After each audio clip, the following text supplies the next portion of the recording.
Hello. I need to recalibrate my tracking. Hang on.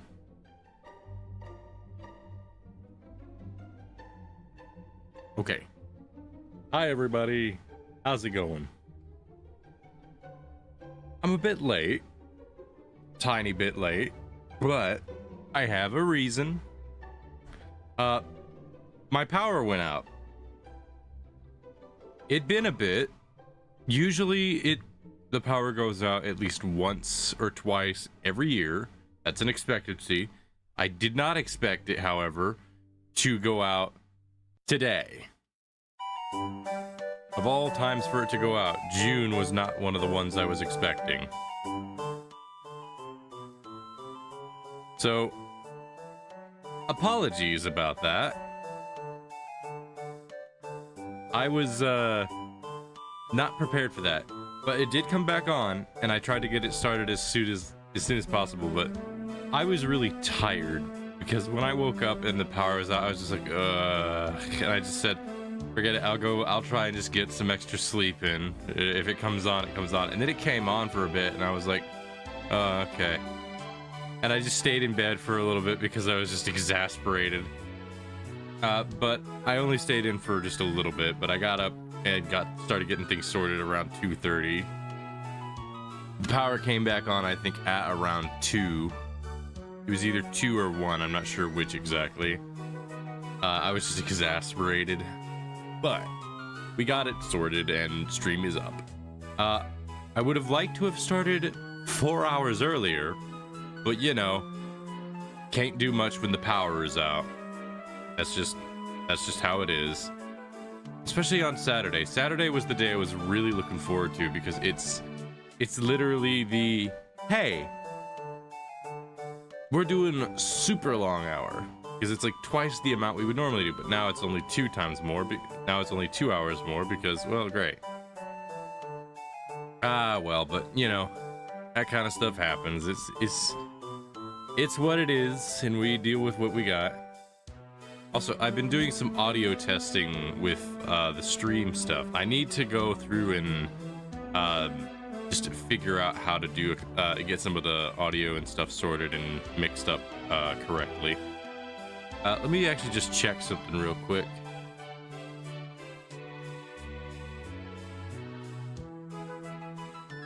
Huh, that's interesting. So that doesn't actually go through my banana. Doesn't go through voice meter banana.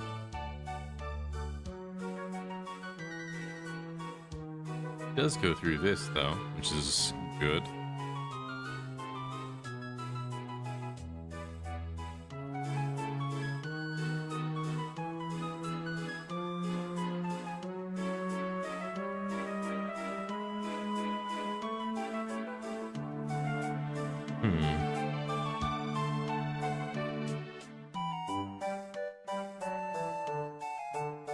Let me go on a web page really quick and check how the music is balanced right now. This is gonna take me a bit, and we're in the chatting phase right now, so we're just gonna be chatting with each other for a little bit.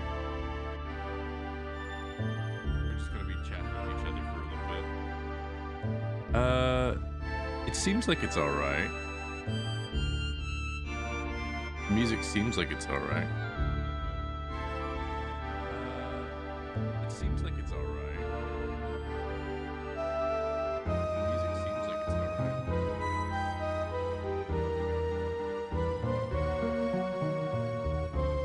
right. Hold on, I need to test something. Let me just test something really quickly. It'll take just a moment for me to get this tested.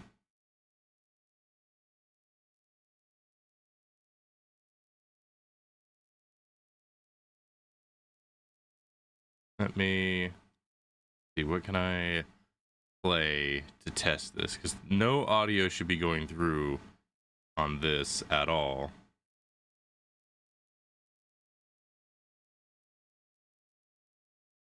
See, what's something that I can play to get this working?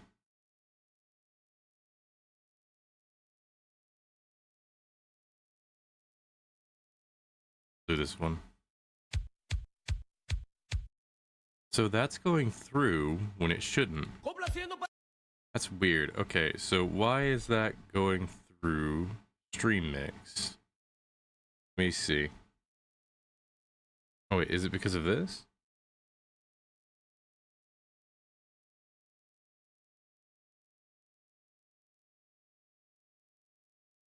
Is it because of this? Hang on.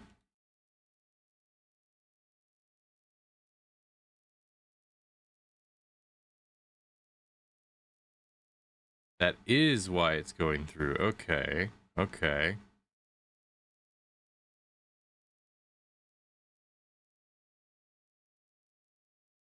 If I go back here and then I switch, if I press this button, what happens?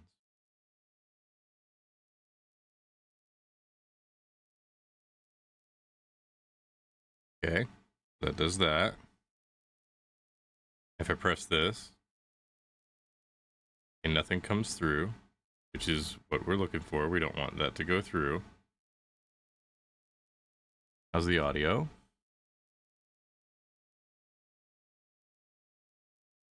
Okay, okay, going through. But no, the thing I don't want to go through isn't going through, which is what we want. Let me check. I need to bring up Lamb to check this specific thing out. Give me 1 second. Sorry for the lack of audio right now. I don't think Lamb is available right now.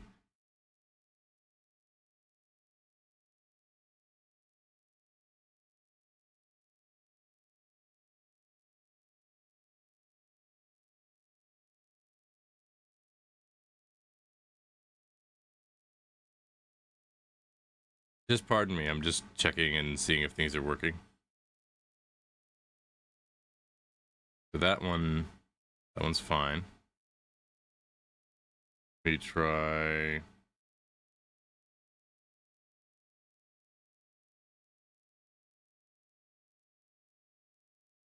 How is this going? My voice coming in all right? I actually think I'm kind of loud.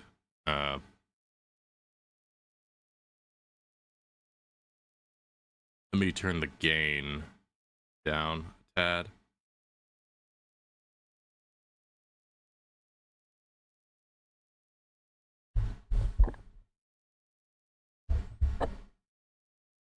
Sorry about that.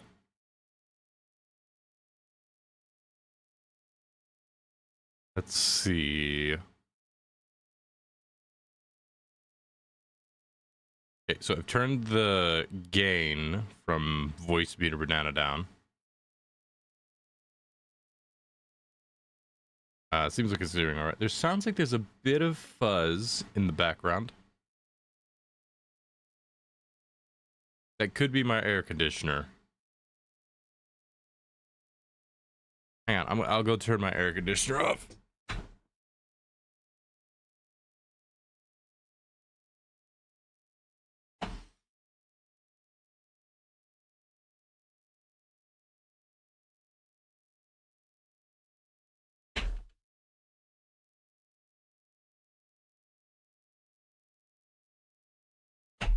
Okay, how does that sound?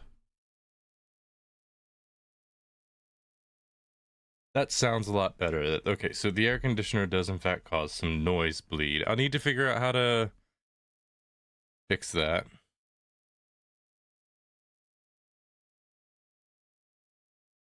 Let me also do something else. How will this sound if I move this here? Let's see. What does it sound like? Not much different, actually. I'll go ahead and move it back. So that's all good.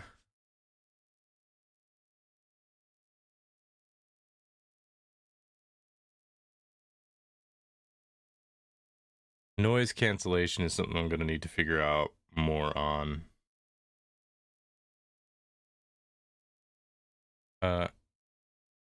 Duh.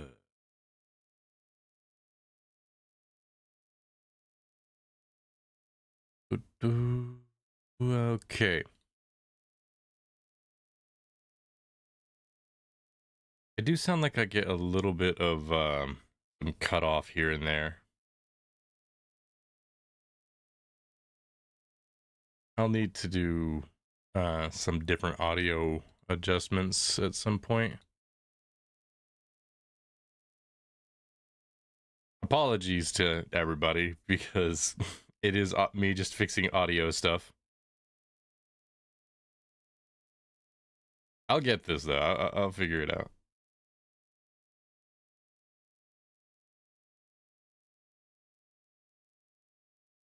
All right, let me listen to the music. See how that sounds.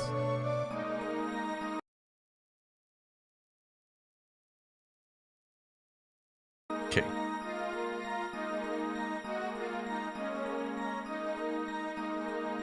That sounds like it's a teensy bit loud. Let me try just slowly turning these down.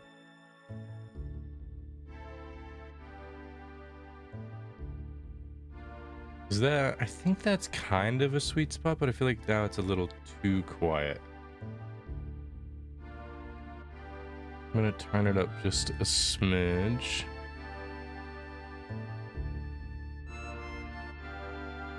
A little more.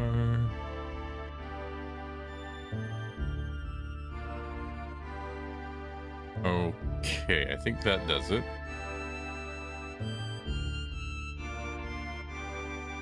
Now, let me look at my microphone and see what I've got in the filters.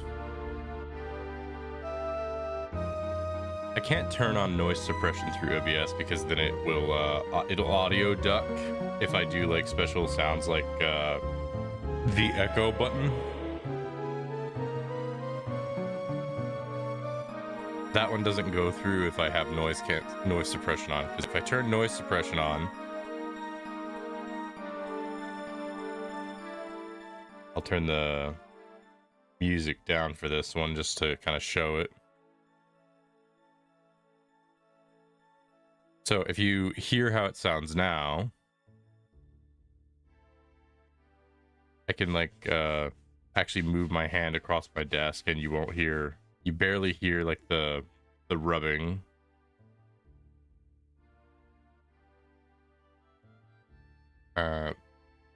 But then if I use the special effects button, like the echo button,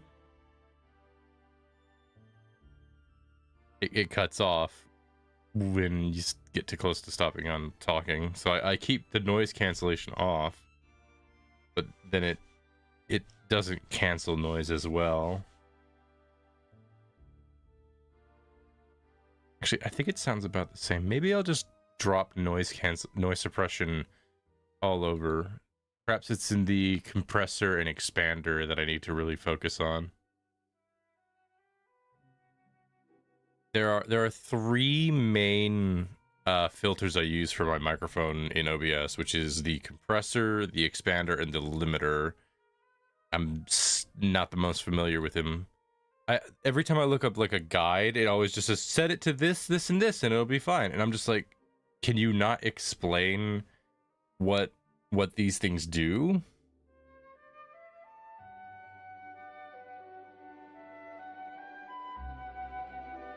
Right, turn the music back up. A little too much, actually. Hang on.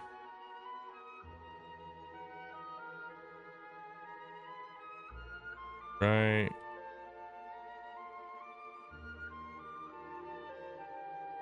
I'm gonna pull up some different music to do some comparison.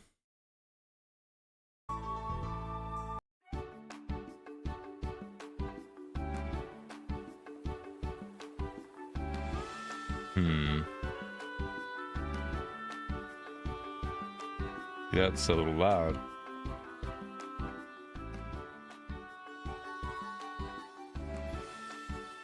Let me look at it in the waveform.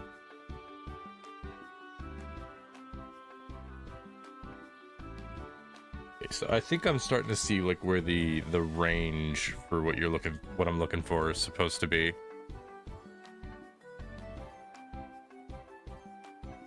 Because there's a little bar on OBS that lets me see like a sort of wave, and that lets me be able to like gauge how loud it is. But I also know that it can be a little finicky because it's a little deceptive sometimes with like how loud something actually is. Like right now, my microphone is going a little bit into the red, so I need to adjust for that and try to figure that out.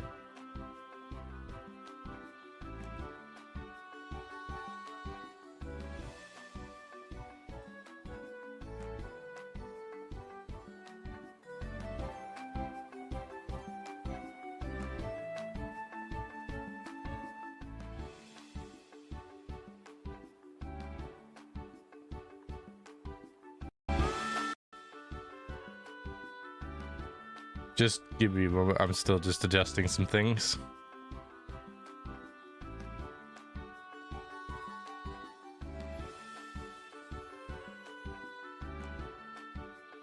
Okay.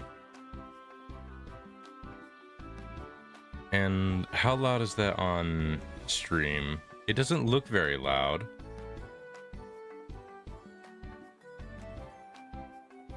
Yeah, that looks about right. The waveform looks like it's a little bit too jumpy though. I'm gonna adjust it so it's a little less intense. Actually, no, I think it's doing fine.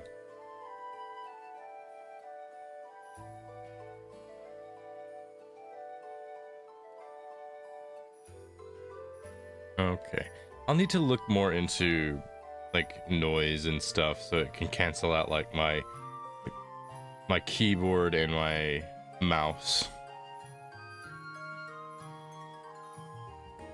I'll just have to slowly figure that out.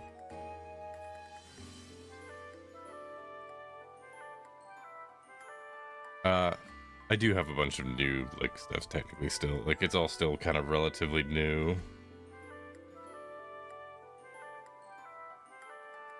It does appear though that everything seems to be a little more balanced out now. Okay, let me get everything moved back around and then we can actually get just focused on chatting again. So, because we ended up having to do this a bit later, I am going to have to sort of on the fly figure out a bit of stuff from just adjusting a few things here and there.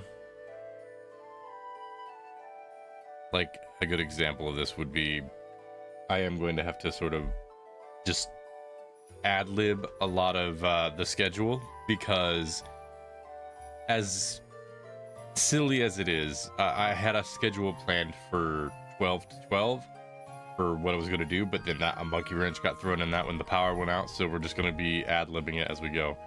I also need to I'm going to take this and pull this back. I need to pull up the server console. The Minecraft server has been up the entire time. I didn't turn it off this time. Lamb is currently, to my knowledge, not on the server. I don't think he will be. Seems like he might be a bit busy today. So I'm gonna hop onto the server for a quick moment just to make sure everything is okay. I also was having some trouble connecting my microphone through as well, because I was trying to use the proximity chat mod and it had a symbol for a plug that wasn't going through, and I'm not sure what was up with that.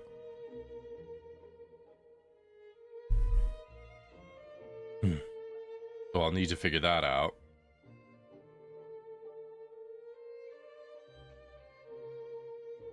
I also need to post a link to something.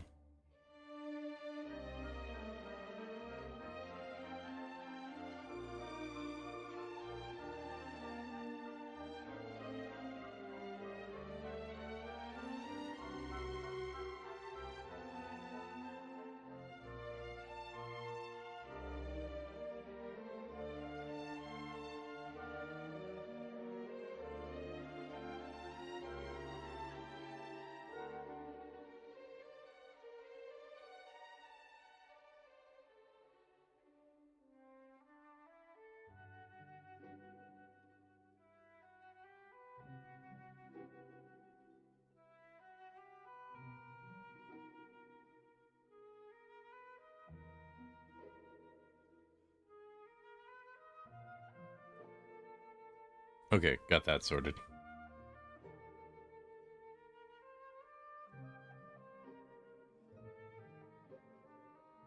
And okay, that should be doing just fine as well. Now I need to test something.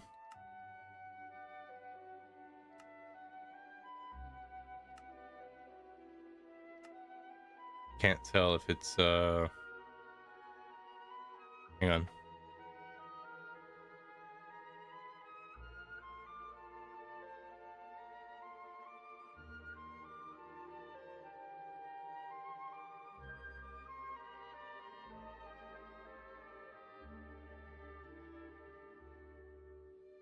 I cannot tell if it's doing a thing. Let me switch this off and try this again. Okay, that's working. That's good to see.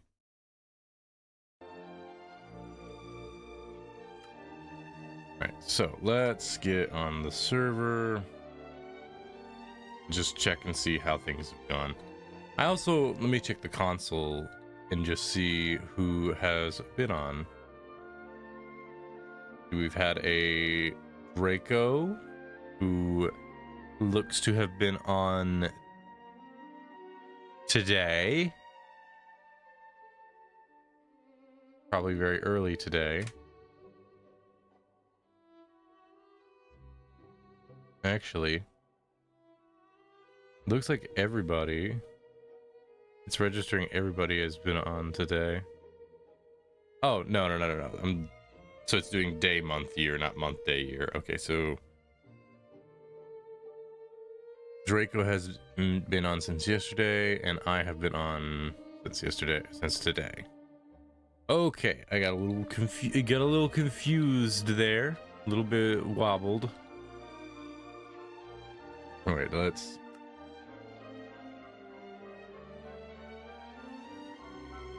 All right, everything looks to be going just fine. Lamb's stacking furnaces on my place again. I'm gonna get onto this guy for this because like Lamb.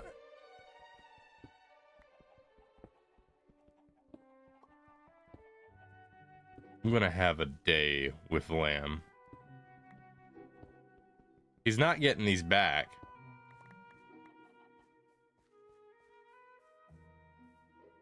Well, he can get them back if he can go and get them himself.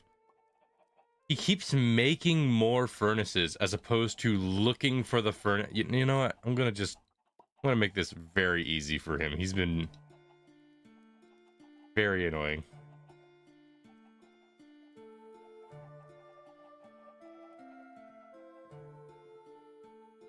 I need a sign. Hang on. This has gotten to a point where it's like, no. We gotta correct this.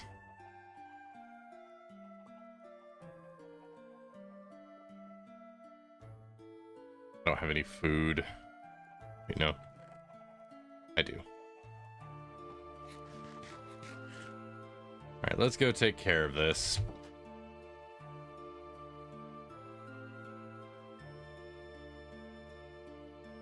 Yes, we're gonna still be in just chatting because I was meaning to just check this for a moment, but then I have to handle this in a more specific manner because Lamb has decided, oh, let me just stack a bunch of furnaces on his front yard.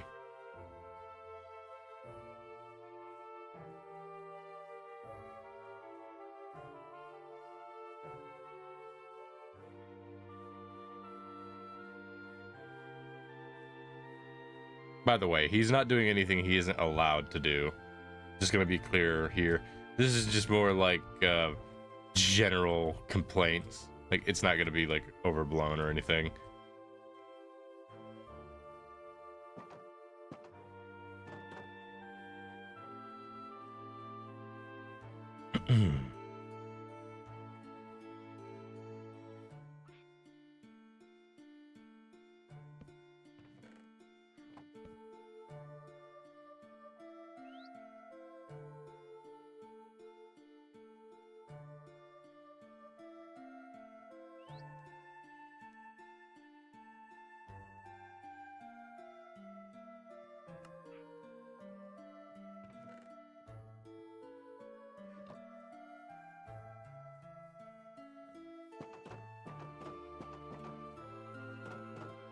All right. All right, that's taken care of. Let's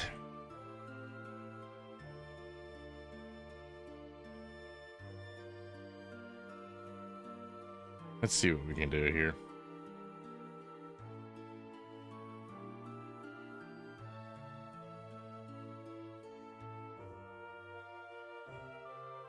Those Endermen really do be getting around.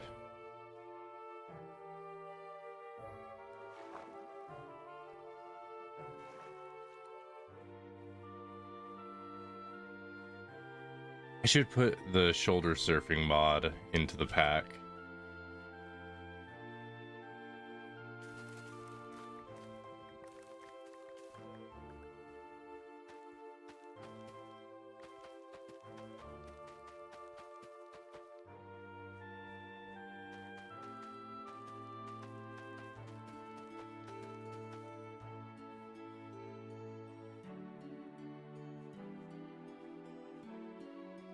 Do I have a trap door left over? Let me see. Hold on a minute. Something doesn't seem right here. Hang on. Oh, Lamb made this into a double chest while I was away. Why did he do that?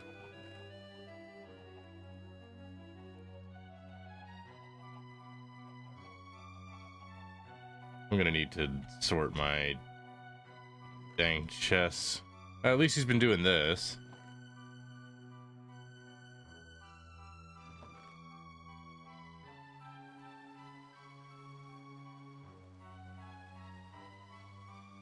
I may have to organize all my crap.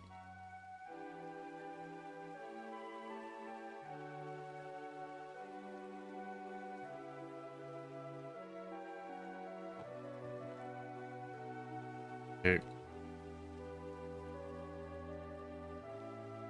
I'll need to make a storage spot for all of my general bulk stuff. I see, he's also... Okay, I see what he's done. Well, at least he's attempted to make it somewhat organized.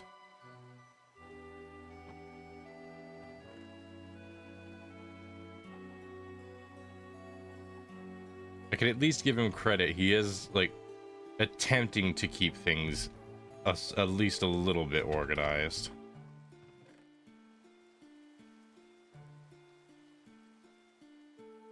Not very well, but, you know, at least he's trying.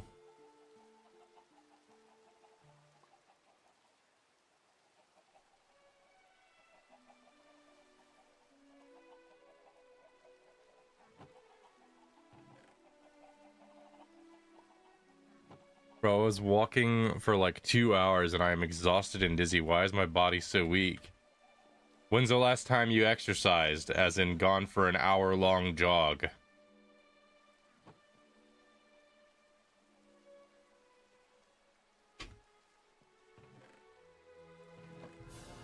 I don't. So go out for walks more often. Just do like some 5 to 10 minute walks. Chronic pain, right? I do know that you've got that. For you, because you actually have like spinal issues, I do recommend just doing like 5 or 10 minute walks. Try to do it leisurely. Don't like walk non-stop for 5 minutes. Just like walk for a bit till you get tired, sit down for a little bit, and then walk for a bit, and just kind of do that for like a 5-minute thing. You have a treadmill? I don't recommend a treadmill, weirdly enough. The reason why is a treadmill, it supplements the movement for your body, but what you need also is the fresh air.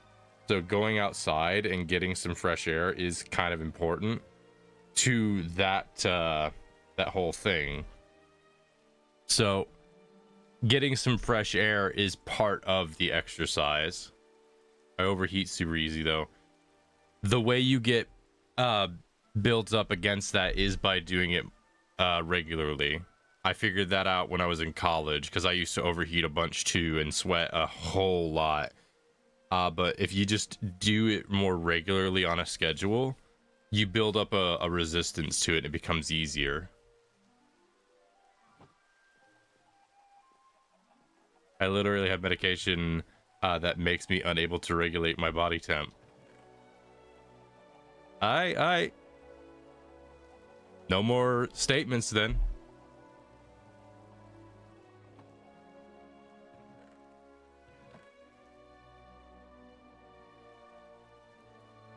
Hello.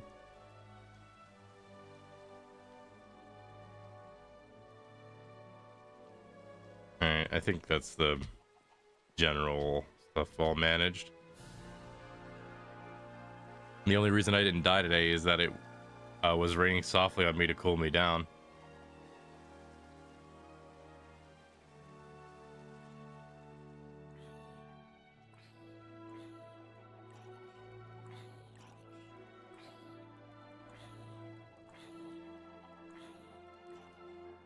Alright, I think I've gotten that sorted. Plus boyfriend was there if I got sick. Yeah, but I went to a local event. But yeah, no. What I have suggested, it works. It's just getting started is always the hard part.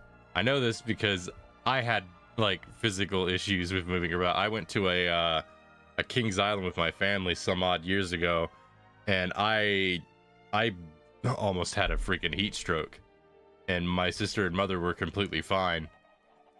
But it takes a real long time, but you do actually end up building up like some physical stuff for it. The thing is not to go to I didn't go on medication, I just did it. I often think medication can force your body into a reliance when you're doing stuff like that. But it's also a matter of knowing what your health limits are, because I don't know all your health limits, and nor do I want to get into them right now. My medication makes me worse off. That happens a lot. Because the thing about the body is the body is monstrously adaptive. And when you get it medication that's like hard medication for big health stuff, it can literally cause it adapts to that. It tries to find a balance for it. That's why I always like, if anyone asks me for like any kind of like health advice for like autism, for example, autism and ADHD, for example, they have medication that quote unquote helps autism and ADHD.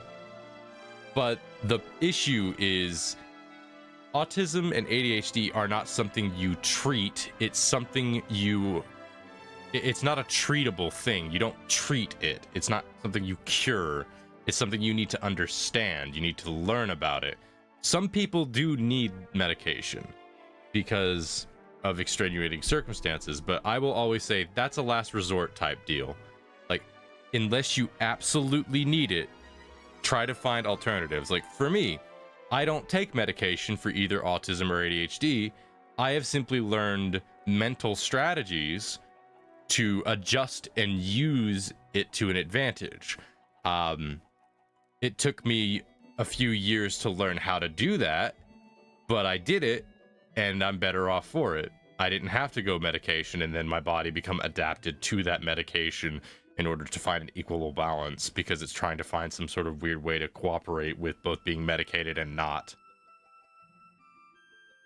I've been on ADHD meds in the past, and they are really a crutch where behavioral therapy helped so much. Exactly. I didn't do behavioral therapy. Well, I guess you could call it therapy, but I didn't do it with another person. I didn't have another person walking me through it. I just picked up and learned habits from my own study, because what I did in college is I did a thesis on autism and how it affects the mind, and what the misunderstandings are and all that stuff. So I did a whole paper thesis on autism to understand it more, which also went into ADHD, because most people with autism develop ADHD, some form of ADHD or other such thing. For example, women with autism often develop bipolar disorder. That's another thing that's interesting. So it's like men with autism tend to develop I think it's the inattentive ADHD. It's the type of ADHD that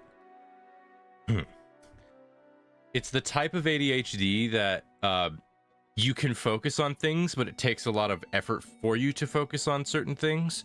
But once you're focused, then you can't focus on anything else. It's like once you're focused on something, you're locked on that one thing and can't do much else. And then there's the other version, which I think is attentive, which is that you can't just do one thing. You have to do multiple things in order to focus on them. So you can't divide your focus on one solid thing, but rather on multiple things. Women with autism often develop that one, which I think is called the inattentive. I think it's called inattentive because it's like there is an inattentive and hyperactive and combined. Yeah, I get the names mixed up. I know what they do. Like I know the way they affect the name, the way they affect the person. I don't know. I often keep getting their names mixed up. But yeah, guys with autism often develop the one where it's you can hyper focus on a very specific thing. Women with autism often develop the one where you can't focus on, you have to focus on more than one thing. And then there's the other one, which is combined, where it's a bit of both, depending on certain things. And it's not a like this or this. It's more of which way do you lean? Like think of like a bar where you have inattentive on the left and attentive on the right, and in the middle is combined. It's less like you're selecting like you are one of those things, and more like how far do you lean towards that.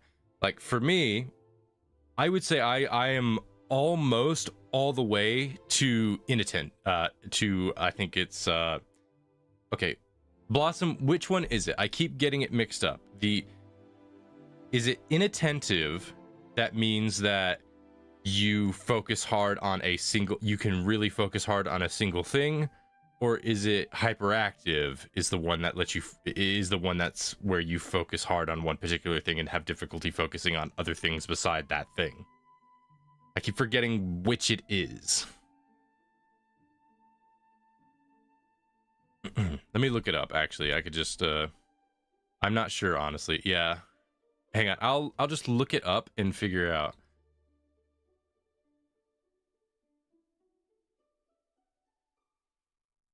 Okay, so inattentive ADHD is a subtype of ADHD categorized by severe difficulties with focus, organization, task force, blah, blah, blah. Unlike hyperactive ADHD, individuals with this type rarely exhibit physical restlessness, often making them appear quiet or spacey while internally feeling mentally scattered. Okay, so that's the inattentive, where it's often inside.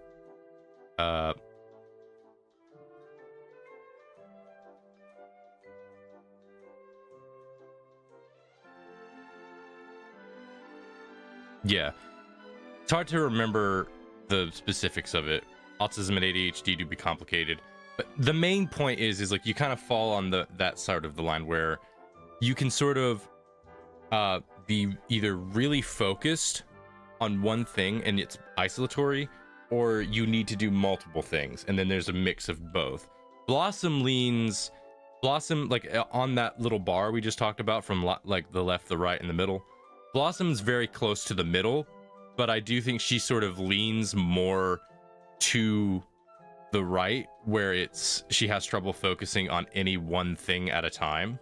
She's more close to the center, but I've seen how Blossom handles things, and she definitely is able to do more multitasking stuff than I can. Blossom's able to do Blossom's able to do more multitasking stuff than I can, and it relaxes her a bit more from what I've seen. But I think it's specific things. So for her, it's not, she has to do a whole bunch of multiple stuff. She has to do many specific things and focus just on those things. It's not, and if something else gets added to it, it becomes overstimulating and stressful. She doesn't lean all the way to the other side where she can just take on task after task after task after task and just pile it on. I'm on like the farther side to the right, not the right, the left, on that little bar from right to left and center, on the left side, where I am good at like singular focus. There's I can add a couple of things here and there, like maybe 2 or 3. Like with streaming, for example, the most I can keep up with is like chat, a game, and the music. That's like my limit. Like chat, the game, the music. That's like my limit for like how far I can go with, because I can divide my focus enough to that, because it's not a even divide. It's more like 80% is on the game, 10% is on, no, it's 70% is on the game, 20% is on chat, and 10% is on the music. So that's sort of how it divides for me. Spectrum scaling do be useful understanding things like this. The key advantage to knowing about this, and why I think it's allowed me to do this without having to take on medication as a extremity, is by the fact that when you understand how it works, it lets you be able to manage your tasks and your focus a lot more. For example, a lot of people with autism that also have ADHD have a difficult time in lectures, because lectures are boring by the structural design of them. There's ways to make them more engaging, but they're not. So the way I figured out how to listen to lectures better was, ironically enough, to ignore the lecture, which I know sounds counterintuitive, but basically what I would do is, because my focus couldn't be like pulled fully onto the lecture and nothing was getting retained, because my focus was being divided between the lecture and focusing on listening to the lecture, which focusing on listening to the lecture, ironically enough, made me not be able to take in the information of the lecture. So what I basically did was ignore the lecture, pull out my sketchbook, and just do sketches while I passively listened to the lecture, which allowed me to ignore trying to listen to the lecture and just passively absorb it in the back. And the only reason I knew to do that was because I studied and looked into it on how you maintain your focus when you have ADHD like this and autism and such. My bio lecture was really fun. Luckily, the teacher gave us like a sheet that we filled out with missing words that were on the table slides. You see, that's a great way. That's a good teaching method, because the thing about it is it creates physical engagement. The problem, I think, with a lot of college lectures and lectures in general from education systems, because people aren't studied in them, most of the professors are not studied on how to teach. They're studied in a specific manner. So oftentimes they just do these boring speaking lectures, and they are the most droll, boring, and annoying things. I see what you got there, Blossom. What was I going to say? Right.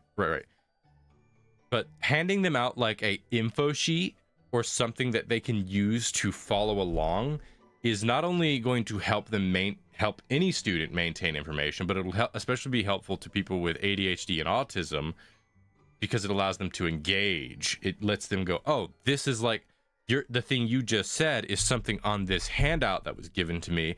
I can put down my notes about what you're saying from taking this handout and this.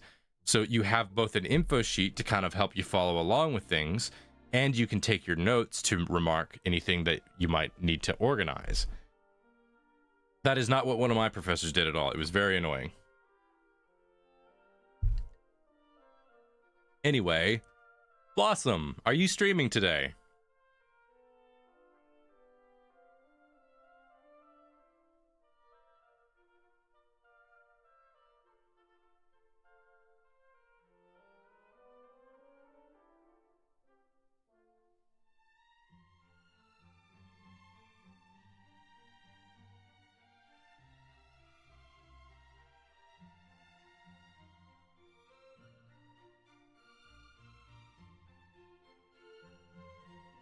Sadly, professors and doctors are, by and large, only there to do their research, with lecturing taking a backseat. I know.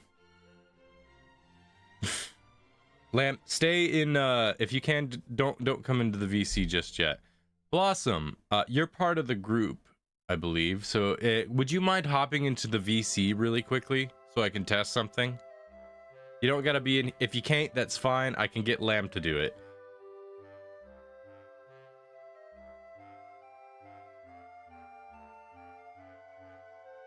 Also, it's gotten hot in this room again. I need to turn my air conditioner back on. Sorry, there's going to be a bit of fuzz in the background.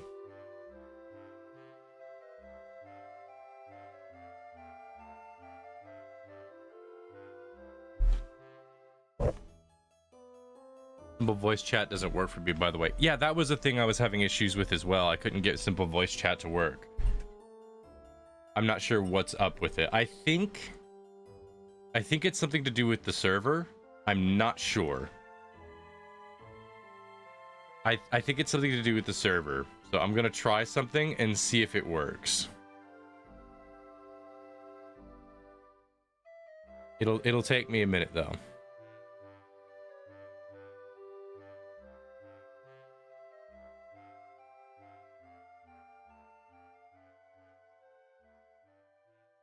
Nah, it did it in my modded world too. No, Lamb. The server needs the simple voice chat mod, is what I think. You're not gonna be able to run down that subathon timer if you keep giving Draco and Panzer time to restock their ammo. It's not a subathon. Oh, okay, no, you're talking about Blossom.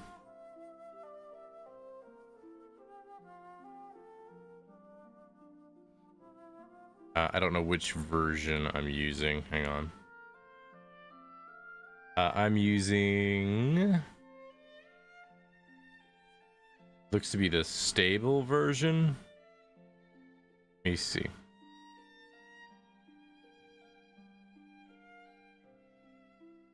Yeah, I'm using the stable version, not the alpha version. So I'll download that. And I'm going to try to put it into the server, which means the... what did you want? I was just asking if you could hop into the VC for a moment, is all. If you can't, that's fine. I just wanted to test something.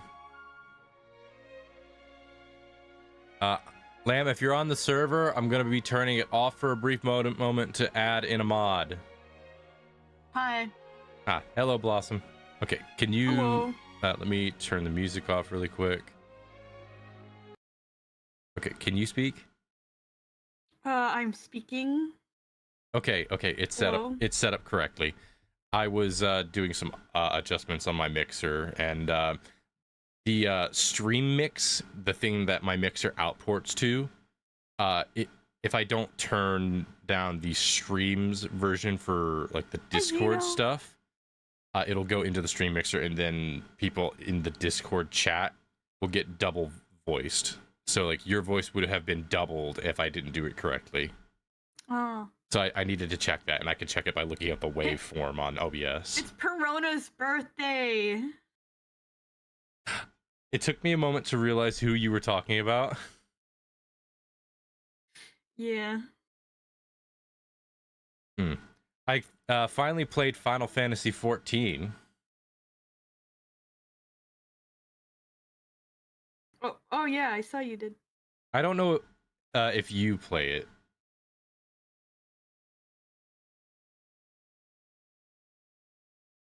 I used to for a bit. Okay. I had a friend pop in to be like, "Can you walk me through? I am baby. I don't know how this game works." Yeah, Shindo used to play a lot of it. I mean, it's a popular MMO for a reason. Yeah, he eventually like decided that they were putting stuff in the game that he didn't like, so he quit. Yeah, it checks out. Yeah, I'm just wanting to kind of play it just to experience some more classic style MMO. Yeah, it's pretty fun. I've decided to do a tank role. Oh, I also did tank. I like playing the tank. Like in a lot of games, I like playing the tank. I know a lot of people gravitate towards DPS, but I like tank. That's what I'm playing. Warrior. Oh heck yeah! I'm a little Lalafell. I'm one of the giant ones. I don't know what they're called. Oh, you would be. Yes. I'm the tiny one. I made a listen. When I saw that there was a giant race, I go, please tell me I can be giant woman, and then I go, correct. I am giant buff woman. Yes. The most based choice in the game. Also, there might be another person coming into the friend server. Ooh. He's another VTuber named Klarnak. He's not a, like... Oh, yeah, him. You know of him? He is also yeah, he is also correct and based and likes tomboys. Yeah, I know Klarnak. You've also talked about him a lot. I like him. He's a fun guy. I wanted to get the chance to collab and get to know him more because he seems like a fun guy to get to know. Trying to expand my friend list a bit. But anyway, that's all I wanted to ask you, was just to check that out. You don't have to stick here if you don't want to. You can stay if you want to, but you don't have to. I'm just chilling now. Okie doke. Because I overworked myself, so. Yeah, so the thing with you though, it's hard to try and give any kind of like build advice because for the most part you've got spinal alignment issues is your problem. I have a neck injury. Yeah, there's that too. You have a neck injury and spinal alignment problems, which is difficult to work around.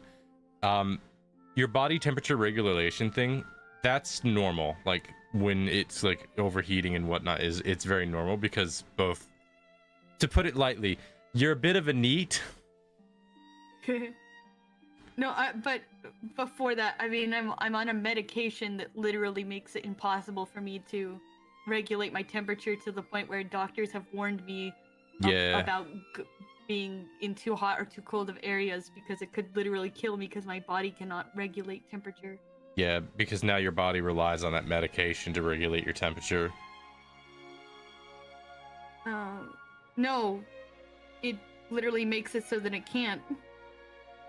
No, that's what I mean. Is like your body tries to adapt to it. That's how it the body works. A lot of the times it's trying to adapt to whatever's going on, and when you have a medication that's doing something like that, it's trying to adapt to it. So it's trying to like adjust temperature, but it can't. That's the issue. Which is why whenever you go into like extreme temperatures and whatnot, why it almost kills you. Yeah. Because that's the thing about the body I've learned is like it's constantly trying to adapt to whatever's going on, which is why I always treat like hard medication as like a last resort, because if your body tries to adapt to hard medication, it's gonna really mess you up. It's one of the reasons why like extreme medications are meant to be short-term solutions, not long-term. Like for example, Adderall is not a long-term solution. Yes. Do not use Adderall regularly. I don't care if you have autism or ADHD or whatever. Do not use Adderall regularly. I was on Adderall for freaking years and it messed me up so bad. Yeah, I'm very glad I never got onto medication. I looked into Adderall when I was in college, being like, maybe I should get on medication since I have ADHD and have trouble focusing. And then I read the side effects that Adderall can have in early on Adderall, because Adderall, I remember like it was a newer-ish type of medication during that time frame, and we didn't know the side effects of it in the long term. And then I saw the early stages of what those effects go to, and I go, that sounds bad. I don't want to know what the long-term effects of that is like if the early term effects are that bad. I was one of the test subjects, one of the very earliest users of Adderall. You're probably one of the examples I read about. They put me on Adderall when I was like 5. That's... No! Do not put a 5-year-old on Adderall! And I was on Adderall until I was like 13, and I weighed 90 Oh my gosh, pounds. no wonder your body is so screwed up with health problems.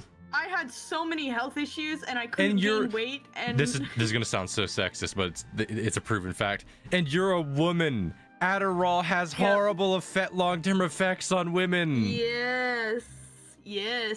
Like it screws men up really bad too, but it is like particularly screws up women. And then I was like 15, and I was like, yeah, I want to get off Adderall, and they were like, that's probably a good idea because we just found out that it can cause some real bad things for you. And I'm all like, and I've been on this since I was 5, and they're like, yeah, we didn't know it back then. I'm like, I'm about to tear someone a new one. It's like, hi, can I sue the medical industry?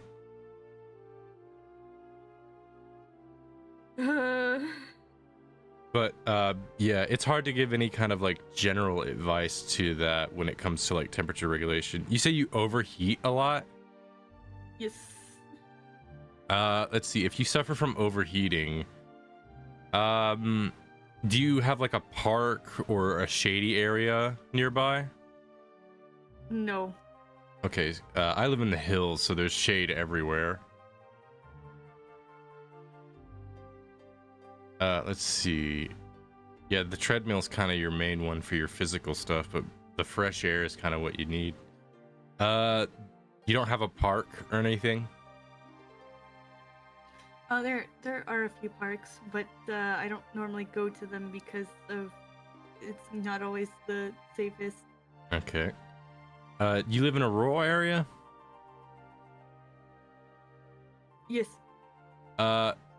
This is gonna sound strange, but it's something you can both do that's good for your health, and it's also something that isn't too extreme on the body. It's not an exercise, and it's not like a 10-minute power walk. It's nothing like that. It's specifically just so you get some fresh air. Picnicking. Oh, I've done that before. Yeah. Just pick a nice spot. Go for a picnic. You could go and take Shindo on a picnic date. It'd be fun. I used to make musubi and to go on picnics, but now I can't have musubi. The main reason why is picnicking is good for the health because it's both a relaxing, enjoyable activity that can allow the brain to release, I forget what the name of the chemical is, but it's the relaxation chemical, the one that makes you ease your tension. I think it's not dopamine, that's your excitement chemical. The one I'm thinking of is not estrogen, that's the female primary chemical. It's what is it called? Dopamine, something. Serotonin, that's it.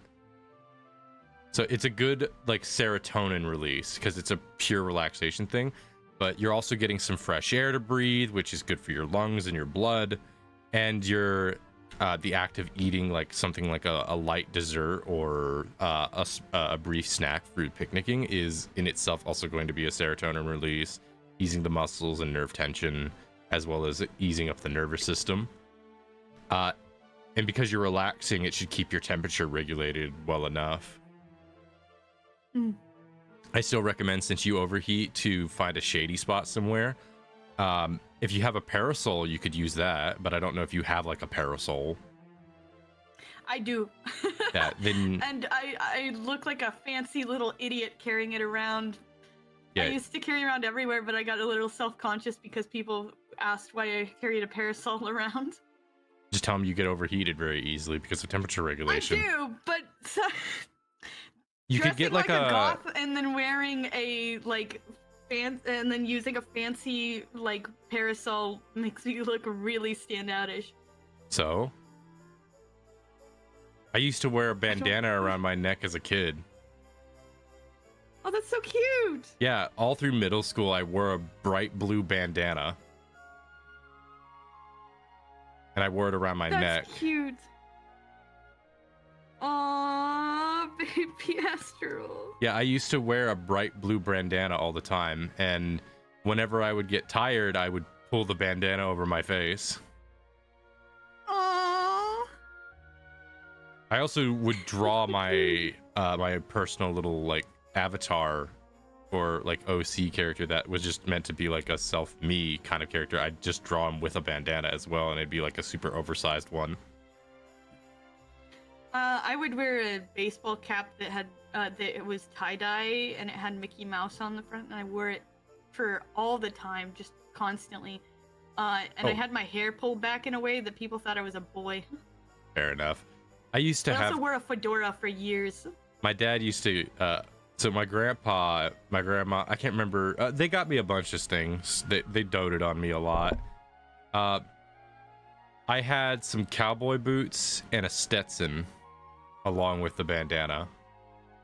My grandpa would get me flannel shirts, like the button up, like the proper button up, like shorts, proper button up flannel shirts with the plaid like design.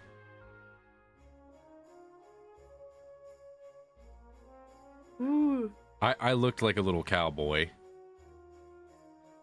Yeah. I actually, one of my favorite shirts was one that my grandpa gave me. It was an old button up. It was a button up old fashioned style shirt that had like the, I think it's like pinstripe design. Let me look and make sure I have that right.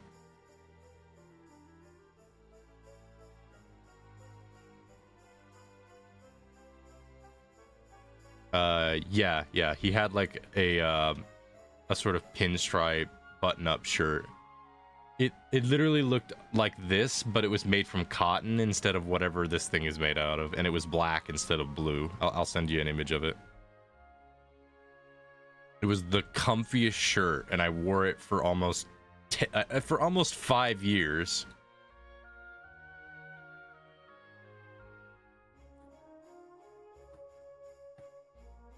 It was like a loose cotton. Oh, that's cool. It was like a loose cotton fit. And it was one of my favorite, it was one of, if not my favorite shirt. When it started falling apart though, because I would wear it so often, I stopped wearing it as regular clothes and started wearing it more as like pajama clothes. Because it was just that dang comfy.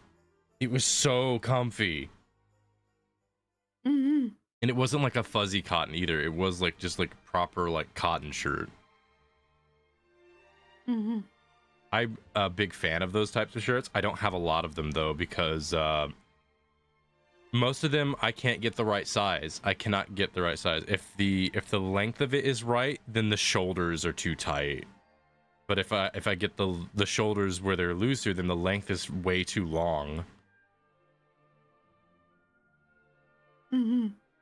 That's one of the things I've had troubles with getting, like button-up shirts, is it is the fact that I am a bit broad-shouldered. Actually, I have a tape measure. Let me try something here. I don't know what's considered regular, but I have a shoulder width of 20 inches. Maybe a little more. I don't know where that stands as far as like the like regular of shoulder width.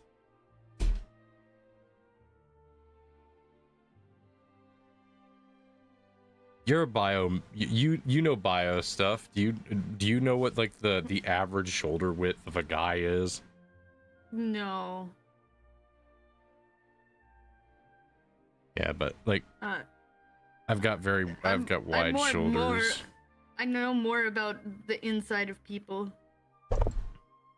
Like how the pee is stored in the balls. Exactly. That's such a stupid meme. You set me up for it though. How could I not? All right, I gotta do a thing. I'm gonna stop the server. Let me see if Lamb is on here. I don't want to just throw him in the dark. Okay, Lamb, get off the server. Okay, he's disconnected. Good. All right, let me see. I believe it's under config files. Hang on. I stopped the server. No, stop the server. Okay. Config files. Server settings. No. Okay, where is that under? File manage it backup. FTP files? Yeah, that one's it. There a folder for mods. It says there is.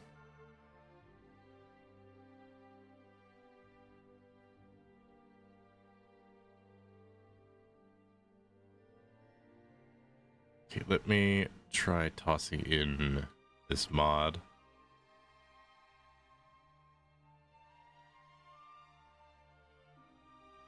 How do I... Okay, upload. Drop this in. Now move it into the mods folder. This thing better not have dependencies or I'm gonna flip a lid.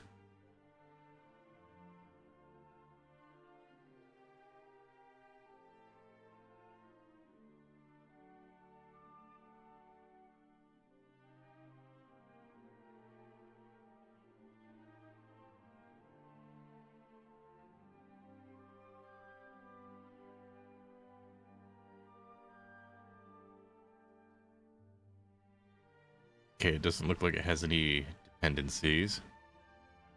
All right, let's give that another go. By the way, Blossom, you haven't hopped on the server at all, have you? I'm guessing you've been just disinterested. Yeah. Okay. Poorly boyfriend has been trying to get me to play Final Fantasy 11 with him, and I have no interest. 11. I don't remember which one that is. It's a MMO. It came before 14, and it's actually shut down, but people have been making... Oh, is it like how they did with old WoW servers, where it's like, you've got WoW Classic? Where it's like a fan-run thing? Yeah, oh, yeah, yes. It's, they, it shut down, and so fans, like, rebuilt it from the ground up and created a new one. Yeah. I know, but yeah, if this doesn't interest you at all, that's fine. For me, I've explained this to Laurie before. It's just like, if I ask you, hey, do you want to join? No is an option. I don't get why people just don't say, nah, I don't really want to. Like, that's not rude. That's not rude at all. You could say no. Why does saying no be rude now? And then it's like, if I ask why, you just say why. Just say, it doesn't interest me. I don't want to play it. And there you go. It's all done. Easy peasy. I don't know why Laurie can't do that. Like, Laurie straight up just... I had Laurie on stream once where I was just like, why do you not just explain why? Like, you get everything finished and cleared up, so why? It's like, I hate explaining why. I go, why? Why do you hate doing that? That's literally the one thing I ask for. It's not that hard. You could just say, nah, I'm not interested in it. That's a fine enough explanation, but saying, no, I don't want to explain why is not a valid is not an explanation. That's you saying you don't want to explain. Yep. Straight up just saying no because I am not interested is a valid explanation. I need more autistic friends like you that are willing to just be like, no. Yeah. Okay, I can't seem to get the voice chat mod to work. It says it's not connected. I don't know what that symbol means. Let me pull it up in Modrinth because they had a thing that showed all the symbols. Voice chat not connected. Voice chat not installed. So I guess it's not installed on the server then. Probably because of the way the server is running. Okay, I'm gonna try something and hopefully it doesn't cause the server to crash. If only more people shoot as straight as you do, Astral. Yep, right in the foot too. Watch, Blossom, hold still. Hold still, Blossom. I need to show him a straight shooter. Dance, goat. Dance. Clap them hooves. That freak man. I can't believe you say you're not a good actor. You're really good. Just in voice. In actuality, I'm just sitting here calmly staring at my phone. Well, that's the point of being a voice actor. You're really good at voice acting, and yet you say you're not. You are delusional. I mean, I'm not a professional. Maybe I'm an okay voice actor. You're really damn good. Really? Yes. Blossom, you can scream on demand. That's not a normal skill. That's not? Do people not just practice screaming sometimes? No, I can't scream on demand. Why do people not scream more? It's fun. Goodish! Hey, Goodish. My idol! Hey, what's up? Oh, by the way, Goodish, I made a discovery about... I'm gonna start crying. I missed you so What? much. Hang on. Before Blossom, before you start bawling and bawling, Goodish, I actually made a discovery about the homebrew world I was working on for Reset's Defects, about the origins of the 12 main ancestries. I've been on this whole tirade before about there are 12 main human ancestries and how they were all made in pairs. You said you're an elf, right? Your model? Yeah. I'm elf and dwarf. And you know how, like, we keep calling you a gnome? Yeah, because you guys are racist. Yeah, you get it, you get it. Now, here's the, here's something I made. I did this by accident. I'm not joking when I say this. I did this totally by accident. The human ancestries the human ancestry that the elf was paired with. So in this case, it's like you have dwarves dwarves and giants were made together, humans and halflings, and in this case, humans are called fullings, so it's fullings and halflings. And then there's the elves, and their ancestral twin are the gnomes. Wow, that's cool, I guess. So, if I bring you on in Reset's Defects at some point, even if you play an elf, you are ancestrally related to gnomes. Awesome. That's so funny. I guess I didn't actually properly say hello, did I? Hello, you two. Why do you sound like you just crawled out of bed?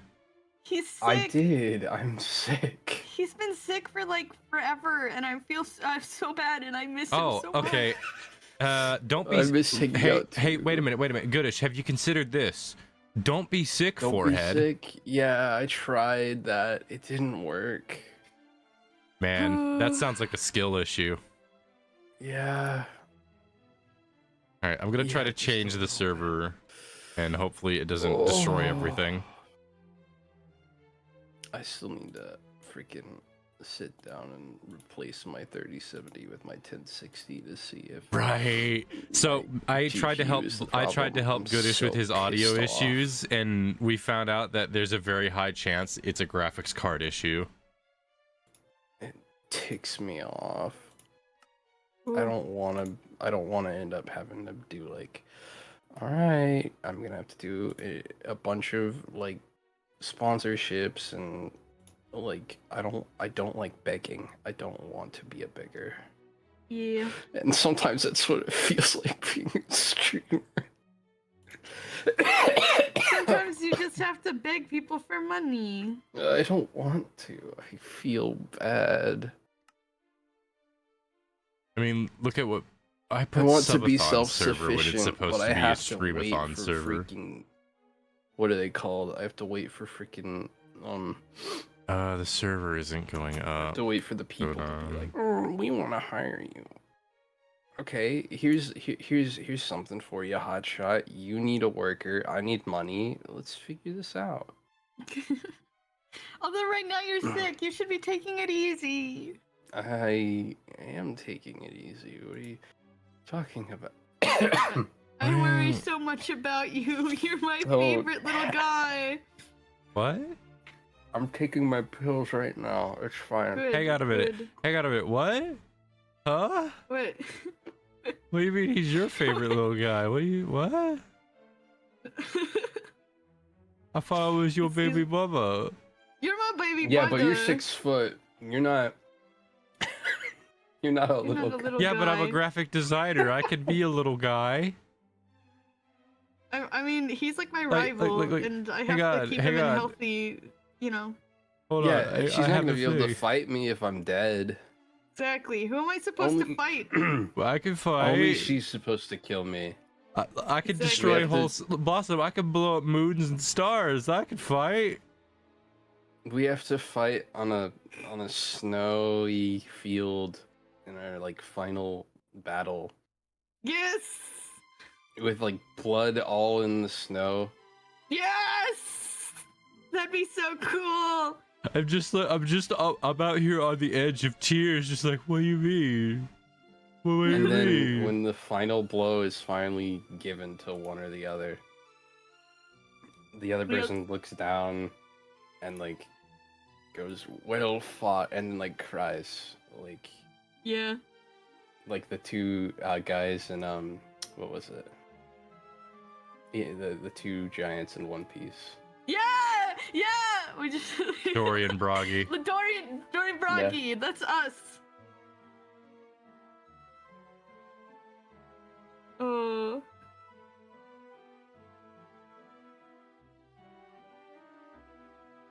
And then whoever lives has to live the rest of their days Oh, that's so tragic. thinking by themselves until they finally die, and then they're sent down to hell, and we can share. then we can lava finally baths. share our lava bath. Like, Blossom. See, I could be a little guy. I posted a thing. I could be a little guy. I see your little guy. Oh yeah, that little guy. I'm a little guy. Dude, I had a dream that. Did I you know was that meme is playing copyrighted? the little Yeah, guy? the person that originally did it. That's so funny. I didn't realize this, That's and why- neither did a that's why I big did company away with realize my- this, because they made a meme of their character doing this, and they thought it was Glitch? just Yeah, it another was like Glitch. online. Yeah, I think it was Glitch. They did like this bit It right was. here, and they had nobody knew, like no one knew that it was copyrighted by the person that made it. I don't think the person ever really said anything about Yeah, it. I and do remember. Then they. I do kinda remember that they retroactively, that Glitch like it was like- removed the thing and then apologized and straight up just said we didn't know it was copyrighted. I think every single person on the they internet that worked was with the watching it, person. I think every person on the internet They- like consents, like universal consensus. Yeah, we didn't know that. Yeah, that's why I used to have that as an emote as well, and then I did away with it because they were like, "Oh well, it's a big multi-million company." I'm like, I'm not even gonna touch that. I'm just gonna. Yeah. All right, let me test and see if the server's up. The server should be Dude, up now. I had a dream, and it was Why really is the funny. 'cause server not coming up? I dreamt Mhm. that I was Stuck on playing thing. a One Piece brawl game. It was like oh shit, Smash Bros. But it was One Piece characters, Streaming. and there was like Uh-huh. sorry, I forgot I was supposed to curse. Anyway, I was playing it, and I was stuck with a character that I didn't like that much because Shindo picked Law. Uh-huh. And then he refused to play the game because he was just there to pick the character that I wanted to play just to mess with me. Awesome. And so we were playing through the game, and we were like, Sounds me and the accurate. 3 other people that I was playing with. I don't remember who they were. I know the characters they were playing as because it like locked you into the bodies of the character. And so there's characters you haven't met, but it was Carrot, Pedro, and Nami. It was one of them, and then Shindo was playing is Law. And Shindo was just kind of standing around, and so we didn't hit him because they were like, oh, we don't want him to lose, even though like it's not a big deal. And then like one of the Smash Balls came up, and he just like grabbed it and then did an ultimate smash and killed us all at once. And we were like, you're cheating! You're That's really cheating!" cool. He's like, well, you said you wanted me to play the game with you, so I played it, and I was so freaking mad. And Shindo, I told him this dream, and he laughed and he said that's exactly what I would do. Yeah. You got him pegged. I got him pegged in my dream, just absolutely like being a Whoa. total jerk. Don't. I hate you. I love that all Goodish had to. Goodish didn't even say anything. He just went, "Oh," and then Blossom just No, like, I said, whoa. and then Blossom's Whoa, just I like, "Wait a hate minute." you. Wait a minute. Anyway. It's like, hang on a minute. Hang on a minute. Oh, Here, have hang you on a minute. missed me, Here's. though? I just imagine I don't just. miss you anymore. I just love the concept where it's just like Goodish just goes, "Whoa," and you hear the sound of a belt snap. Oh, shut up. Embrace. Wait. Sounds like Shindo thing to do. Carrot. Yeah. I was playing. Okay, so I was playing as Carrot. Someone else was playing as Pedro. Someone else was playing as Nami. And the girl that was playing as Nami's real name was Maria, and I don't know why, because I don't know anyone named Maria. Maria. Yeah, I know. I made that reference and she got mad at me in the dream, and then I woke up. That's funny. But it was really funny that the fact that Shindo stole my favorite character, refused to play the game, and then when he did play the game, he just ult-killed us and won, and it was the most annoying thing I'd ever happened. And I was like, that was so Shindo. That is so Shindo.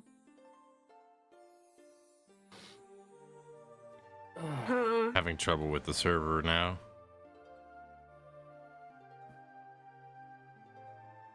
Server no work? I'm trying to fix it. There's an issue going on. I'm trying to fix it.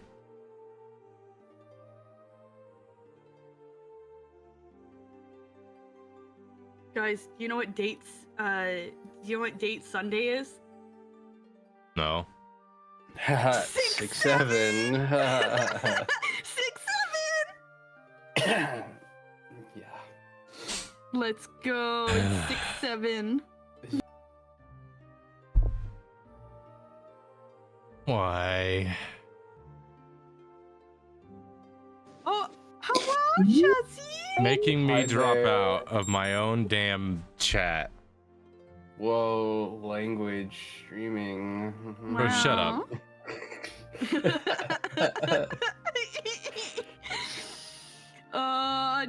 Goodish, I missed you so much. I missed you so much. We didn't get to Mistaken. hang out, and I felt so sad. I got legitimately depressed, and I don't know why.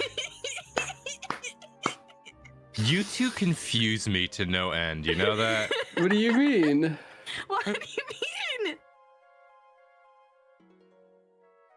Like, it's It's like confusing. I feel like I'm watching I feel like I'm watching the Three Stooges, but it's just two of them, and for some reason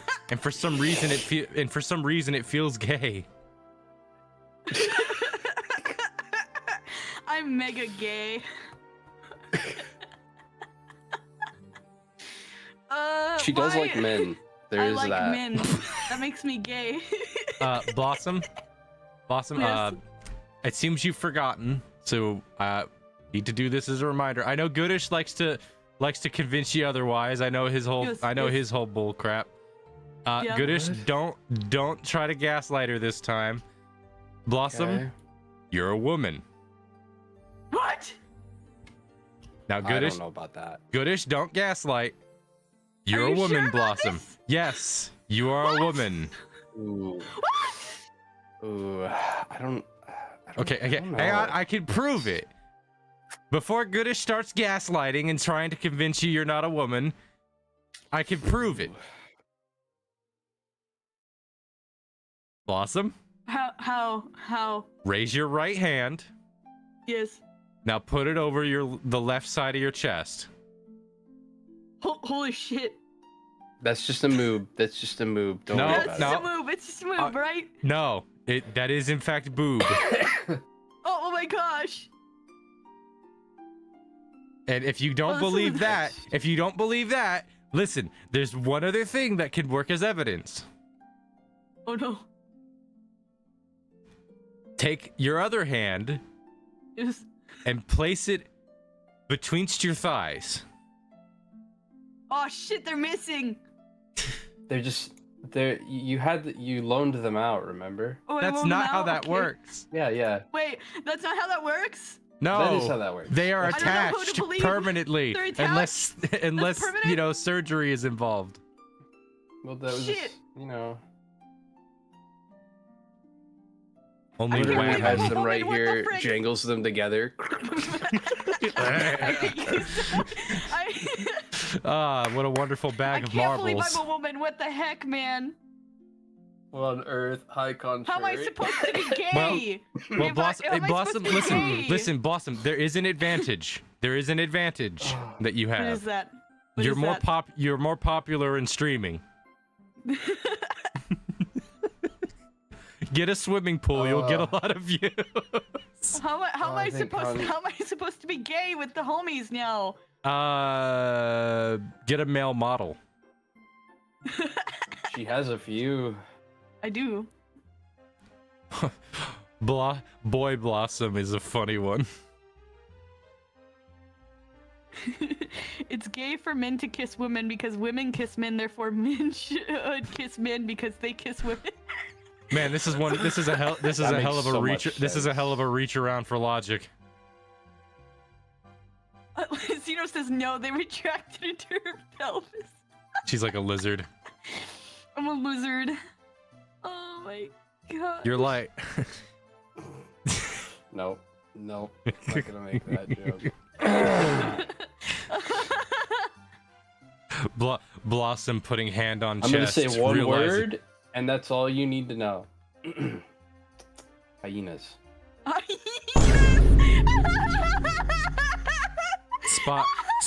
Specifically spotted hyenas. Yes, hyenas.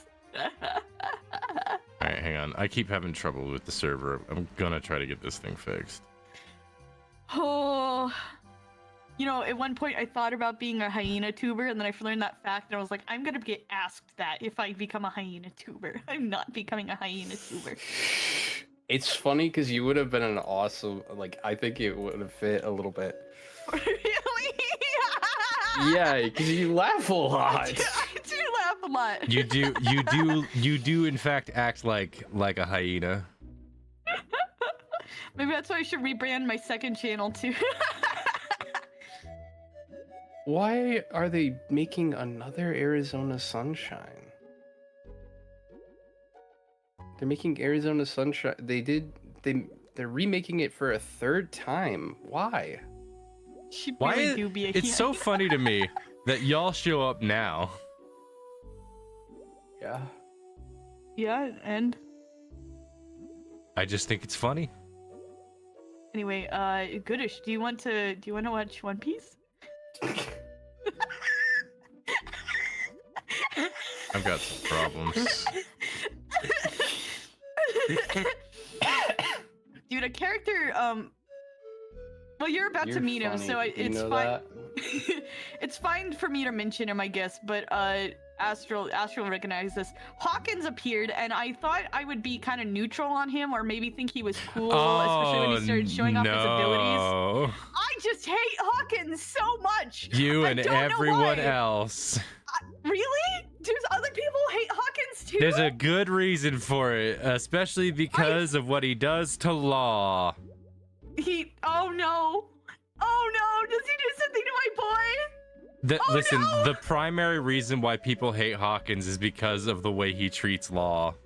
Because all the Law fangirls are like, this mother.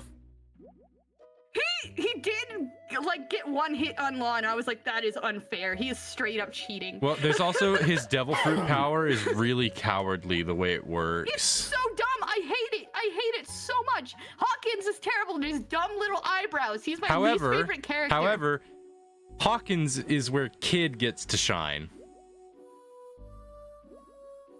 I need don't spoil anything. I'm not gonna say what. I'm just gonna say Hawkins is where Kid is like peak. Kid is at his peak when he is like with Hawkings because he hates Hawkins so damn much that the entire fandom, like most people were hating on Kid for a while, and then like Kid started showing how much of a hater he was of Hawkins, and everyone was like, this guy's based. Hawkins, I hate so much. I hate his power. I hate his dumb eyebrows. I hate the fact that he never emotes. I hate how freaking, like, his personality just sucks so much. And then he thinks like he's so clever. Also, you know his, just gonna bring this up as a thing. For the longest while, people thought his, like, fortune-telling thing was part of his devil fruit power. But it's not, right? It's not. That's just something he can do. I hate him. I hate him. It's like Freaking- how he's so dumb. Django can do hypnotism, but he doesn't have a devil fruit power. It's just something Yeah, he can makes do. sense. There are He's some Okay, people- Chelsea, There's I'm some not people that paying just too have much abilities that aren't devil fruit powers. Yeah. I hate Hawkins so much. I was like excited to see more of the worst generation, and then Hawkins shows up, and I'm like, oh yeah, I've we seen get enough. to see more of it. And I'm just so done, and I'm just like, You're just out here like, can I I've please seen see enough. And they mentioned Drake, and I want to see Drake, and I'm like, please don't make me hate Drake. I think Drake is kind of cool. I want to see Drake. And then and then Kid too, and I want to see Kid, and I'm all like, please don't make me hate Kid or Drake. I want to see them. And I don't want them to be like Hawkins, freaking Hawkins with this. And he thinks he's clever just because he figures out who this dude, who Law is when Law's in disguise. But it's not that hard to figure it out. Man's wearing his ship's logo He's constantly. wearing his ship's logo. Logo. He's like, he's got his freaking tattoos out. Logo is really funny. He just Let's go. He's got his freaking Lago freaking is a tats character out. in Banjo-Kazooie. He's a toilet. Like he's. I'm sorry. You don't just drop that. He What do you mean? What? He's a character in Banjo-Kazooie. He's a So toilet. funny. Anyway, Law has his freaking tattoos out. He's using his very recognizable devil fruit power. He has his ship's logo. Of course, you gotta figure out who it is. Yeah, like it wasn't the best disguise. Like you're not clever. Hawkins. It really is. Frick It you. really is the epitome of a this grass sure does look like grass. I was like, why did Law even bother trying to wear a disguise at that point? He just looked dumb. He had a basket on his head for no reason. He was just being silly at that point. I kind of get why he was still trying to keep kind of undercover, despite the fact that he had his freaking Jolly Roger plastered all over his outfit. And I guess normal people wouldn't really recognize him, but it just so happened Hawkins was there. But I feel like anyone in the worst generation would be like, yeah, that's Law. Who's this dumbass?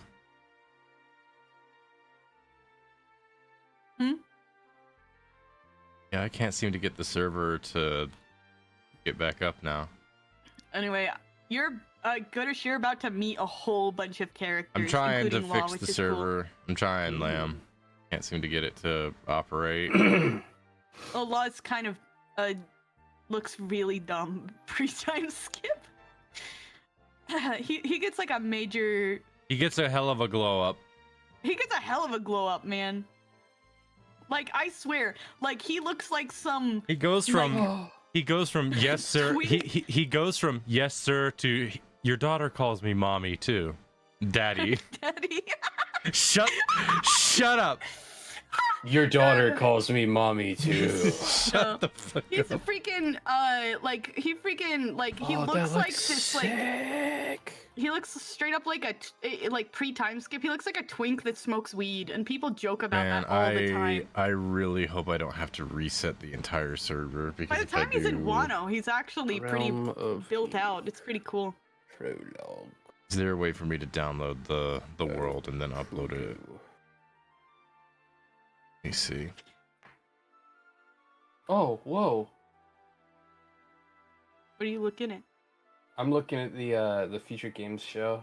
Oh. I've been keeping an eye on games that are coming up in the future. That's how I knew about Guild Wars 3, and I went, oh no.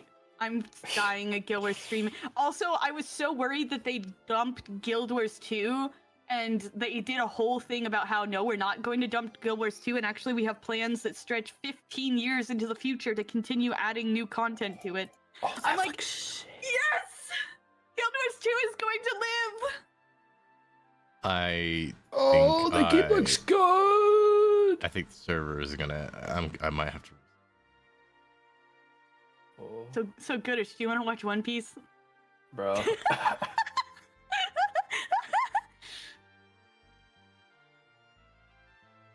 I don't know. I don't know what I want to do. Watch One Piece, probably. Probably want to rest. You can rest and watch One Piece at the same time.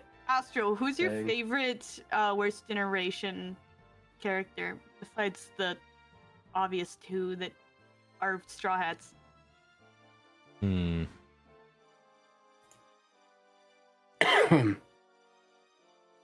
Bonnie. Wow, guys, you want to play Waifu Bonnie, Tactical oh. Force together?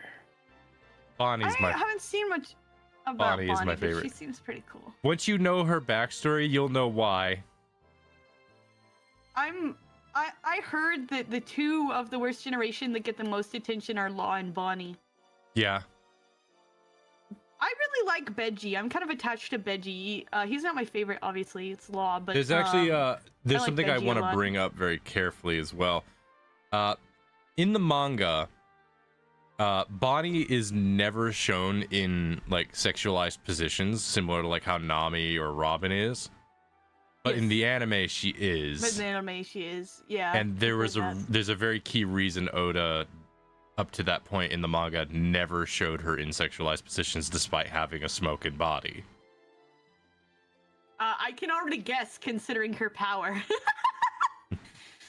But yeah. Also, I heard that she's the one character that Sanji never thirsts for, but they changed In that the manga, anime. he never ever like goes like horny mode for He's her. a dude.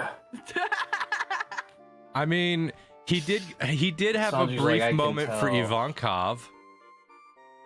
Did he? Yeah, you saw it was in the anime. What? Yeah, when Ivankov my- was a woman for a short while, and then he turned back, Oh no. and Sanji was like, "Dang it, why?" Yeah, Goodrish hasn't gotten to Ivankov. I love that bit so much, where Sanji I is think like, I "Oh remember my!" that. Sanji's like, Sanji strapped on Okama Island, sees woman for the first time in freaking weeks. Oh, and then it's like, Don't spoil anything. and then it's Don't just like spoil it's anything. Ivankov, so you know what happens, and it's just like, oh, Oh. and he's just sitting there like, damn it, why? Damn it! Why? Why'd it have to be me? I feel like Sanji just like Don't spoil. Goodrish hasn't seen it. Sanji just had like the Bobby. worst time, man. He does. Like at first I thought it would be Usopp that'd have the worst time because he's like the weakest member of love the crew, Usopp. but then it's just like no, Sanji had it worse. Sanji had it worst. Zoro fighting for his life from a bunch of Zoro fighting for his life for his own Don't reasons, mention and then anything, adding Sanji fighting for his life for another reason. Yeah. Anyway, don't spoil. Don't spoil. Goodrish is here, and I want to see his reactions to things live. We've been going through the entire story of One Piece for like months now. Yeah, He's extra bonedy, by the way. He just finished Thriller Bark. How did you enjoy Thriller Bark, by the way? It was great. I liked it. It was very good. I think- Oh, that's right. I remember. I was like, what was the thing that happened that I got a really good reaction out of? And it was when I found out about Garp. Garp. Yeah, you found Yeah. out that Garp is related to Luffy. It And I was like, what? was crazy. He was so happy that he didn't get spoiled about that, and he's just like, "What do you mean? Garp is related to Luffy?" It's crazy.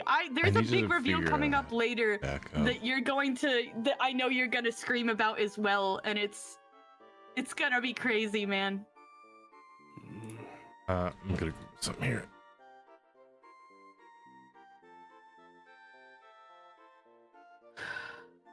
I'm just waiting for it. It is a few arcs ahead, though. Shabani is pretty short, actually. For as many characters as they introduce in such a short Oh. ass time. The Sinking City 2. Electric Boogaloo. You played the first one, didn't you, I Blossom? have not, but I own it. Well, there's a sequel coming out, so... Ooh. Oh, there's a remaster of The Sinking City. Oh, it's Perona's birthday, by the way. Ah. I want to tell Shindo because he says his favorite Happy birthday, female fictional character that doesn't exist. They're important listen to me, okay? Oh, boy. Like, I'm Lamb, just waiting for. I I think it's. Lamb, I have some bad news. I might have to totally restart the server. I'm just waiting for October for Law's birthday so I can go absolutely feral. You aren't already? But then I'll get a bunch of new fan art.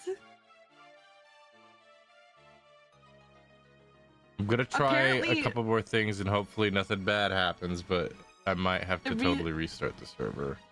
Apparently the reason why they picked it's like October 6th, I believe, is because the sound of it kind of sounds like his name or something in Japanese. I don't exactly know. But someone suggested it to Oda and he was like, "Yeah, okay, that's his birthday now." Do you know what Ace's birthday is? No. January 1st. No. He's a New Year's okay. baby. It doesn't really matter. He doesn't celebrate many of those anymore, does he? Shut up! I hate you so much! We're finally meeting some people that met Ace forever ago, and so we're getting flashbacks about Ace, and it's making me so sad. Because these people are like, "Hey, how's Ace doing anyway?" And I'm like, "Oh." Luffy meeting Tomo. Yeah, I met Tomo, and she was like, "Ha, I'm waiting for Ace to come back," and Luffy's just like, "Oh, that's not gonna happen." Shindaya. Just Shindaya.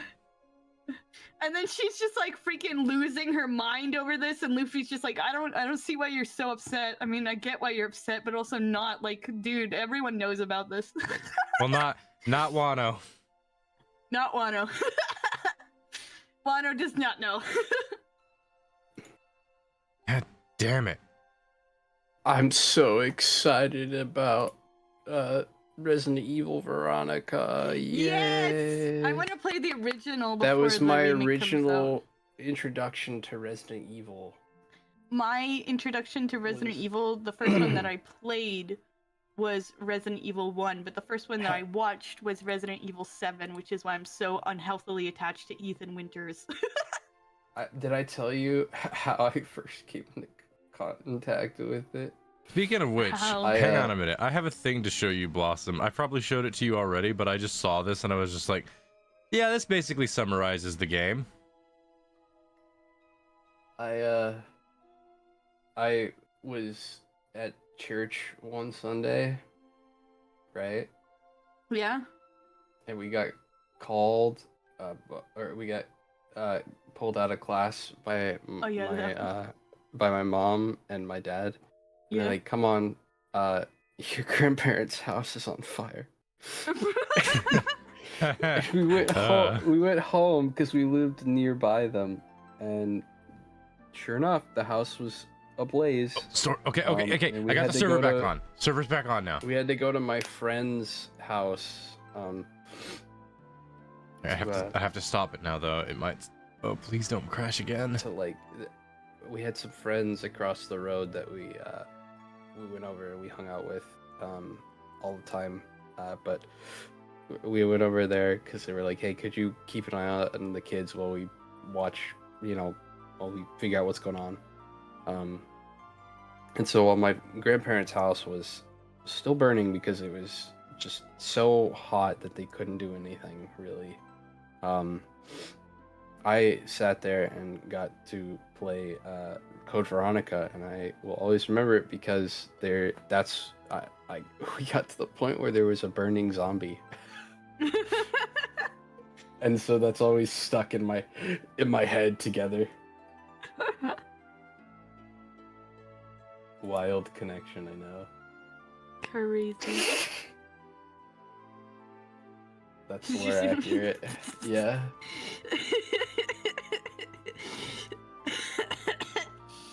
I really That's hope me to you. I don't accidentally. You're so mean. I really hope I don't accidentally delete them because I'm not familiar with this. Here's the thing, Blossom. Which one was I referring to? Am I Zoro or am I Sanji? I'm Sanji. Okay. I'm Sanji. Yeah, I thought for sure I was Sanji in that. No. I guess I could be Zoro. I guess I could be Zoro.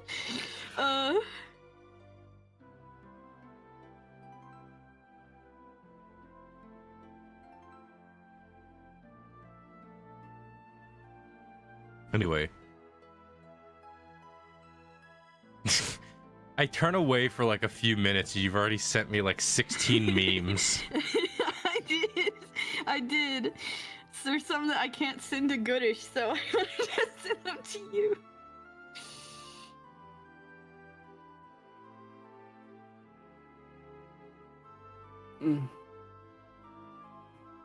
I already know. realized in the For that last- last one that you just posted, I already know you're picking seat number 3. Me looking over Nami and like It's like Nami thinking you're looking at her boobs, but then you're just looking at Laws. You're looking at it. Have you seen him shirtless? He got the man pecs. He got man pics, man. He do. He got them man titties. I'm sitting. Also, why is there 2 Usopps? I realized there's 2 What? Usopps. I would pick seat number 8. Is one of them Bon Clee? You would be crowded. I wouldn't care because freaking, you know he's gonna have colas stacked on that plane. True. You know, I also 2 would be cool because then you could talk to Ace. So Also, we still don't know where he's keeping the cola. To my knowledge, it's not where it used to be anymore, but we don't see where he keeps it, I don't think. Oh, in this the games, looks they have him keep it in his tummy. It could still be there. I don't have any memory of him post time skip opening his stomach.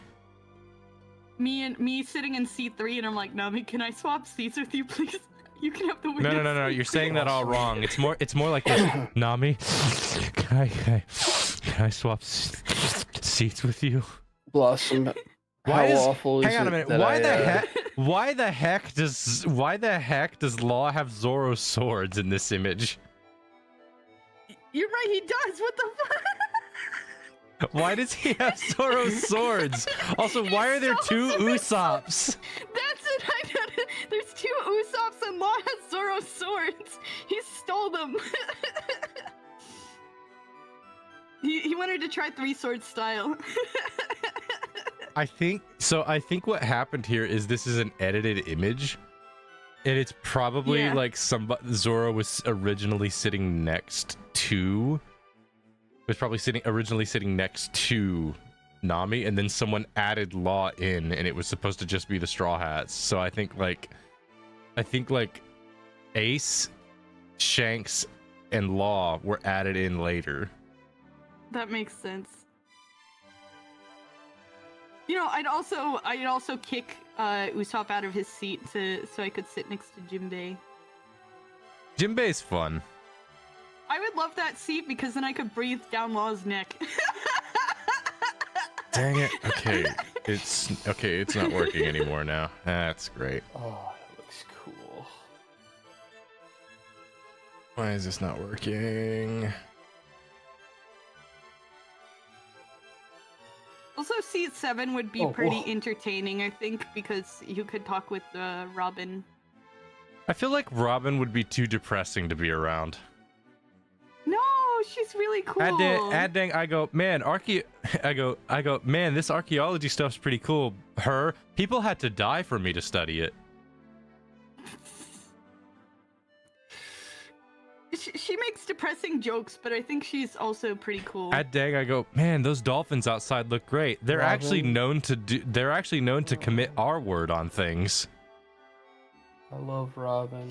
She's so Robin's hot. cool. Like, she just pops in with like the worst possible facts, and I'm just like, thanks. I was just trying to have a nice moment, but nope. I guess not. not. Much of post time skip Robin, but I like pre time skip Robin's look a lot better. It's much better. I just want to sit next to Law. But also I'm terrified of sitting next to Law at the same time. I feel like I'd piss him off so much.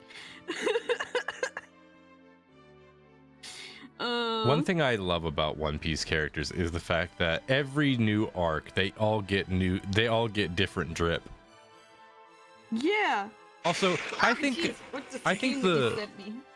I think the hairstyles that come out of Wano, because everybody gets like Edo period style Japanese outfits in Wano. So I think like everyone gets like their own like new particular hairstyle, with the exception I think of like Sanji, Zoro, and Luffy. No, but I think all Sanji the gets girls. one too. They all, Oh, yeah, the yeah. guys get it too. Right. They So get, like, it's just top knots. Luffy. It's just Luffy then. No, Luffy also gets a top knot. Does Luffy get a top knot?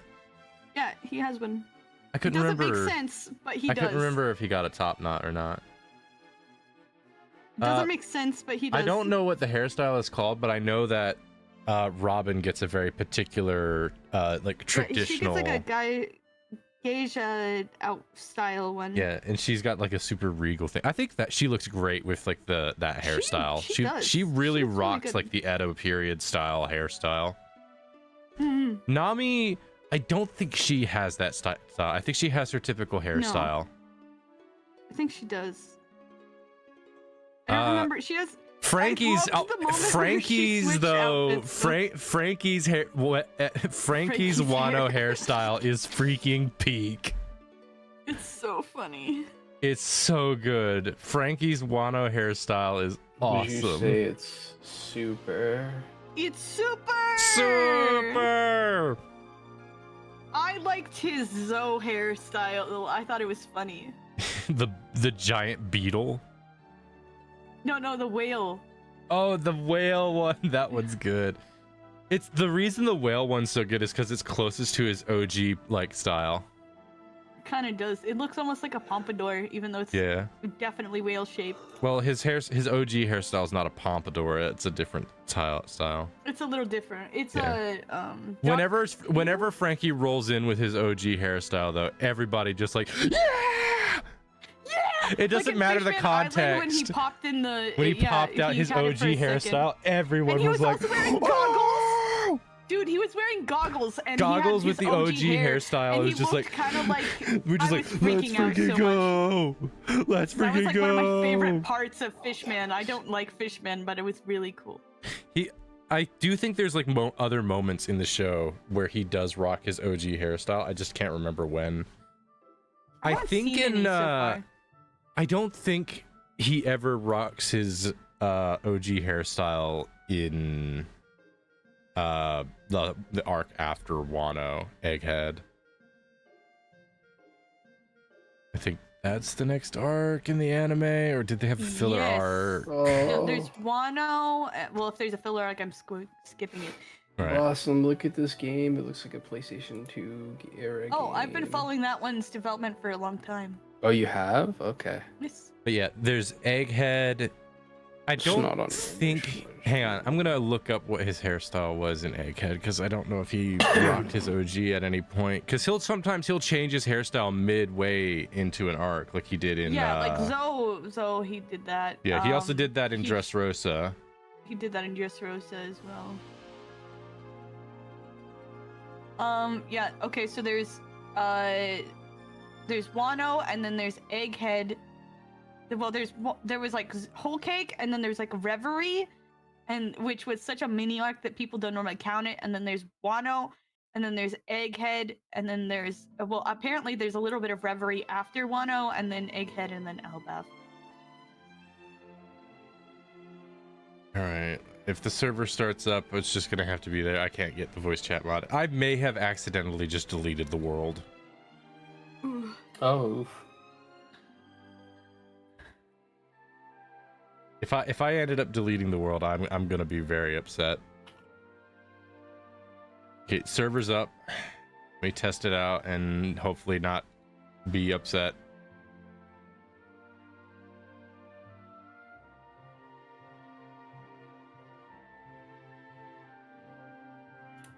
I can't believe it took so long to reintroduce some of the characters because I was expecting them like right away after post time skip, and then it took so long. Besides one, but that one was because he was so important. But like everyone else, it's like, where are they? What are they doing? And then we finally got one in Whole Cake. and now we're getting a bunch of them all at once in Wano, and I'm like, oh, I guess Oda was just waiting to throw these characters at us again. There was one in Reverie too. Ah, shit. You deleted the world. Yep. Well, Oops. Mother frick. what the flick? That's very upsetting.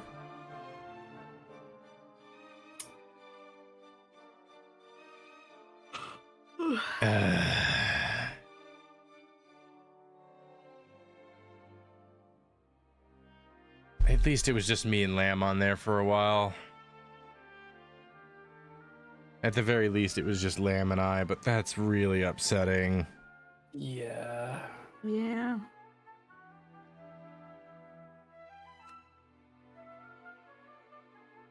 All right, let me see.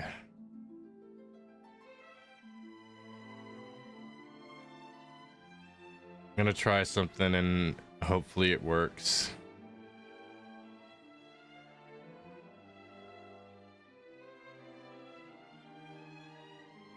If this works, I will be not frustrated and angered.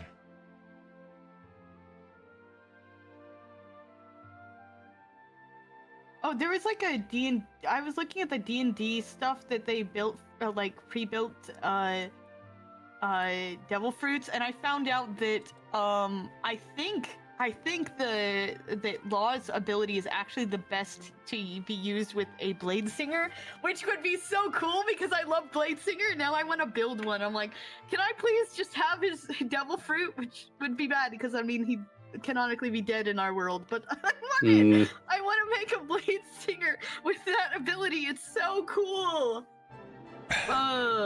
Blossom, why is Shark Dentist on your wish list? Why not? I'm sorry, Shark looks what? gross. That game looks gross. Okay, hang on. What did you say that was called? I want to look at it now. Shark Dentist. Dentist? What? Yes. You clean shark's It teeth looks and you try kind of not to neat, die. but like the mouth and stuff. Of the Oh, I have shark's seen this. It's all like gross and grody and like. Yeah. It's realistic. Well, that's why you try to clean it. Ugh. You're a dentist. Why else would you? Why? It doesn't I like, know, look- but it's just It, gross. it doesn't look really fun. Like it looks kind of boring, actually. it's like a It's chance definitely no game. power wash them. Oh, so it's RNG. You- Sorry, you Oh, have to it be is a careful. roguelike. That's right. I did see it say that. You have to like do surgery on the shark's teeth and try not to freaking die because it can just like chomp your head off. Well, I mean, that could happen hanging out with me, but you know. But I gotta say, like I'm weird. I used to watch surgery videos for fun. So You That know tracks. what? My dad and like my sister. There was a type of surgery I looked into with photos to see what it looks. There was a type of surgery I looked into because I was like, what do they do in this specific type of surgery? I'm not going to bring up what the surgery is, specifically because of certain reasons and whatnot that I won't get into, but I'm not going to bring up what the surgery is. But I'll tell you what, I'll send a message to you, Blossom, and I'm going to trust that you won't blurt it out loud. And I actually mean Wait, that, sit out not as loud. like a funny yeah, haha. I know. Surgery videos are kind of fun to watch, even though they're incredibly gory. Oh, I want to get into Ooh. medical because I'm I weird. know you're going to laugh at this. Yeah. Oh no. Dark I guessed it was that mass. already. I guessed it was that already. I looked into that to be like, what exactly happens? And then I saw that and I was like, I didn't need the pictures. It's yeah, it's pretty horrific. That's like really bad. I'm just like, that Yeah. surgery does not need to happen at all. Yes, there are quite a few surgeries that should never exist. It doesn't matter if you can; it should not be done. Isn't there like another type of surgery I remember where it's like, this is one for that's common for guys that deal with a lot of self-esteem issue, which is like the it's the surgery where they put like metal rods in their bones. Yes, it is incredibly awful to do to your Doesn't body. that have like extreme long-term pain effects? Yes, you can develop chronic pain, and it's terrible. And as someone who deals with chronic pain, just because my body is a mess, if I remember don't know why correctly, anyone would do that. Because what you do is they break your bones. well, the thing is, shift it. I know why they do it. It's horrible. And the thing is, the moment I tell you what it is, I know your immediate reaction. Yeah, it's women. That I'm not joking when I say this. The reason why it happens is because men feel constantly like it's like a self-esteem issue, because it's like, I'm only dating tall guys, and I'm just they break your bones. They put a freaking like metal bar in there, and they wait for them to re-heal over and hope that it makes you taller. But the thing is that it doesn't just damage your bones and leave like scar tissue there. It also damages the muscles, because now the muscles are stretched in a way they never were meant to be, and it can lead to some really bad stuff. And there's a guy who wants to gain like a whole foot of height from doing the surgery. Yes, he's obsessed with gaining a whole foot of height by doing the surgery. So he's had multiple surgeries done to the point where his muscles have atrophied so badly that he's losing his ability to walk, and yet he continues to have these surgeries, and his family is still supporting this. And I'm Isn't like, there what a guy? are you doing? Isn't there a guy that has done so much plastic surgery that he has no feeling in like his face or his arms, or like in so many different parts? There's also women that are like that too. Yeah. It's like, I think he's literally called, like, the nickname they gave the guy was like the living Ken doll. This is part of why I'm very much against cosmetic surgery. The thing is, there's only one cosmetic surgery that I think is like, okay, you could work with that one, because it's not like actually harmful because of the way the surgery is done. It's hairline surgery. Yeah, that I would count that more under restorative. Yeah, because what it does is it takes hair from another part of you and places it somewhere else. Usually it's the peach fuzz on the back of your neck that they go with. Yeah. So, restorative surgery I'm fine with. Cosmetic surgery for the sense of cosmetic. Yeah, because hairline surgery doesn't introduce anything artificial like I don't know what they use in plastic surgery, Botox. but they don't introduce things like Botox or anything. They use your hair from like a different part of you. It's a little sore for a while, but once it goes back in, it's fine after. To some extent, you could argue in that sense some cosmetic surgeries, because sometimes they take fat from other parts of your body and put it in other places. Still, I am against that, but the main reason is actually because of my religion, because I believe that if you start changing your body like that, it's wrong, because if you're like, it's the reason you'd want to is probably some form of dysphoria, and that's not healthy. Yeah, and I agree with that sentiment. You should be how God intended to be. So even if like I personally don't like how I look, I wouldn't have cosmetic surgery.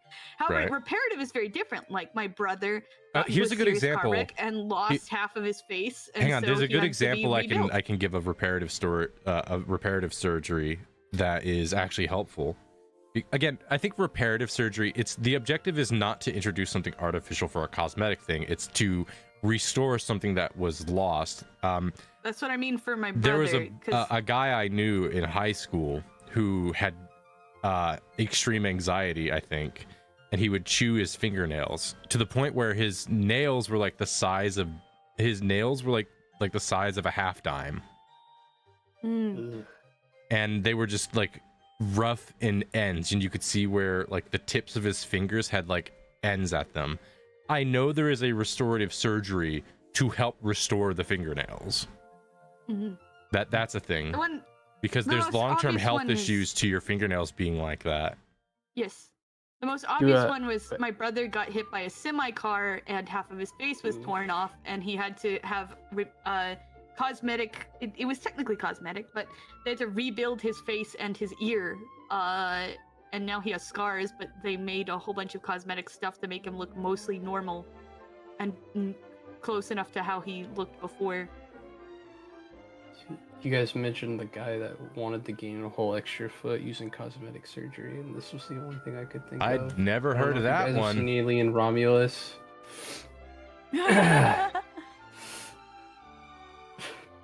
Okay, I need to test something. Yeah, my brother had serious problems, and then people would judge him because he had facial scars. Yeah, that's the not thing. nice. I knew a guy that had like an entire eye that was gone.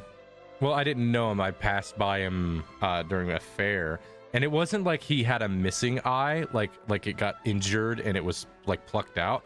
No, like that part of his face was just skin. Oh. My brother almost lost his eye. He was very lucky not to. I knew a guy that only had 3 hands. Or 3 hands? What is wrong? I'm freaking. Excuse I'm me? freaking sick. You're Can you sick. tell? He had Sick. 3 None desu ka? fingers.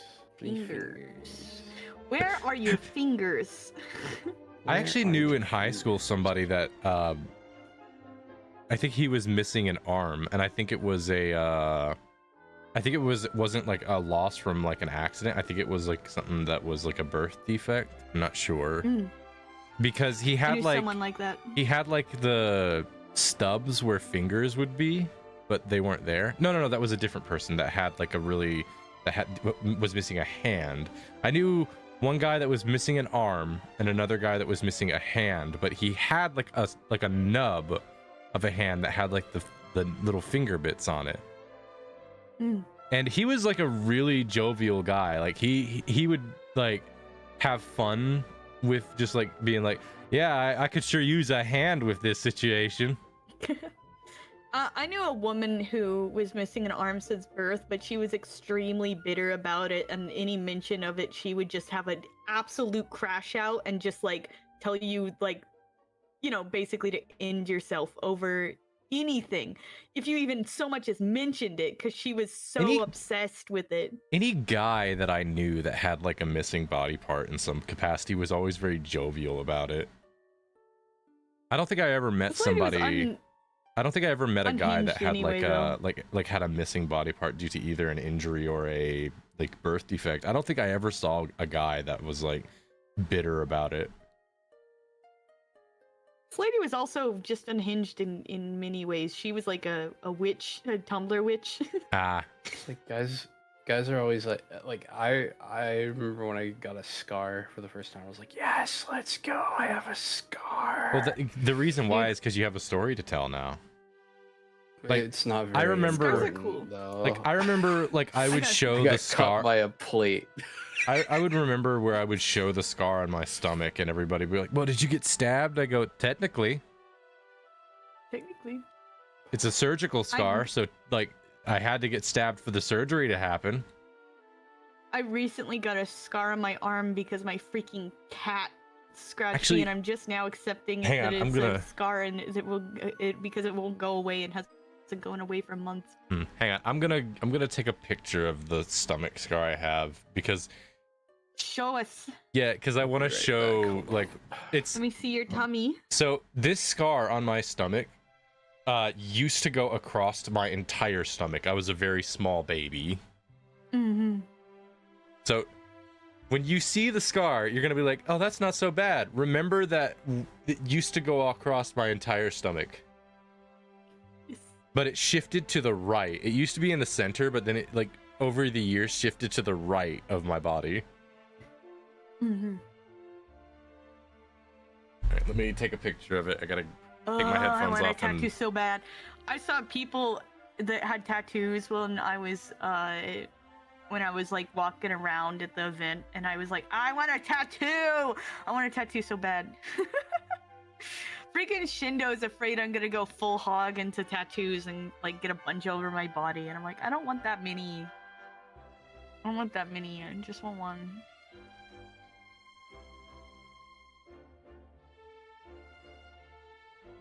He's also like, because Law has tattoos, he's like, it's because of Law, isn't it? And I'm like, no, I can literally prove that it's not, because for years I've said I wanted the same tattoo.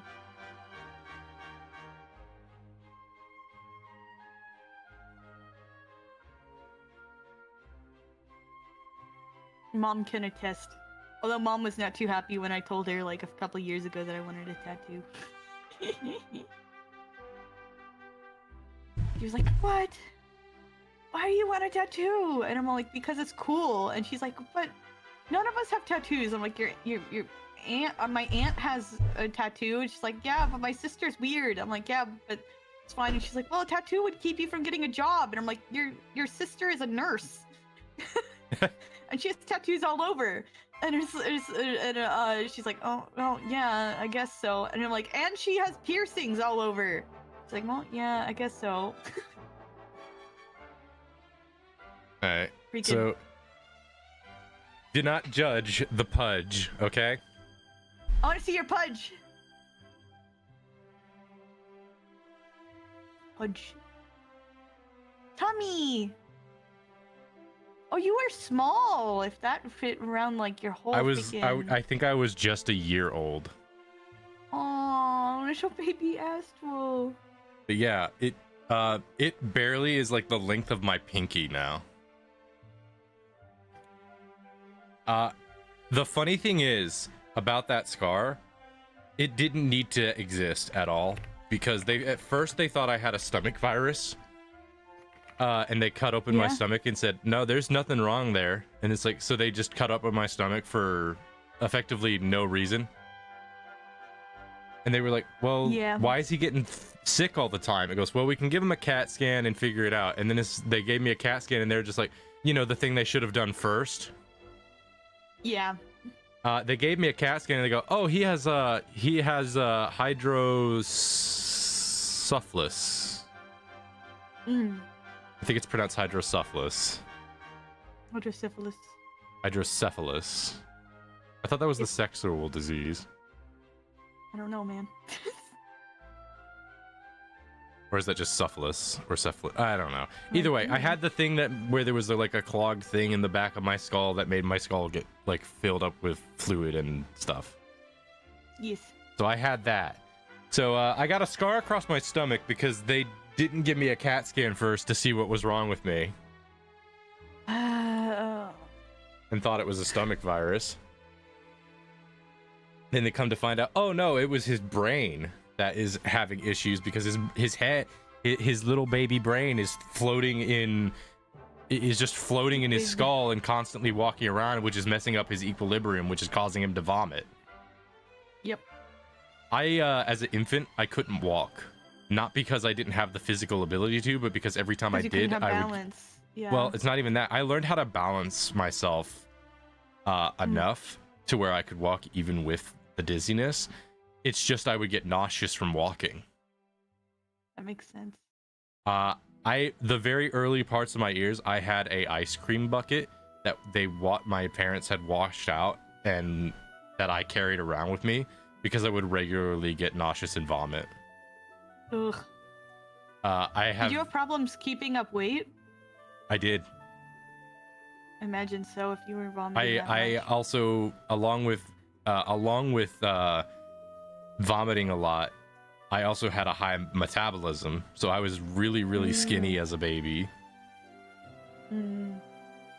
I eventually got surgery, and it went all right. I didn't have to get a shunt or anything in the back of my head.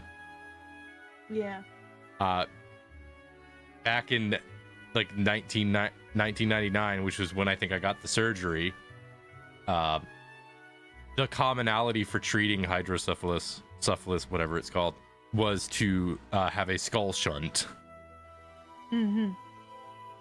Which is basically, I remember when every time they would, my dad would mention this story to me before. It's like every time they'd say, "Yeah, we can't do the surgery. He has to get a shunt in his head." And when he asked like how that will impact my life, they all basically said the same thing. It's like he can't play sports, he can't really do anything because it's at such a specific spot, all that stuff. Yeah. Where it was just like it'll permanently affect his life and his career and everything else in his future. And my dad was like, "I'm not doing that." Mm-hmm. It got so crazy that he actually like found a surgeon who specialized in this surgery from Africa. Oh. And when he rented out an entire hospital room specifically so that the guy could get there. Like, it wasn't like he went to the hospital and got me treated. No. The guy had to go from Africa to America to do the surgery, and my dad paid both for his trip and for the hospital room for him to do his surgery. Crazy. I got to meet the Harlem Globetrotters, though. Yeah, there was another kid in the hospital who had cancer. I didn't know it at the time that he had cancer, but he would come visit me while I was at the hospital, and I remembered him. And after my surgery, I made my dad cry because I started immediately running around after the surgery because I could finally run and not feel sick. And I immediately ran to where that one kid was staying at and showed him that my surgery was a success and that I don't feel sick anymore. Aww. And I hung out with him. According to my dad, I hung out with him for like the rest of the day and got to meet like the Harlem Globetrotters because they was there for him. They spun a basketball on my finger. Oh, that's so cool. And I got gifted from that kid one of the original Beanie Babies. Oh! And we have it somewhere. And we later learned, like, oh, the original Beanie Babies are worth like hundreds of thousands of dollars now. Yeah. Well, this is why I want to get into medical so I can help people. Even if it's just in rad tech. The funniest part was like the way the surgery was conducted. It wasn't conducted with like what you would expect. The man straight up had power tools. I don't know how the surgery was done exactly, but I remember my dad basically was just like, he asked about how it worked and all that stuff, and just this and that. I don't remember how a lot of it went down, but I remember this very specific thing from the story is when the surgery was going on, you know how they have to ask you to leave the room if a parent is like, if their child goes under surgery? Yes. My dad straight up refused. He said, no, I'm not leaving this room. I remember it's like, it's sort of a policy we kind of, because it kind of will bother parents if they see their kid, getting surgery Cut operated open. to them. Yeah. And then my dad basically said, here's the thing. I was here when he came into this world. I'll be damned if I'm not here if he leaves. Mm-hmm. And that was his main thing. And then he also, just to make sure the doctor knew how serious he was, the doctor pointed at him and goes, also, if he dies, you die. And he was not joking. He was not making a threat. He would have done it. I'm not even. It was a promise. He would He probably would have done it. It's like, oh boy. Like, Dad, that's a bit much. It's kind of funny because like that's sweet from a parental situation, but for medical care, that's like a nightmare patient. I know. But the surgeon guy, he was actually very accommodable. Like, he was like, yeah, that makes sense. Accommodating. And also he didn't have any actual means to actually, get my dad to leave, because my dad is the one who paid for his trip and rented the entire room. Yeah. So he can kind of do whatever he can kind of do whatever he damn well pleased. Yeah, it's like, well, okay, you're gonna see the surgery then, I guess. Okay, I got the server up. Lamb, I have some bad news. Are you there? British, are you still alive? Guys, I think British died. So, Lamb, unfortunately, I think the world crashed, and I had to make a new world. So we have to start over. I am going to give you permission to use some creative mode features to catch yourself back up, because it's not fair that happened. I won't do that for myself, but you have permission to do that because you spent a lot of time on it. You can use enough of the features to make yourself a base, and get some minimal resources. Don't get like a whole bunch of stuff, but like get yourself a base. Like you can pick a spot and get a base. We're gonna hop on later, and well, my schedule is already off the rails. I'll hop on right now and we can go ahead and set up the spawn point. But before you hop on though, I need to turn the server off for a brief moment to add a thing. It'll only take a moment and it shouldn't do anything because I'm not changing the world or nothing. That was the reason why I think it broke before, was because I changed the version from paper to fabric, and that I think is what caused it to crash. Because I think when you try to keep the same world, it doesn't like it. So let's give this a try. People were saying that One Piece Odyssey wasn't a good game, but I loved it. The reason why is because it's a bit clunky in terms of the mechanics. It doesn't feel clunky to me. I think it's by comparison to like some of the other games like Warriors, where everything's very fluid. So people are comparing it to like how Warriors functions. It's a whole different type of game. It's a RPG. Hang on a minute. Was Odyssey the RPG? Yeah, Odyssey was. Sorry, I'm not thinking of Odyssey. I'm thinking of. I think it's World Seeker is the one that has a lot of critiques to the gameplay. World Seeker felt more clunky. I have been playing it, especially the Law DLC, because it's the Law DLC. But yeah, I think it was World Seeker. It's a little clunky, and the difficulty spiked ridiculously high for some reason. I don't know why. I might have to restart my save and take an easier difficulty. I think the reason why Odyssey doesn't get very popular is because it's not popular among RPG fans. It's not popular among RPG fans because it's such a bare bones RPG, and it's not popular among One Piece fans because One Piece fans tend to lean more towards like the Pirate Warrior games, where it's more of like a power fantasy type vibe. Because the Pirate Warriors games really does feel like a good like gameplay for One Piece characters, like a power fantasy. Because like the characters in One Piece are all like superpower. Yeah, Odyssey. Awesome. What? I had. Can you stop being on the verge of a climax? No, what? I'm on the verge of dying. That's completely different. My dad and mom like all stopped at like box lunch and Hot Topic. Yes.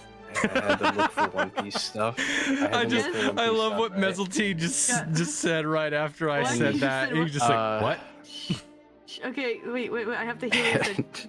Yes. He was like, who is Donkey he was like, what's Luffy's first name? Like Donkey? I'm like, no, it's Monkey D. Luffy. And he's like, okay, so I saw that, I saw Zoro, I saw Sanji, and who? Doflamingo. And I was like, who's this guy? Doflamingo. Who's the Don Quixote Doflamingo dude? Like that meme. It's like that meme from Friends. Just like, get a load of this guy. Doflamingo looks so gay. Well, that's cool, I guess. I love the jokes that people make about him being gay, and then him just be like, I'm not gay, and they're like, oh, we don't believe you. Not gay. It's like, you wear pink feather boa, and like, you have your ears That's pretty pierced. masculine, actually. I don't know what you're talking about. Doflamingo from Punch Out. That's so funny that he saw Doflamingo merch. I can't believe that Doflamingo still has merch. Where did you say it was? I'm looking for a friend. Apparently, what was it? Yes, apparently Hot Topic just released earrings that look exactly the same as Law's, and I want them so bad, but he has 2 piercings in his ears, so I want to get my ears pierced again so I can wear the exact same ones he does. I'm so cringe. But again, cool, you are cringe, but you are free if you. It was lean funny. into it. I was talking to Chuzzy and she said, like, would you really get your ears pierced for that reason? I'm like, it wouldn't be too bad. And also, then I could wear some more edgy earrings. Like, that would be cool. And also, my mom has 2 piercings in her ears, so she probably wouldn't question it too much. Actually, my mom got a 3rd piercing in her ear, and she hid it from her parents because she was like, they're gonna think I'm a rebel. She got like the top of her ear pierced, and she like hid it from her mom. Dad, when she went to That's visit, cool. she like grew her hair out specifically to cover it. It was so funny. She's like, "Don't tell Grandpa and Grandma that I got my ear pierced." Man, I cannot get this damn server to work. I like can't how believe there's y'all have Doflamingo been merch. y'all have just been prattling about random things, and I've just been struggling to get this damn server fixed. I wonder, did you ask him what Doflamingo merch he ran into? No, Maybe a figure or something. I think it might have been like Funko Pops or something. Oh, like there's that. a Funko Pop of him. That makes sense. There's also a Funko blind box. Crazy. You can get a little chibi keychain. What the with him. hell? Why would you want is this that? not working? Ugh. Apparently Hot Topic had a really cool Law hoodie, and I want it, but they haven't had it in stock for years, and it's probably because he hasn't been in the manga or anime for like 3 years. It's a little sloppy, but. Sorry, Momish was bringing me a sandwich. She didn't have to do that, but she did. Ah, your mom is wonderful. I'm gonna marry her one day. She came in the last night while I was like talking to Laurie because I was trying to tell Laurie to do something because she's like, I don't want to do this anymore. I was like, do it. And she was like, is everything okay? I'm like, yep. And I'm like, say hi to Laurie. She says hi, Laurie. And Laurie asked my mom for her number again. I want your Stop mom's it. number. No. And Oh, give me your mom's number. Come on. I've been trying not to get Oh. frustrated this entire time, but it's getting tough now. I'm sorry, man. I had accidentally deleted the entire damn world, and now I'm just struggling with this damn thing. But I realized if you look on Astral Stream, we both have the Emote Lab one, one, but mine is the silly one, and also it's my whole body, and yours is only half of your body. Yeah. Why don't you have your whole body? Cause What part? I'm going That's to it. marry Goodish's mom. don't do that. I'm gonna marry her. I'm gonna Oh. marry her anyway. Marry that girl. No. What kind of weird family is this? When will your grandparents adopt you? My family's majorly weird, man. Brother, Maybe I'll marry your We're a dad little too. quirky. brother, my What if- grandfather had like 15 children. I have a very extensive family tree of uncles and aunts. Goodish, would you rather I marry your mom or your dad? Neither, actually, I think. But if you have to choose one. Death. Mhm.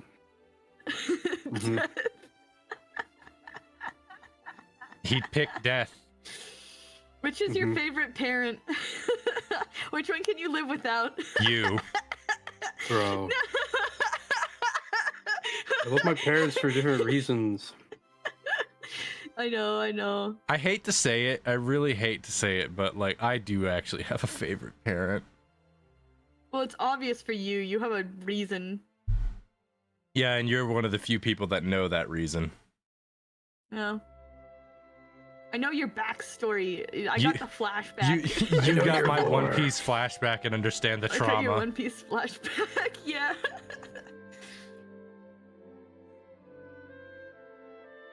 Dude, I didn't even have the same trauma, but Oh. I had a favorite. I do have a sad Parent, and story I to hate share. Oh, I have a sad story to share. So Oh, great. About 2 weeks ago, my dad and I, well, my dad, he introduced it to me later. My dad found two kits out on the porch because one of our dogs had apparently just found one and found two of them and brought them to the porch. And he didn't know where they got the kits from. I should probably explain. A kit is a baby rabbit. Oh. And they couldn't have been more than like 5 days old. Yeah, they're very small. Yeah, and Used to raise rabbits. Because we didn't know where they came from, we couldn't like put it back in the burrow, and it was raining and storming outside, so we couldn't just leave them out there because they would definitely die if we just left them. Yeah. So we tried to bring them in and take care of them, but we didn't know how to take care of them because they're not like taking care of cats or dogs. Yeah. Yeah. So I primarily was the one that was taking care of them for a bit because my dad had to take care of a few other things and whatnot. So we tried to get a bunch of towels and various things, a box, to try and create like something similar to a burrow, but they were just constantly having a hypothermic reaction because they need to be really warm constantly. And we were having trouble getting them to eat because you can't give them whole milk because it gives them diarrhea, which we found out. Yep. And by the time we got like kitty milk supplement, which was like the online recommendation was to get like kitty milk substitute. We tried a couple of things. We actually tried, because we had a nursing cat right now, but her kittens had gotten a lot older by this point. We tried to see if we could get them to nurse off of her. One of them got to latch, but she didn't recognize the feel of it and was not very receptive to it. She didn't like try to kill or like attack them in any way. It's just the way it felt when it latched was unpleasant to her, so she wouldn't let it like stay. So we tried taking care of them for a bit, but unfortunately they did pass away. Yeah. They were really small. Like I could hold both of them in the palm of my hand and then close my hand and they would both still, I could hide both of them in one hand. Yeah. They were super duper small. And it was tough to take, it was like difficult to try and take care of them. Like the moment we finally started getting them to recover, I fell asleep and then woke back up and it was immediately back in that mode of, oh, I'm almost dying. Because we just did not have a proper container that could like keep them warm. I saw a bunch of recommendations. One of the ones was to like use like a pad warmer, but we didn't have one available. We have them somewhere, but we didn't know where they were. And the other was to like use a warm bottle of water. But the issue with that is you have to constantly change it, like every hour. Yeah. And ultimately, just because we didn't know how to take care of it, they ended up passing away, which was sad. Yeah. But it's what it is. We at least tried to give them a chance. And as for why we didn't call a vet, we live in the hills. It takes an hour for us to get to a vet.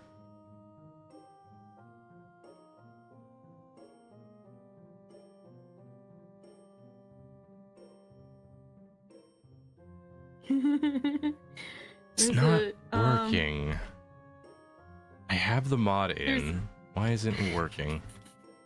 There's a Sanji cosplayer that's like works at Universal because they're having a One Piece diner, so he's like the official Sanji there, and he does like all the like crazy like poses every time a girl walks in, like that Sanji does, where he like makes heart hands and like a heart out of his arms, and he like starts clapping and skipping around, and so someone like mimicked him, and he just kind of sits there and stares at them like, do I really look that dumb?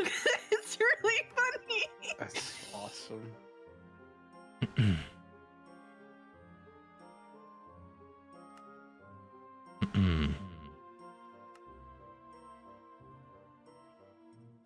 Why is it not working? It says not connected, but I have the mod in the server.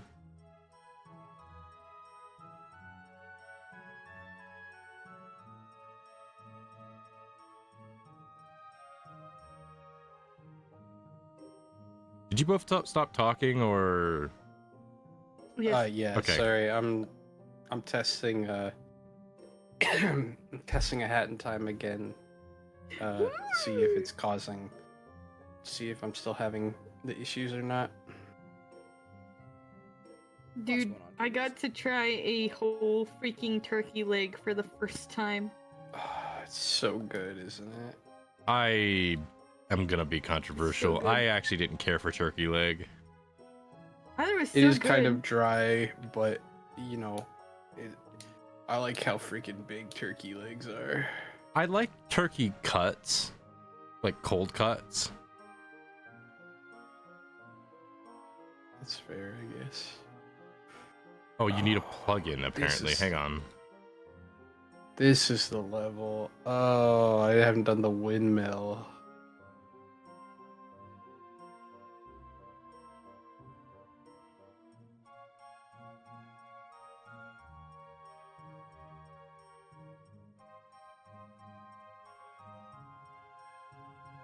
Oh, oopsies.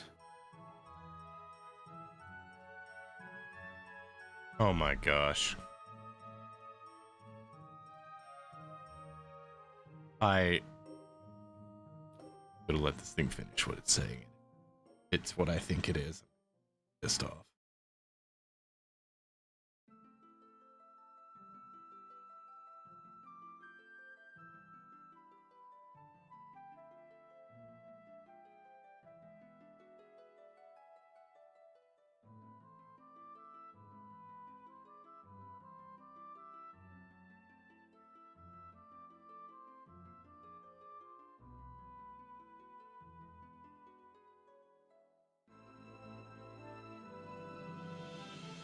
Please tell me this isn't going to be upset.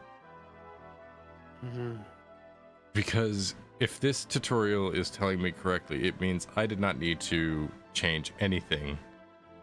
And it means I deleted the world for nothing.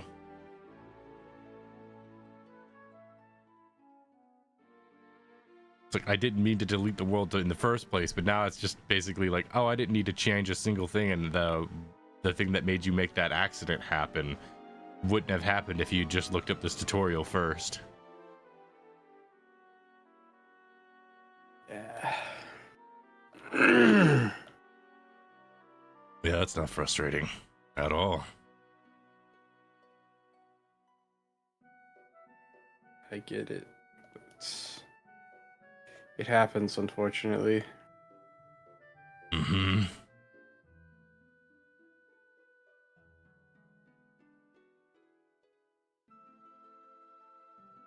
Oh, frick.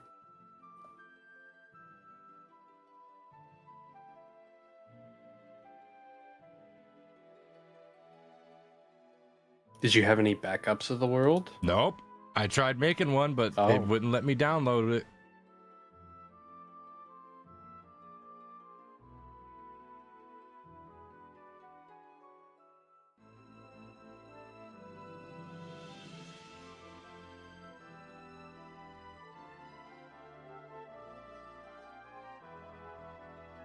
Dude,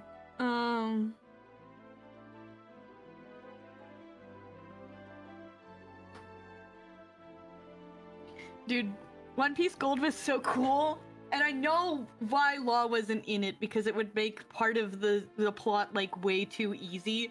But also, I wish he was there just because the killer outfits everyone got in the movie. I was like, please, like his Stampede outfit was kind of cool, but I wanted to see what cool outfit they'd give him for gold, because everyone was styling. Like Usopp looked amazing, even. Like that's crazy. And Usopp normally dresses like an idiot. Hey, don't talk about my boy like that.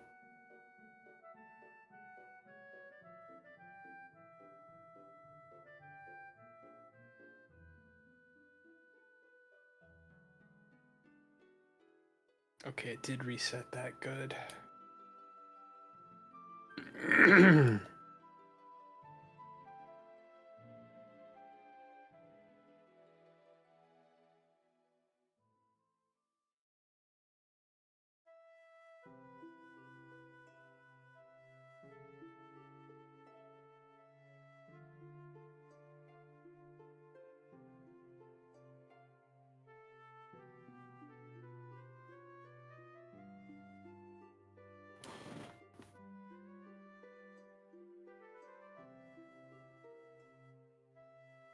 Cool. All that work for a token. That's nice. What are you doing? I'm climbing the windmill. Oh. In Alpine? Yep, in Alpine. Ah, I hate Alpine so much. It's not a bad level, but it does kind of blow when you're like, all right, where's the next area I need to find to get to the end? And the game's like, ha ha ha ha ha, we're not gonna tell you. Tee hee. But then I remembered, hey, guess what? Kid's hat tells you where you need to go. I got really confused for a second. Oh, you were thinking One a Piece kid. kid, weren't you? Yeah. You goober. I was like, he doesn't I- wear a hat. I hate to say this, Goodish. I thought the exact same thing. No, it's You have okay. to say hat kid. It's very different Hat than kid's kid. hat. Sorry, my I bad. was thinking Eustace Except kid. that in the game, it's literally called Kid's Hat. So True. But freaking that messes with my brain. I was like, he wears goggles. He doesn't wear a hat. When you put a hat on him, then he is. okay, so I definitely heard. I the think that crackle Eustace again. would look really weird with a hat. Cause his hair is so spiky. I've He's not like heard freaking- many Who? people call him Eustace. Yeah, Eustace. I'm pretty sure he's always wearing a hat. So actually, okay, so I've been That's reading fan fiction. one of his and things. Otherwise, you see. I've been otherwise, reading- you see his You're bald Blossom. head. I have to mention this. You're the only person I know that reads fan fiction unironically. Okay, I've been reading Which fan fiction, hair? and when it's Law's point of view, he always refers to him as Eustace, and so I think of him as Eustace instead of Kid, and when it's Luffy's point of view, he refers to him as Gaizo, so it's almost completely different, so I just call him Eustace. Anytime I hear Eustace, I can only think of Courage the Cowardly Dog. Stupid Which hair? I know it's not like because that's what Law calls him in the anime. Apparently, he calls him Eustace. He doesn't call him Kid. That's it. I'm getting me mallet. So I'm. That's why the fan fiction has changed how I like freaking it weirded out Shindo too. He's like, why do you call him Eustace? And I'm like, cause fan fiction. I've been reading so much of it lately, and a lot of it's from Law's point of view, so he refers to him. Like, even I've accidentally referred to Luffy as Straw Hat instead of Luffy, because that's what Law refers to him as.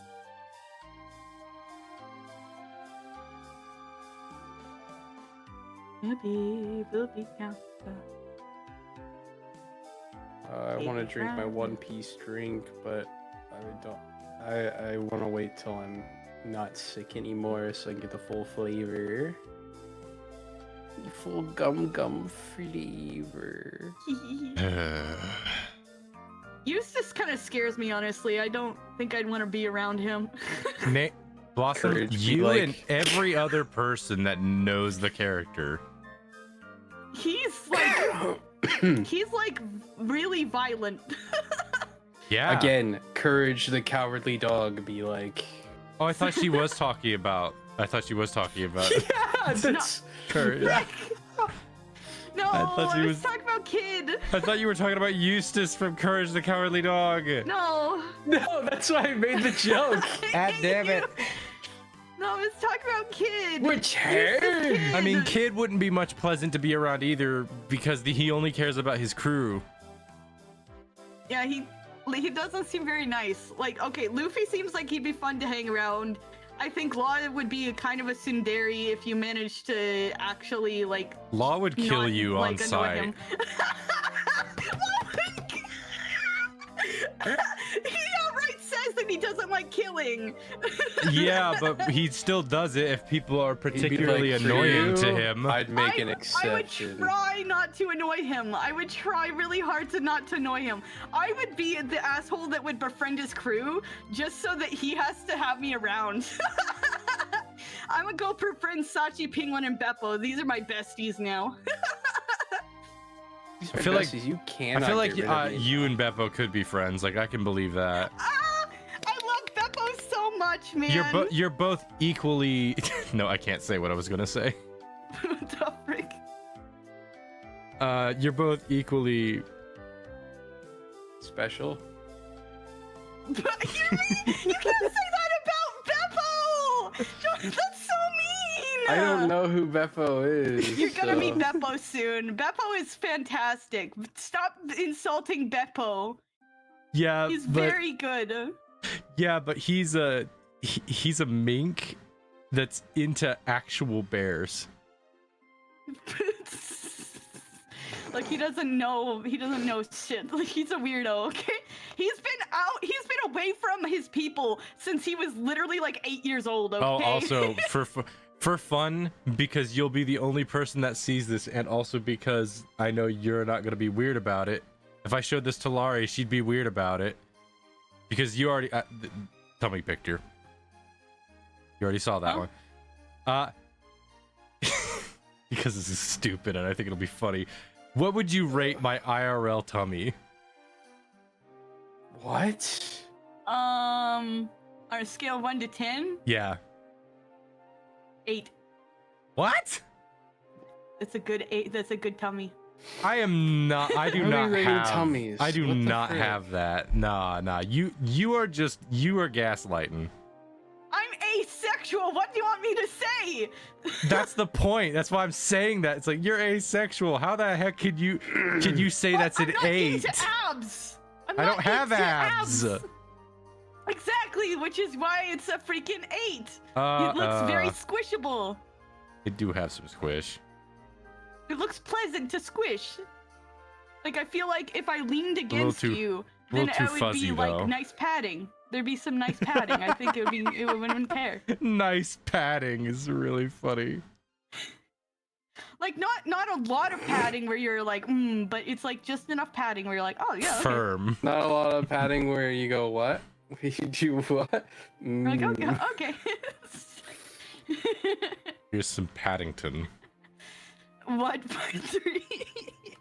It's a nice tummy. Servers. Which is so it's so funny to me because freaking every time I tell someone that my favorite law outfit is the Dressrosa one, they're like, "Oh, that's because he's shirtless." And I'm like, Sorry, no. I don't know if we can move on from the tummy thing though. Like that's just Why not? why do you want your friend to rate your tummy? Because I'm not? autistic and bored. Why would you Oh. not want your friend to rate your tummy? Also, I I'm don't like want people horribly like seeing my neutral tummy. when it comes to any like sexual thing. Not because I'm It's not even asexual like sexual. Blossom, not because I'm asexual like Blossom, but because I just don't give a. It's not even sexual. It's just tummy rating. I mean, people find feet sexy sometimes, so it's like, No, I can I guess understand there's a it. thing for everyone, but I think it's so funny whenever I bring up like specific body fetishes. I think it's so funny when I bring up like specific body fetishes because it's like I can understand where a lot of them come from because it's like a part of the human body that is particularly appealing. Like I can understand why why some people might be more like attracted to feet because I know there are because I've met people that are attracted to hands. hands are cool. And I like when I actually take a moment to think about it and like actually look into like what makes it feel appealing. It's like there's more to it than just it looks sexy. There's actually like rational thought behind it a lot of the times. I'm like I had a platonically attracted to hands because I feel like looking at someone's hands is like looking at what they see themselves as because well, the hands tell a when lot. I think of my, The hands tell a lot about a person. When I think of myself, I don't think of my whole body. I think of my hands as me. And so it's like for other people to like look at someone else's hands, it feels like I'm looking at them This is gonna be That's fair. the way they see themselves. I think the closest thing I have to like fetish level attraction is probably, and this is gonna sound weird because most people think, well, that's normal. but it's specific. It is the chest, and not in the sense that people think like the breast. I mean the actual like the chest as a whole. Mm. And the reason for it, this is gonna probably sound cringe, but it's because I like the sound of a heartbeat. That's not. I don't think that's pretty cringe. I remember as a and I don't even mean in like not just that as like in a sexual manner, but even when I was a kid, Yeah. Whenever I wanted to be comfortable and feel happy, I would go to either my grandmother or my dad, and I'd rest my head on their chest and just listen to their heartbeat because it made everything feel better. I did that too, yeah. When I was younger, when things were too noisy and like when it was too loud and too noisy, I would cover one ear and Yeah, then you put cover the one other. ear and you lean. Yeah, I did that too. Yeah, maybe that's an autism thing. It might be an autism thing. But I loved listening to the sound of a heartbeat, and I know that if I got married, that I would want to if I wanted to be comfortable, I would listen to her heartbeat. I don't think that's weird. No, I think that's. I had a sister that was And attracted I mean to. this. I mean this in the manliest way possible. I think that's cute. Yeah, it's cute. Okay. So anyway, I had a not sibling but called sibling that was attracted to backs. I've seen a lot of that. I think that might be a popular attraction amongst women because I knew a lot of women that liked back muscles. I don't get it, but I've seen it. I kind of I've get seen it. people weirdly obsessed with Ina from Hololive's back. I kind of get it. Like I can understand. I can have an understanding to it because like the back is very broad, and it's one of those things. I think like if you think of like spooning, where it's like that's where you're gonna be resting against a lot. The back is very broad, and women are broads. Hair is one. I know that's one. Hair? That's stupid. Yeah. I'm sorry. I know someone that really likes hair. Yeah. I don't There's get some that. ones that are specific, like lips. Lips are one. Mm. I actually knew a person that hated the word lips, That's funny. and she'd actively like be like, "Don't say the word lips. It makes me uncomfortable." And I'm like, "What? That's just gonna make me say it more. Like, why would that make you uncomfortable?" He goes, "I just don't like the way it sounds." I'm like, "That's a choice, though." Well, it's like the word moist. People don't like the word moist. I don't get it. Moist. I really don't get why people like get fringed up by that. I think it's because it's been sexualized a bunch that people are like that, where it's like, That might be it. Because I think that's where a lot of discomfort comes in, because like the word lips has been sexualized a bunch in recent time as well. I don't like the word moist because it makes me feel sweaty. I mean, Like, that checks ew, out. Sweat. I'm always sweating. Oh, I finally managed to get the timepiece, even though I'm lagging. Let's go. Yeah, we can hear your like. Yeah, I imagined you could. I don't like the way you said that. Graphics card and see. What do you mean? You know, it's really funny when I'm looking at the stream. Astral looks like he's like our parent, and we're just like these two little kids. I cannot get this stupid thing to work. The illness has spread. I've been trying to fix this for like 3 hours now. How have you not gotten your family sick, Goodish? I've done my best. I'm so sorry to stay away everybody from on all this of them. stream, because like not only did the power go out and it delayed the stream, but now I've just been trying to fix a server for 3 hours. I mean, it's fine. You've had cool conversations with me, and Yeah, I'm cool conversations about Okay, feet well, and hands I'm being glad that sexualized. I was chopped liver here. I do actually. This is another weird one that popped into my head. it's not a fetish, it's just a weird physical development that can happen. Because I know some people, well, correction, I know of some people that have this as a development where, let's see, what's like the least discomfortable way I can bring this up where it's like more of like a logical, medical, or biological thing as opposed to something that people sexualize.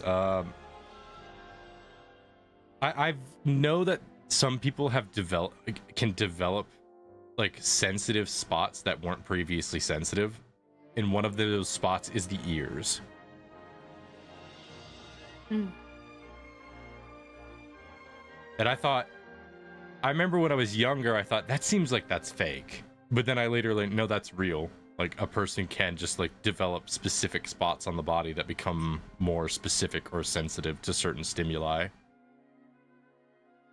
And I just thought that was a weird factor about how the human body responds to certain things, especially with certain input.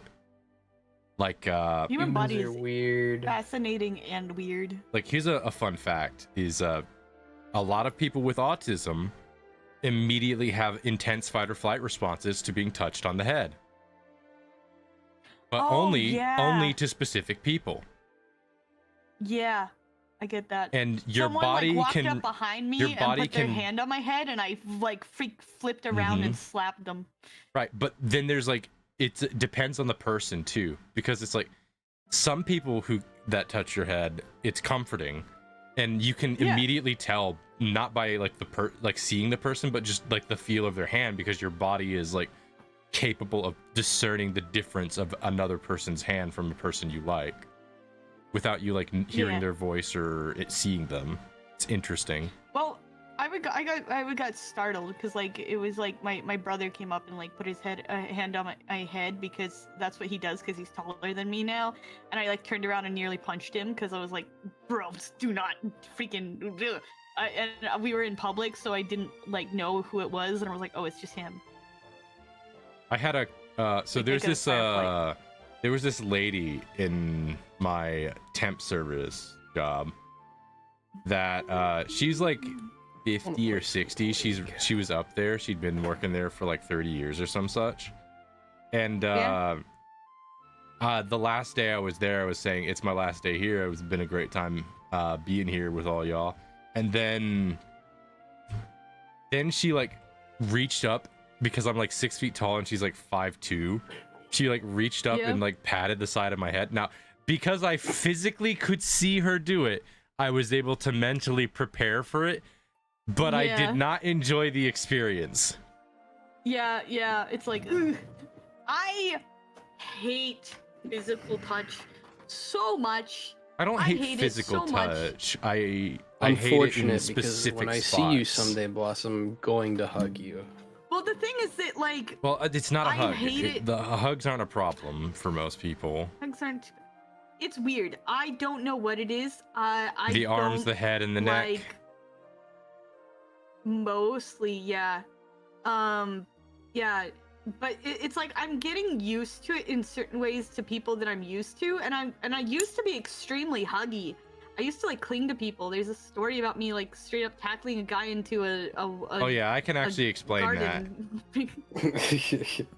I can actually explain that Dude, one. he told Shindo that when we went to my brother's wedding. He was there and he said, "Hey, that's your girlfriend? She tackled me into a garden once with a hug." And I'm like, "Ugh, I nearly broke your freaking hip." And then he's like, "Yeah, it was funny. Anyway, you should have gotten into football." That's awesome. Lamb, if you want to hop on the server now, you can. I'm not Man. going to make any further adjustments to it. I used hate to that I have to be- refresh that, so I'm going to... I used to be really huggy, and now it's like I don't really like touch. I can actually explain why. Very huggy. I can't. It's really sad why that develops that way in a lot of autistic people, because when you're autistic, you either maintain that huggy kind of like approachable nature, or you hard turn into the opposite direction. And the reason for that is because of safety. It's like a safety defense in the brain. It always leans into like the hard direction. When you're a kid, physical contact is regarded as safety. But when you're an adult, it changes to the concept of like, especially after sexual maturation, physical contact becomes more personal, and thus your brain regards touch as like specific. It's why like people with autism are not responsive very well to unknown touch. And it's very specific to a person. Only if your mind associates a person with safety does your brain actually allow it to derive comfort from touch. Yeah, it's like at this point I'm pretty okay with stuff, but like even shaking hands with a stranger feels disgusting. I'm like, do not touch me. I don't feel like you. I don't feel disgusted whenever I like have anything from It's like just, the like, a elbows really from the elbows to my bad- hands. I'm perfectly fine with. I'm I have to perfectly like fine with mentally touches prepare there. myself to not freak out at having to shake a stranger's hand. Right. Now, I will mention this. Though it does not disgust or discomfort me, I do have to, like, mentally, like, I have to consciously tell myself, okay, I'm shaking this person's hand now. Now, if someone, like, touched the back of my hand, specifically the back of my hand, without my, just, like, to surprise me, it would send me into a fight or flight. Like, my hands and my arms are like the one thing a part of me where I can make a very easy conscious effort to like not have issue with it. But my head, no, there is no conscious effort I can make to that. You're either someone I can let that happen with, or you're not. Yeah. I imagine I don't know if Shindo's at that point yet, because I don't know how far your brain has gotten to associating Shindo as a concept of safety or not.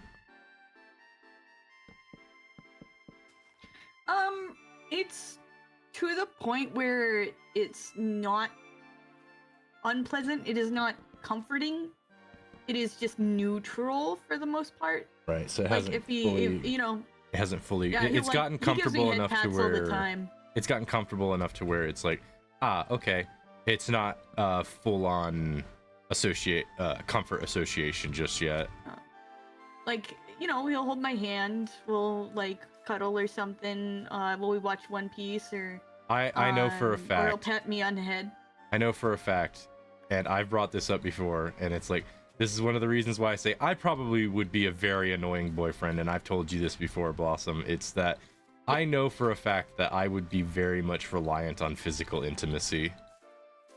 And not in like the sexual manner, more just like the way I express affection is very physical. Yeah. I'm very touch focused, because that's how I associate like closeness. Whenever I think this may have been because of the way I grew up, is that my grandma was a very like think like the most stereotype grandma possible. That was my grandma, and she was very, very like affectionate. Like if the kids were sad, she was like, "Oh, come here, let grandma give you a hug." And like as a kid, I hogged all the hugs. I said, "This is my grandma. These hugs are mine. Stay away." I was very much like that as a kid. It was like, "No, mine." I was the same way with my dad when I was a little kid too. Just like I was like, "No, my dad." Which is hilarious because I had one sibling. Like I had one sibling, an older sister. By the way, the day I get my sister VTubing and we start doing collabs, I'm just fully expecting you to look to her and just be like, "I was a better builder sister." I just imagine you looking at her just like you're just like, it's like, he's my baby brother now. You went and got he's my baby brother now. You went and got married. Yeah, it's my baby brother. Just something like that. I just imagined I you would just like, ask her to share stories about your childhood with "Oh, me. please don't." I know for a fact she's gonna tell you what nickname she nickname she gave me as a kid. Oh, yes! I'll go ahead and say it because you'll find out eventually. My sister. So when I was a kid, I was like a foot height, like just a little over a foot in height until I was in middle school or something junk like that. I was a small kid all through elementary school, and then middle school hit and I became like 6 feet. Growth spurt. But all through middle school, I was a small kid. I was like one of the smallest kids. And I was shorter than my sister that entire time. Like, she was always taller than me back in elementary and whatnot. So the nickname she gave me... The nickname she gave me was Squirt. That's so cute. You're I could see that. I could see that. Ah, that's so sweet, man. I can't say the nickname my brother gave me because it docks me, but he still calls me that. I used to also be called Little it's Tornado. really sweet. Aw. Because I would go into a room and mess it up. And they'd say it's like a small tornado went through it.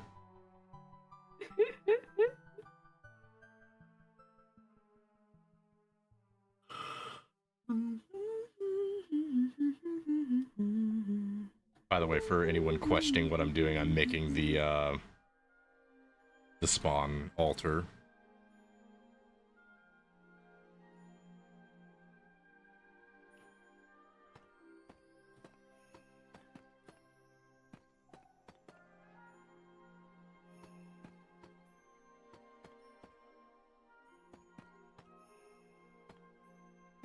Surprised Lamb hasn't hopped in yet, actually.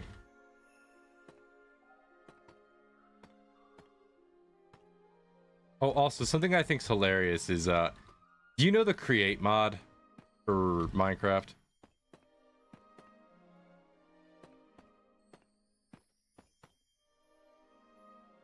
I guess both of them stepped away.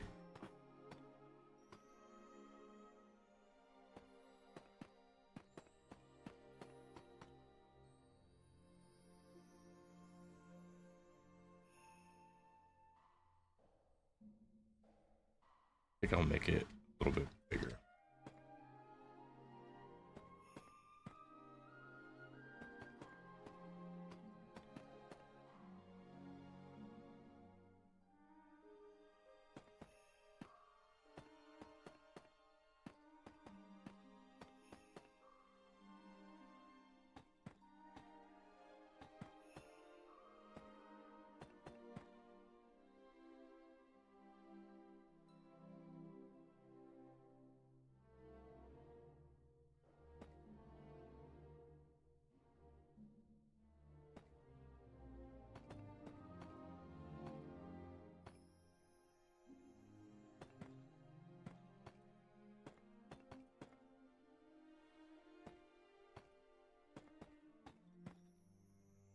I think it was just a mouse.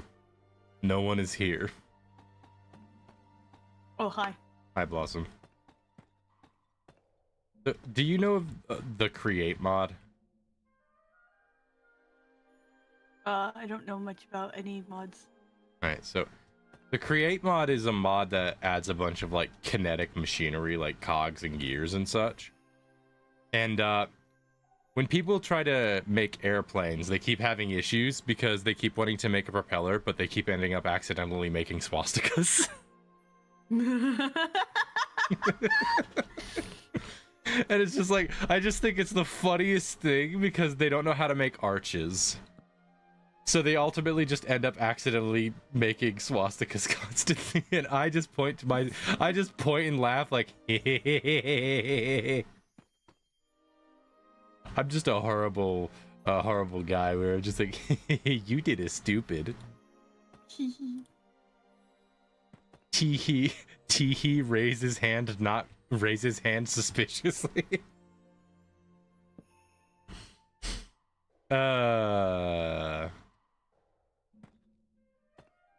So do you not like Minecraft? Just asking. I like Minecraft. I just haven't played it in so long.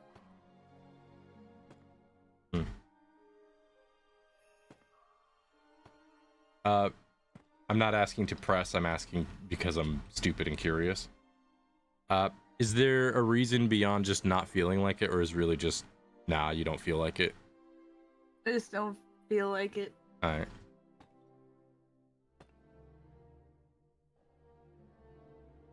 That was it. I was just curious.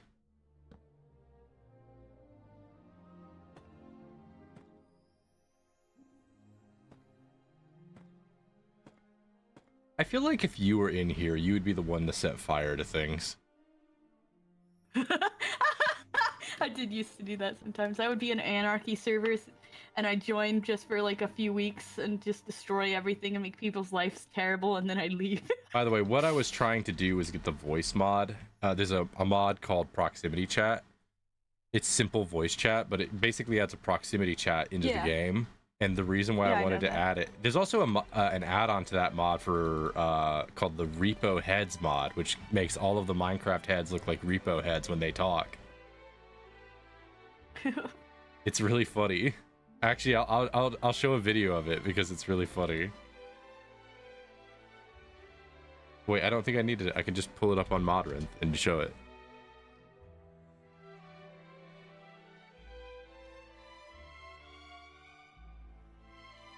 Yeah. See? This is what it looks like. Well, hello there. Let me stream so it for you. Whoop. Oh yeah, I've seen that. You for showed me this. Yeah, it's a... I think it's a really funny mod. Just because This video is a quick demonstration of how you can use this mod to its full capability. I showed it to Laurie and she's like, it needs to be in the mod pack. It needs to be in the mod pack. I'm like, no, it's not going in the official mod pack. She really likes Repo. Repo is really good. You like friend swap games. I do. I'm not a big fan of friend swap. Like you and Laurie both are like, you love Peak. I love Peak and I love Repo. Yeah, I don't like friend swap games. I like playing friend swap games with friends. I play Peak solo just because I enjoy it so much. Because I like climbing games. I tried playing it solo. I did not have a fun time with it. I'm just really good at the game, so I find it fun.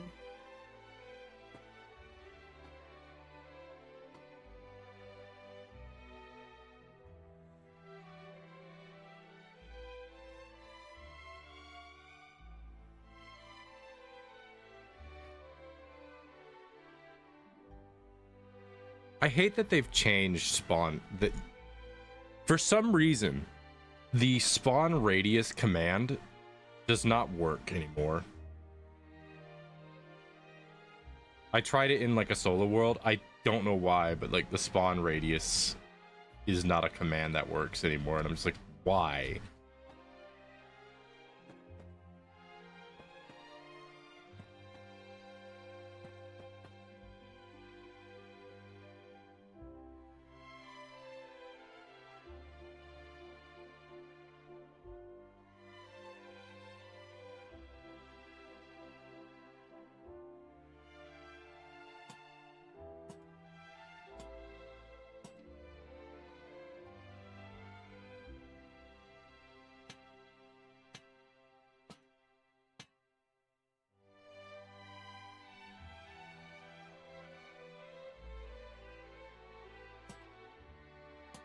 That's a neat little detail.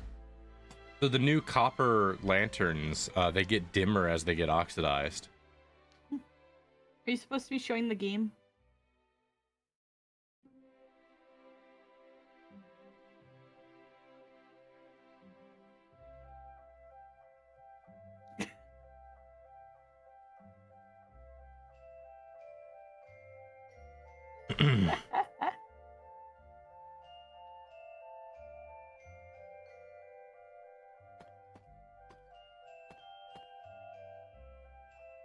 I gotta bring this up, alright? You're not gonna say anything further on it. I'm not gonna say anything further on it. I'm gonna continue setting up the spawn location. Okay? We in agreement to this? Yes. Cool, cool.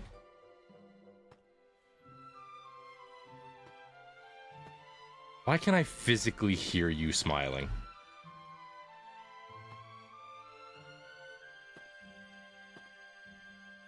Have you seen Project Hail Mary? No, but I want to. Okay.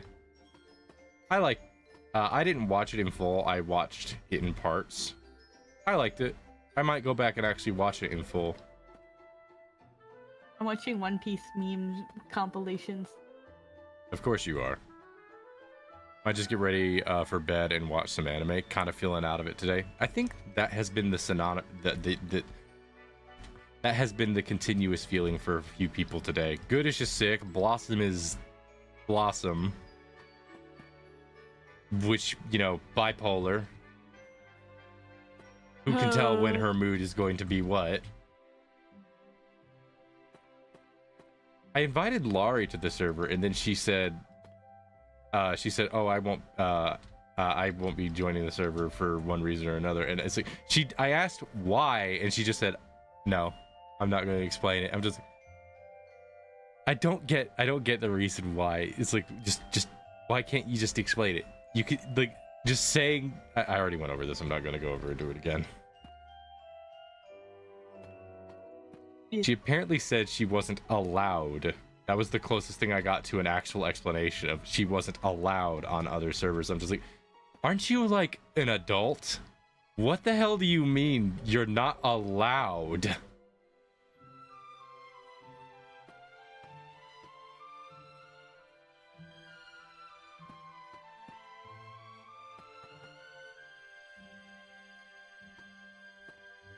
Oh, also, I did a stupid thing, and I thought I had the server open to everybody, but then I realized it was only open to guild members that were subscribed to the channel, and I was like, oh, Oof. I should have, that's not what I intended.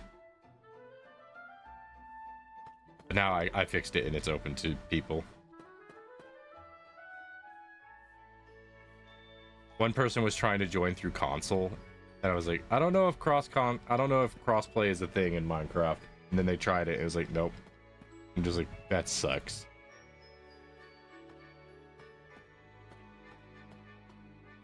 Kaito has a server that somehow works for both Bedrock and Java players. And I don't know what kind of magic he did to get that to work.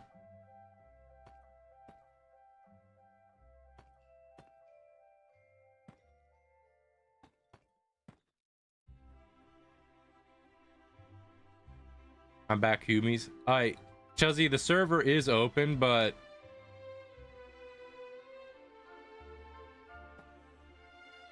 depends for Lamb, even though he's a bully. To you. Right now, I had to reset the entire world, so it's a fresh world again. Now, for you, that doesn't mean much, but to Lamb and I, that means a bit.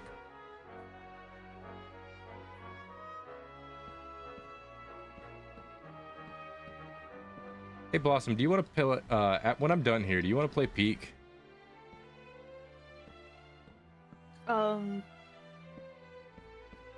Not really. Okay. See that, everybody?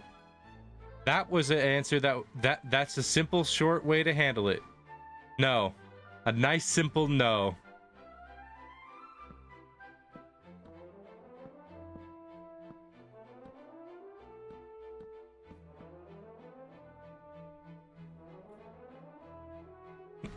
Chuzzy, yay, no Peak. You only say that because you're bad at the game.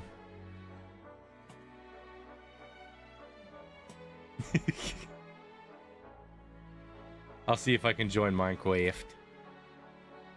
That's how Chuzzy pronounces it. She doesn't say Minecraft, she says Minecraft. Blossom also likes to kill me. No, she doesn't like to kill you, you just suck at keeping up with her. And everyone else. And if I get dragged back one more time and have to deal with you, I will kick you off the gosh darn mountain. It's both. This is why I keep a frisbee on my character at all times. It's mostly you, Chelsea. I'm gonna be real. It's mostly you. I will send you directly to Jesus. Fast. Well, it's like, welcome on. You've got. It's just like same day shipping to hell. Straight up same day shipping.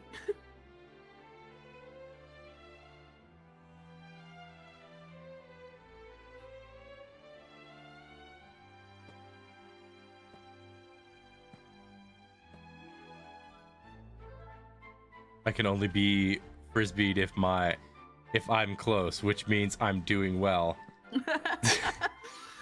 Every time I have to wait for you to climb up the mountain because I make it to the top, and it predictably takes you so long to get to the top. And then last time we played, you literally decided to go all the way to the bottom just for the lulz.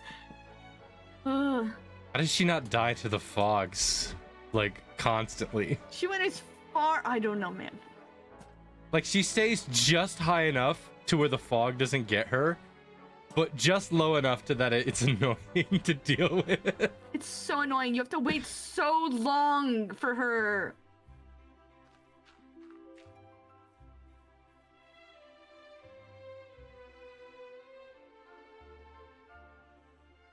It's never done. This is very funny, though. I don't know how I didn't die, though, to be honest. Simple. I think you just unconsciously like to annoy Blossom. You're unfortunately extremely lucky.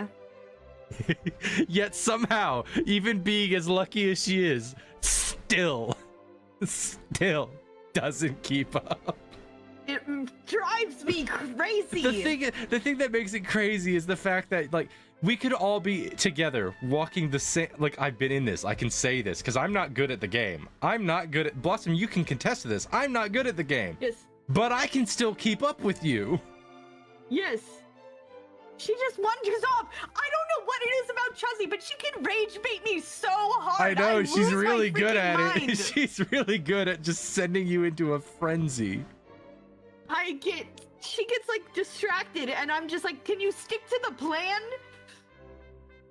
Chuzzy, I get a little distracted.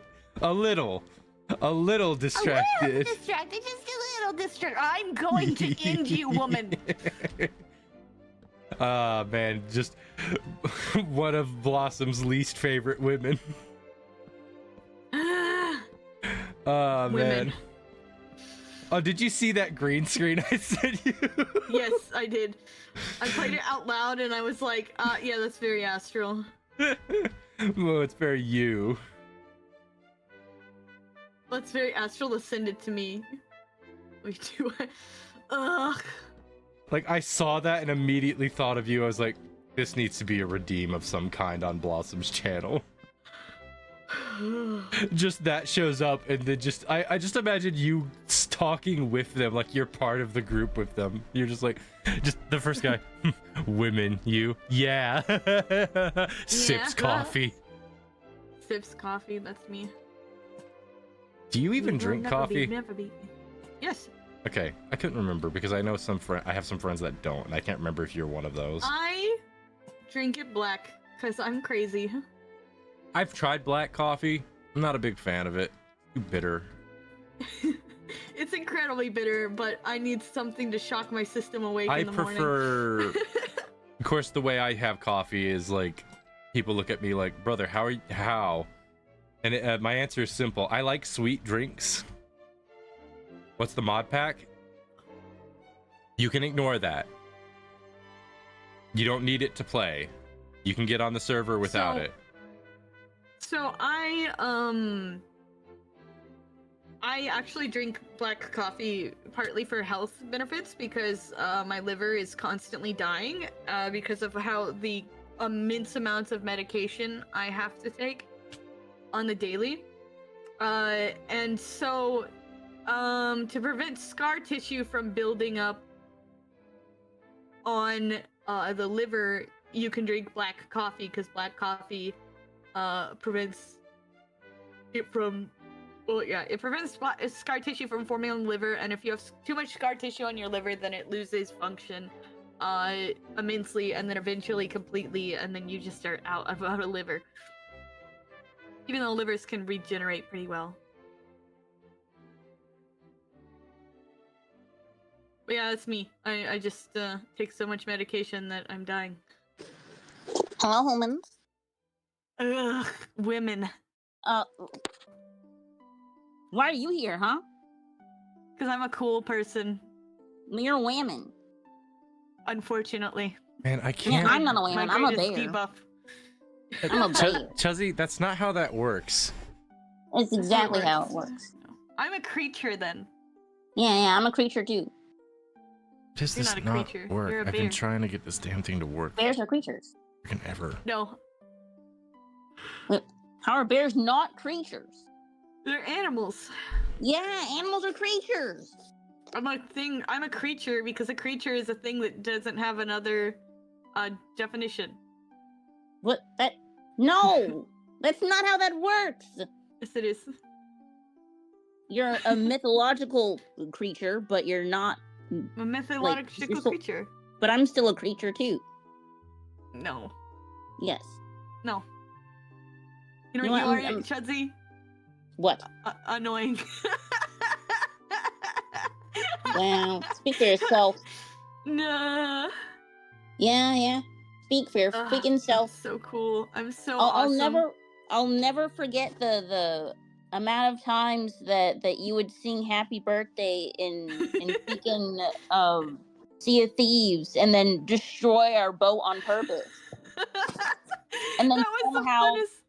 And then somehow Bird. I'm the only annoying one. That's kind of crazy. It was brilliant. I loved doing that.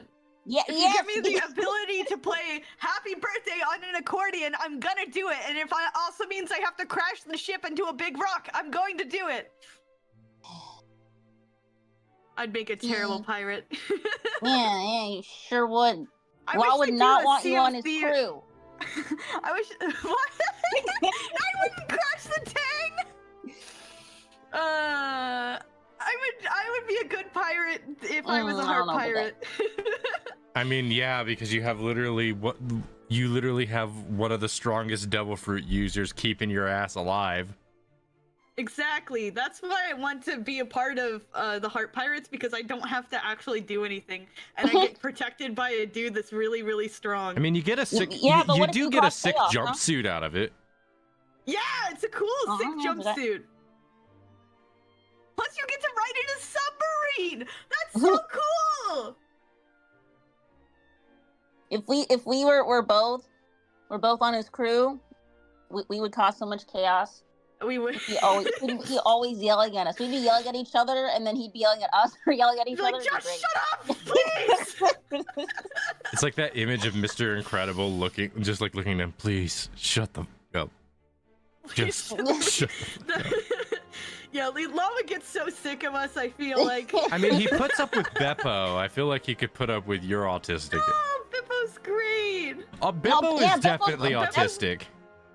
Beppo knows what he's doing, though. Like, we don't know. Beppo what is we're doing. really, yeah, besides the fact that he got food poisoning, like, really bad. Because Oh, he well, didn't there's listen that. to law at all. Oh. Wait, is Goodish still here? What's Goodish doing? I don't know. British is AFK. He's what? Beppo gets special privilege, I think, because he's Law's childhood friend. I wonder if I would be a bear. I'd probably be a bear. Be a bear? If I was my Halder self, that'd be cool, because I have the ability to turn into anyone I've touched before and gain some of their abilities. Not their full abilities at their full strength, but some of their abilities. So you know I'd be stealing Law's ability. Wonder how pissed off he'd be at me mimicking him. Like, look, it's cool. Oh my gosh. Oh, what? The whole reason I was having trouble with the respawn radius thing because it was just supposed to be recalled spawn radius previously, but the newer version changed it to be called respawn radius. And every single tutorial and guide kept using this command respawn radius as opposed to actually like the new command. I'm just like, It's me. I need to test something. I'm sorry for what's about to happen here. Oh, you're going to kill me. Here's Chuzzy. Chuzzy, would you rather be a Oh. part of the Straw Oh, you're going Hats to or the die. Heart Pirates? Which one would Okay. you rather be a part of? That's good. Were you trying to kill? Are you trying to kill me? Why are you dying? Wait, Astro? Testing something. Okay. Chuzzy, would you rather be a Yes. Straw Hat or would you rather be a Heart Pirate? Heart pirate. Dude, Luffy would put us in so much danger and then laugh about it. Absolutely not. You're right. Like, I feel like being on Luffy's team would be kind of suffering. At least, like, Yeah. most of Okay. the Heart Pirates are pretty much kept out of danger. So, Chuzzy, are you watching my stream? Yeah. Oh, I'm not watching this. You might I know- was. You but might then- notice something about the way my screen looks compared to yours. Okay, let me see here. Ah, yes, the sky is. Well, it's not just the different. sky; it's also move around and look Oh, at there's your sunshine. model. You have sunshine. Move your model Yeah, the around. shaders. Like you'll see something. The way I walk. Yeah, Walking. Yeah. there's Wait, how do I a crouch again? player animation thing. Hey, Astral, which pirate group would you want to be a part of in One Piece? Mine, You'd make your own? correct. That'd be pretty cool. Instead of actually joining someone else, like even if you had the chance to join the Straw Hats. There's actually a lot besides just the it's not the answer is actually not to just dodge yours. The reason for it is because my goals would not align for pretty much most people, and the concept to it, like what the idea of it is, I have a very Luffy mentality where the idea is I want to go and explore so that I can be free. If I met with I'd be Luffy's fine crew, traveling about anywhere. if I met with Luffy's crew, I would probably join their group, but I would also likely do the same thing with any other group if it also allowed me to explore and be free. So I would probably join Kid's group if he did the same thing, because he has the same mentality, whereas to explore freely, unapologetically by the world government's oppression. That makes sense. I don't have anything, Zambi. Leave me alone. I'll smack you. I wouldn't be too picky, because I just want to see the world, and if that means I'm with Luffy's crew, then I'm with Luffy's crew, and if that means that I'm with Law's crew, then I'm with Law's crew. If I was to That's pick great. like Safety is a important. like an actual like crew itself, like if Oh, they were to show up and I was asked like if you could join a crew and they would fully accept you as like one of your own, it's like that's the way you can get like started on your adventure.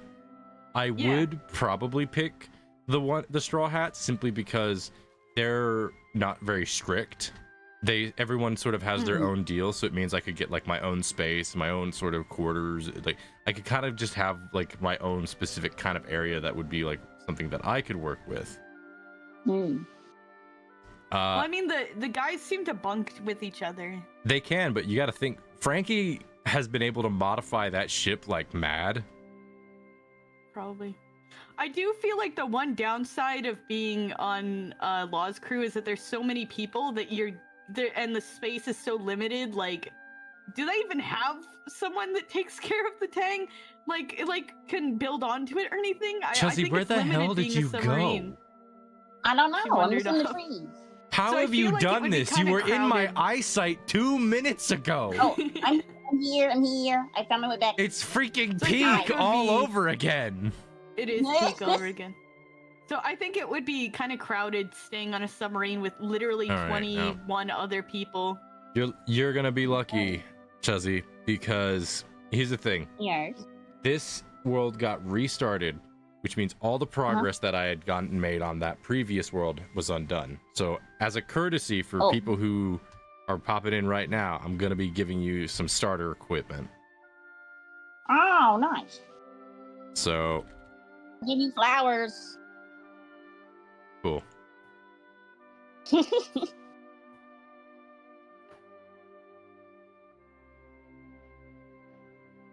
Jump, jump, jump, jump, jump, jump, jump. All right, so here's your Now don't run off just yet. I have to get you the rest of the equipment. Okay. Thank you.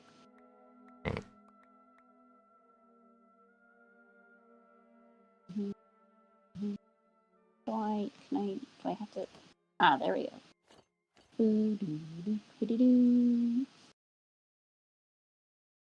Bread. Thank you.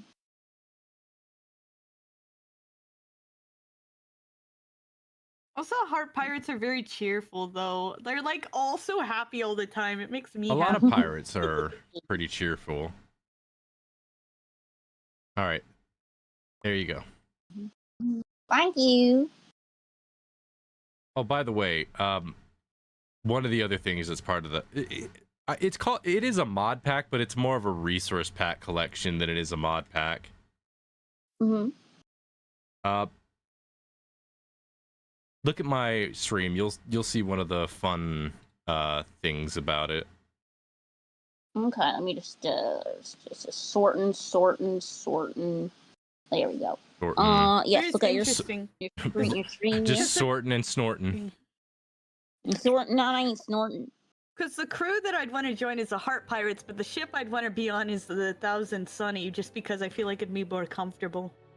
So you might notice one thing. You're fully decked out in armor, and yet you notice a little thing here? Yeah. Oh. There's a mod I have called Minimal Armor. So what it does is it reduces the amount of what the armor covers so that your skin is still shown. I see. Because I don't like how the armor covers people's skins, because the skins are so expressive.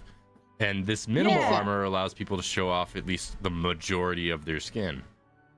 Like, this is what I look like, and I like the skin that I've made. Mm-hmm.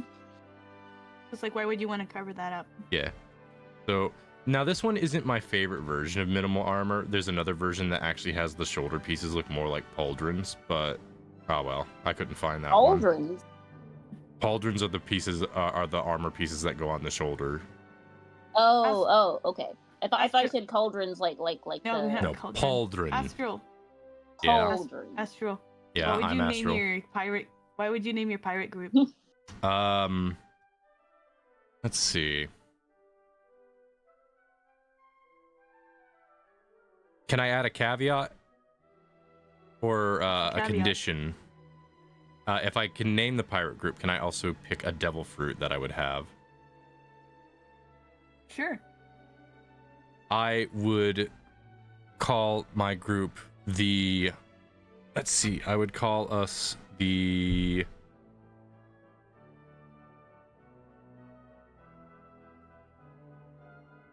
Probably the Stardust Pirates, and I would probably want the Star fruit.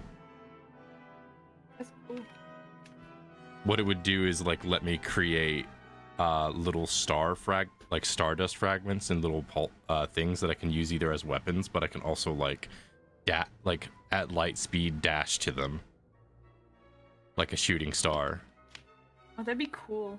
So it's like I can create like a field of stars and I can move between those stars. That'd be cool. It'd be a paramecia type, as you would expect. But the other thing about it is it'd be like the closest thing to giving me like ki blasts. Hmm.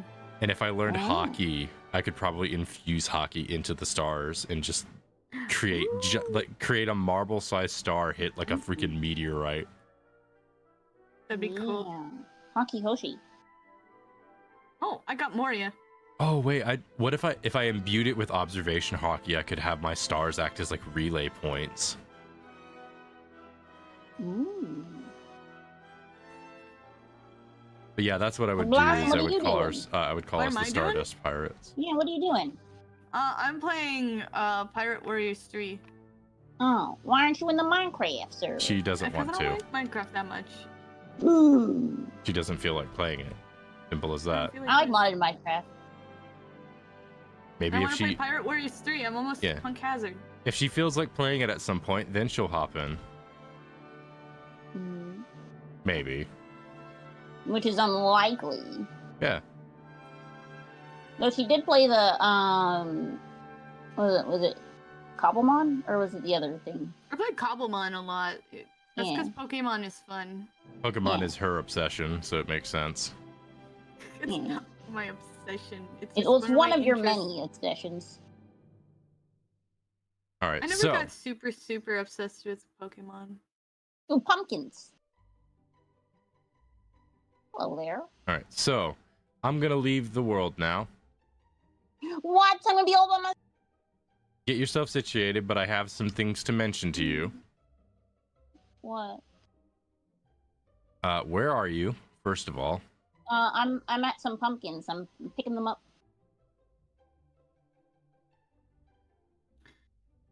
I'm close to getting to Punk Hazard, and once I finish Punk Hazard, I'll unlock Law's new skill. I'm not too far away, I don't think. Chelsea, how do you just disappear? I just walked a little bit. I walked a Just little bit. I'm under the tree. Walked a little bit. Yeah, you're Here, gone. let me come back if I can. Can I use my freaking? There we go. I'm looking for pumpkins and I don't see Oh, no I see you. pumpkins. That's because I took them all and you went in the wrong direction. I'm coming Chelsea, back. I went in a circle. Oh well, I'm here. Hi. Dang, I forgot I have to fight Horty. He's such a dumb Afro? villain. There were pumpkins in that direction. I took them all. They're gone. They're all my pumpkins now. I can share though. No. So here's the Oh. really the only rules for the thing. Basically common courtesy rules. There's that. No griefing. No, griefing's allowed, but under specific conditions.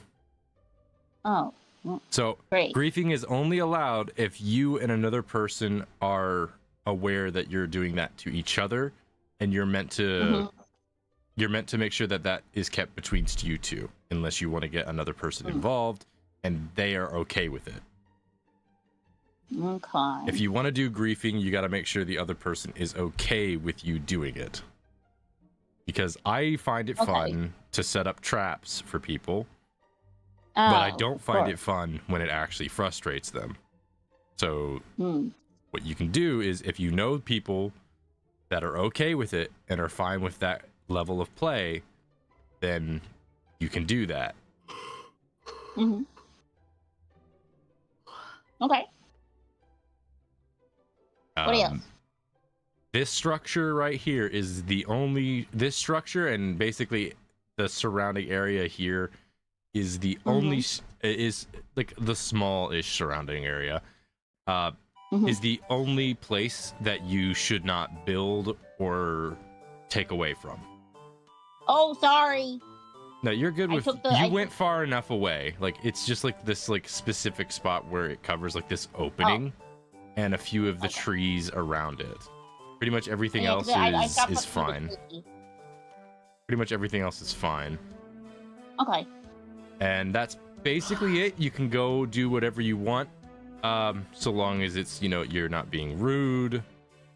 And you don't want to go too far, though. That's the other rule. You can go out, but don't go super duper far out. Okay. That's pretty much it. Alrighty. I don't like being alone, but I don't like being alone. I want to play with people. Well, if you had gotten here a bit earlier, you would have. Oh, sad. Fine. But yeah, you can go ahead and get yourself situated. Okay. What are you going to do then? I am going to not be on this game for a bit because I have been trying to fix this server for close to 4 hours. Ah. And I ultimately ended up having to delete the old world. So there's that. Yeah, it's a little frustrating. A little bit, yeah. They're making me fight Jinbei, and he used like so many AoEs, it's not fair. Yeah, Jinbei has got a lot of AoE effects. He just like freaking does the like water shoulder throw and absolutely decimated me. Oh, yeah. That checks out. That would do it. I'm like, Jinbei, please. Owie! Mercy. Oh, look, Freako went boom. That's so rude. Ow. My Kick your ass, Jimmy. my stream schedule has basically been totally botched, so I'm just gonna wipe it all out now. Uh-oh. It's been botched. Why had it been botched?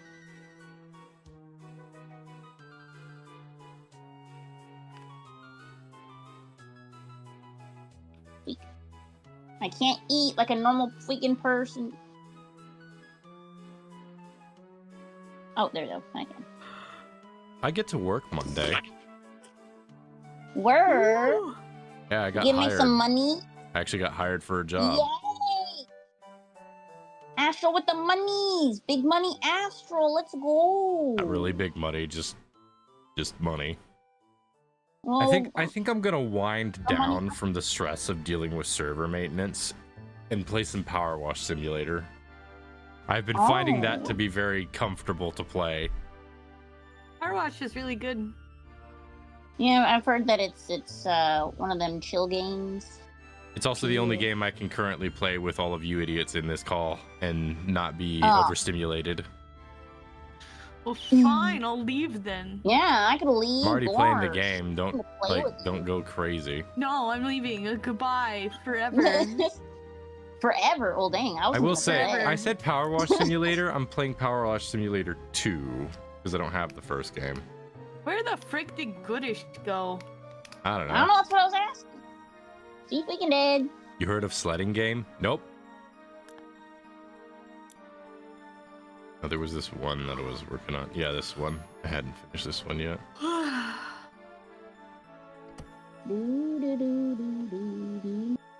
I heard so in Power Wash Simulator 2, the office you have has cats in it. I heard one of the cats meow and it has proximity audio. So I looked to the left of me because I thought my cat was meowing, and I go, wait a minute, my cats aren't in my room. Oh. That's I got cute. baited by this video game. Nice. Good job, video game. Meow, meow, meow. Meow, meow, meow. I think the audio is a little loud.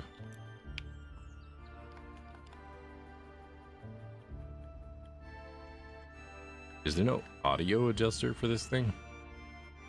Mostly a hangout game where you can go sledding with friends.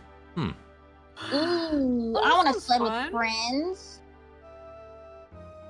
There's a prison escape friend slop game. I might get that one. Ooh, that sounds fun too. What's that What's it one? called? I don't know. Oh. You know it's a prison escape one? Yeah. That's all I know about it is like you're in a prison escape and somebody a group of friends are playing as like a officer of some sort, and the others are trying to get away, and you have like different methods of escaping. Oh. I don't know how it works exactly. Oh, hey, Chuzzy, you really missed out not getting to watch Gold because it was a fantastic movie. I mean, I think I've seen it before. It's just been a long time, so I don't remember it much, and that's why I wanted to watch it It again. becomes like a heist movie, and it's also cool, and I really like the villain. He kind of reminds me of Inul. And then they gave us his backstory in like literally like a flash that lasted like 10 seconds, but showed so much that I was like, oh, I really feel for this guy. That's like terrible.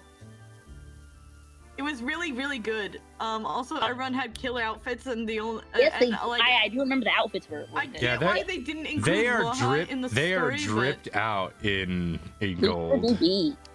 It's kind of get- crazy. I get why they didn't include Law in the story, because when I feel like the whole plot that they came up with, Law is too smart to get trapped into, but also because like his power would make the heist section of the movie way too easy. But I wish he was there just because I wanted to see what kind of drip he would get from the like the designers, because like everyone looked so cool. I was like, I wish he was here. Like they even had Sabo in there. Dripping ow. Sabo looks so cool.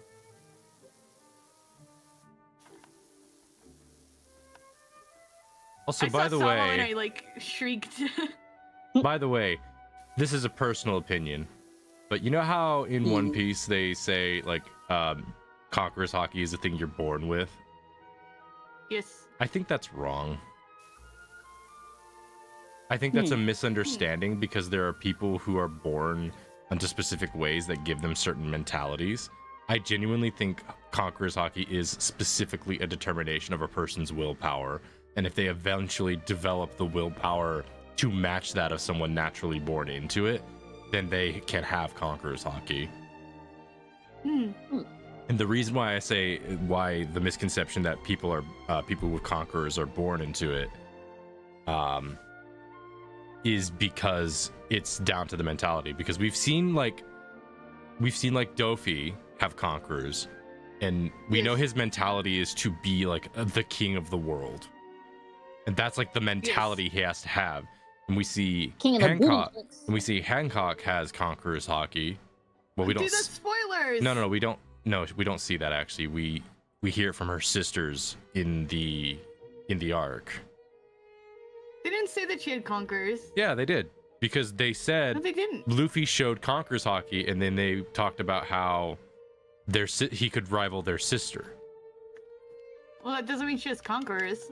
That's what that means, though. Is like he shows Conqueror's Hockey, and that was like everyone else has hockey there, and they don't say anything about them being able to revival it, but Luffy shows Conquerors, which is specific. They might not say that she has Conquerors directly, but they allude to it by the fact that they say that Luffy can rival her in some capacity. Cracker had Conquerors, which is weird. I don't think he has Conquerors in the manga. I don't think. He might, though. He might. I think Cracker did have it. But does Katakuri have it? Katakuri has it, I believe. I think. Yeah. Remember when Luffy and him have a clash of hockey? It knocks out his sister and their lackeys. Right. Yeah. Yes. Now those ones, it makes sense that their mentality is that they are like a general of Big Mom. Like it makes sense that they have to have that mentality because they're meant to rival whole armies of people. And Cracker himself, like his whole deal was like nobody actually even knew who he was. Like his bounty poster wasn't even him because that's him. Yeah. Like it makes sense. I think it straight up just comes down to your mentality has to be able to be like a goal of something grand. It's why I think like there's a good chance Usopp could possibly get Conqueror's Hockey because his goal is so much more ambiguous compared to like Luffy's or Zoro's, which is Luffy's is to be the Pirate King, Zoro's is to be the world's greatest swordsman, but Usopp's is to be a brave warrior of the sea, and that's like a ceiling that has no height. So like there's a very real possibility that Usopp has to enter the mentality of like someone that is like determined to become something great. That would be interesting. So there's a very real chance that Usopp could gain Conquerors. As much as it might be like a kind of a joke. And it would also be very telling for like Usopp because like Usopp's meant to be sort of like this like grounder, like the most human like character amongst the crew. And I like this idea of like if he gets Conquerors, it kind of shows that mentality of like even the most simple or mundane with enough willpower and determination can reach levels of people so grand.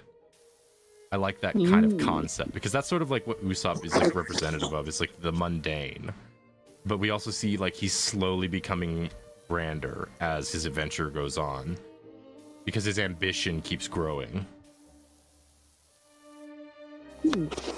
But are you sure they didn't? Are you sure though about Hancock? I'm positive they said she has Conquerors. No. Then I could just be wrong. That's not really spoilery because we don't see much of Hancock for a while. I don't think I've ever seen her do the thing where it's like knocking people out, but I'm positive she's used Conquerors at like during like the war arc. Conquerors. Yeah, we know Ace did. It makes sense that Ace has Conquerors because he's living up to surpass the like ambition of his father. Yeah, don't. I'm afraid that Goodish will come back. You're afraid that? Why are you still talking? Well, I can fix that. Oh, are you gonna eat him? You're gonna kick Goodish? He's been quiet for 2 hours. It's not been 2 hours. Blossom, it's 8 o'clock where I'm at. He stopped talking at 6. By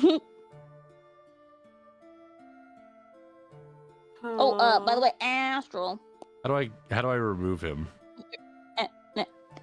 What? You just disconnect him. I'm looking for. Oh, it's just disconnect. Okay, there we go. Yeah. There, now you don't got to worry about it. Okay. But Astral. Yeah, I'm positive You're that they said that was the hint that she had conquerors was when Luffy used it, and they were like surprised because it's like that's a thing like that's like rivals Hancock. Astral. I'm here.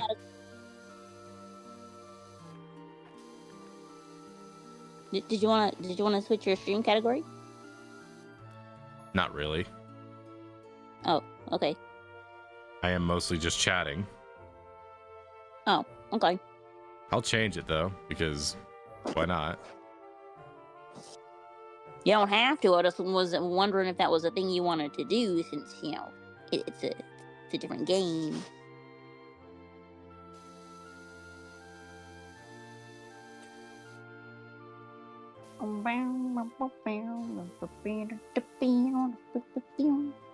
But yeah, that was my takeaway when that happened. Was like they were saying she had conquerors when Luffy used it. That was my takeaway when I watched the scene initially. That's why I need to go do laundry. We're getting close Later, to that humans. section. Right, we're getting close to that section with Goodish, so I'll tell you when I rewatch it. All right. That was my takeaway when I initially watched it back in like high school. Like at the time, I don't think we knew it was called Conqueror's Hockey, but I think it's like we knew it was something special.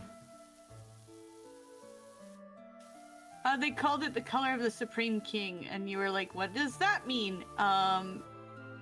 So like we knew mostly what it was. We just didn't know the importance of it or how it doesn't get mentioned, but hockey is mentioned in as early as what was that one arc before Skypiea with Bellamy? Jaya. No, the one where they're on like that port city. It's not Jaya, is it? Jaya. Is that Jaya? It is Jaya. It's also Mocktown, named Mocktail. Yeah, Mocktown. That's the one I was thinking of. I don't think it was Jaya. But Jaya is the other name. The island is called Jaya. The town is called Mocktown. Yeah, I think I remember it more as Mocktown. But anyway, the word hockey is used by Blackbeard there, but it doesn't get translated into... In the manga, that's where hockey gets revealed. Because Blackbeard sees Luffy's bounty, he goes, really? He's that strong with that amount of hockey? Or not with that amount, but he says, like, with that hockey, he's that strong, because Luffy's hockey wasn't strong at that point yet. He was surprised Luffy had such a high bounty despite not displaying, like, hockey. And he straight up uses the word hockey. I feel like that's familiar. It's only in the manga, though, because in the anime, they didn't translate it over. Interesting. Oh. Yeah, there's a bunch of stuff in the anime that doesn't get translated over properly. But yeah, hockey gets mentioned as early as that point. And it's also where we're first introduced. Used as early. Yeah, it's also the first point where we see observation hockey, because we actually learn that NL is using a very extreme version of observation hockey in conjunction with his devil fruit power. Yes. Actually, we get to see it before that, because when they flash back to Luffy's backstory, Shanks uses Conquerors on the fish. It is thought though that was initially not it didn't have the name hockey at the time, or there's a possibility that might not have been an ability at the time either, but then Oda may have used that as an example later. So that one's still up in the air if that was an actual display or some type of retcon. We don't know exactly how early on hockey was planned. I don't think he had the name for it up until Mocktown. I know that he, some people said that he had only intended at first to get as far as Alabasta. Yeah. I do remember that. Spiraled. Yeah, but he kept getting also more and more intended them ideas. to like just jump in and fight the Yonko, and then someone, I think it was Zoro's friends, mentioned the warlords, and then ever since then it's been a mess. I think Oda has done a fantastic job with like handling a lot of that, especially because the early parts of One Piece were not meant to be as grand as it sort of turned out to be. Yeah. He So also, if you think about it, one of his greatest regrets is chapter 9, Teen, I think, where he shows Buggy's and Shanks' backstory because he revealed what they looked like back then and a bunch of stuff, and he says, I wish I hadn't been so quick to like show off and get like timelines and dates and stuff that early, because now that I'm planning things out at a much grander pace, I have to work around that. So he's had to unfortunately do like later retcons because he put himself into a bit of a corner with that, because he didn't expect it to get so big at the time, which is why now every time we see a potential villain, it's always silhouetted. that makes sense. Because he doesn't want to lock himself into a design early on in case he gets a better idea down the line. Yeah, there was the Yonko were silhouetted in the end of Innis Lobby, and they showed Whitebeard and they showed Shanks, but they did not show Kaido or Big Mom. They had like a silhouette, but they looked completely different from how they actually turned out. Yeah, the silhouette, the original No, wait, silhouette. they didn't even show a silhouette for Kaido. Yeah, the original silhouettes come from before the Arlong Park arc, because that's where the Yonko get mentioned first. No, they Yeah. get mentioned first in his lobby. It In is in Arlong Park, they mentioned Arlong the Park. warlords. They do mention I do believe they mentioned the I think in Arlong Yonko. Park they mention the warlords, but not the Yonko. I'll double check. I'm certain they mention that the Yonko get mentioned in that point. Because they explain the Yonko in the end of Innis Lobby. I think Garp says something about them, or Kobe does.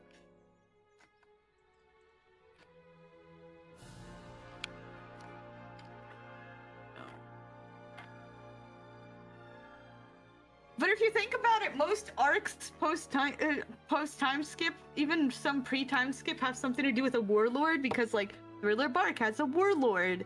There's a warlord in Impel Down, and there's warlords in Alabaster, and there's a warlords in Punk Hazard, and there's warlords in Marineford, and there's warlords in Dressrosa.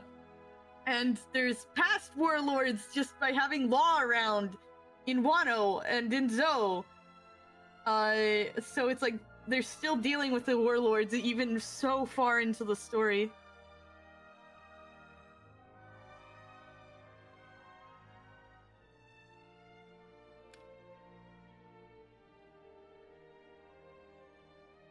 The Yonko system, I think, gets first explained near the end of Ennis Lobby.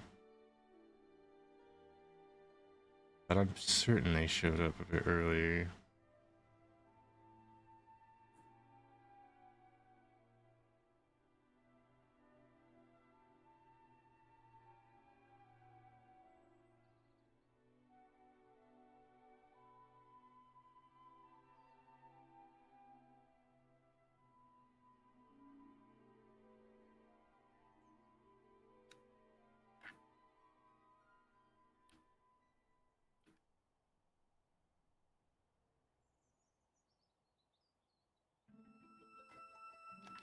Okay, yeah. That was my mistake. It is the warlords that get explained before Arlong Park, Yeah. and then the Yonko get explained by Garp near the end of Ennis Lobby. Yes. Yeah. Got that one mixed up. I do think the system itself gets better explained later on, though.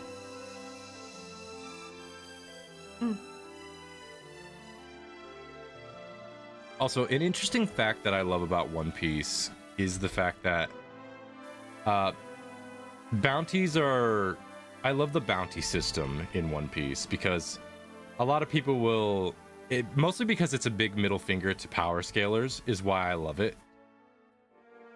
Because a person's bounty is not a determination of how strong they are. Their strength does contribute to it, but the actual like thing behind their bounty and why their bounties are what they are is it is all based around how much of a threat they are to the world government, or how much the world government sees them as a threat to the world government. That's and then why, specifically, like, when you figure that out in Ines Lobby with Robin getting such a high bounty as a child. well, the other thing about it that's really interesting is it's specifically not how much of a threat they are to the world, but how much of a threat they are to the world government. To the world government, yep. Because it's isolatory. And I think that's interesting because of the fact that Luffy's first bounty is a measurement of how much they think Luffy is a threat to the world government. And we see how Luffy's bounty is so unnaturally high. Like, remember when it first got up and the guy pitched it to be so high? The primary reason for that was because he had taken down Arlong Park. And you now know what crew Arlong used to belong to. Yeah. And that's why Arlong's bounty was so high. And he took down one of the guys from that crew. So that right there is already a way to say, oh, that makes sense why his bounty was like immediately, like his first bounty was like immediately so high for someone from the East Blue. Because you got to think, Arlong's not from the East Blue. Luffy had the highest bounty from anybody in the East Blue.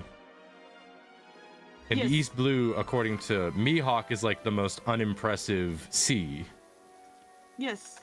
It makes me very interested to think about what the other worst generation did to get the bounties, because like Kids was higher than Luffy's at Shibondi, right? Yeah, we actually I think his was the highest. We do get a rationale from I forget her name, the bar lady. I think hers was that he had caused so much destruction that he had there was a lot of collateral. Really there was a lot of collateral with Kid. So I think the main reason is that Kid actively sought to disrupt and break down Marines. So his main thing is he actively was attacking Marines and did not care of consequences. That makes sense. So Laws was still pretty high back then too. Well, you've got to think the reason Laws is so high is because of his devil fruit. Well, you're right. He has the most desirable devil fruit in the world. Then they would probably want it. Right. That would make sense. And that like his we know so the high, world. We know the world freaking government knows how devil fruits work. Yeah. So they know if they kill Law, they know what happens. They can find it. Yeah. And most likely the reason his bounty is most likely so high is down to the fact that the world nobles, the celestial dragons, probably really want that devil fruit. That would kind of be like he's kind of been like cursed to be a pirate at that point, because like one of the things that's crazy about Law is he is more cursed than Nico Robin in a weird way. He really is. Simply by what devil fruit power he has. But Robin is, well, I say more cursed. He's equally as cursed as Robin.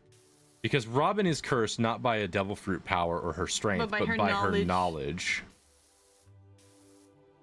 And like, unlike Law is referred to as being like a highly dangerous person, but Robin is straight up referred to as being like a demon child. So she's like more ostracized because the knowledge she possesses is more dangerous than Law's devil fruit power. Because what they want from Law is very clear. They want Law's devil fruit power. Yeah. Like, that's very clear. With Robin, it's like, no, she is a serious threat to the stability of the world government. Yeah. And like, if they could take his devil fruit without killing him, they would just do that. But the fact that, but for Robin, her existence is a threat to them just because of her knowledge that she has. Her sheer existence is a threat to them. And I think that's fascinating is, they would have given her a higher bounty as a child if it wouldn't bring suspicion. Yeah. It's like they can't pin like the destruction of an entire. They pin the entire like destruction of an island on her as like her fault kind of deal, but they can't justify a bounty more than what they gave her because all she did was like she was one a child, so there was that, but the other was that she only caused destruction to an island through a buster call. Like that was the key thing there. She's like considered the last remnants of like the cursed island kind of deal.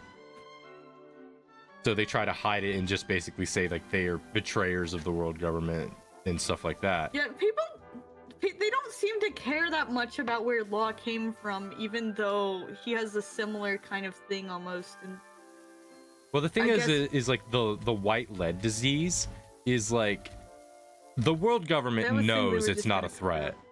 They know it's not a threat, but they don't care to share about that. And we know Big News Morgan's the guy that runs the newspaper because we saw him in Whole Cake Island.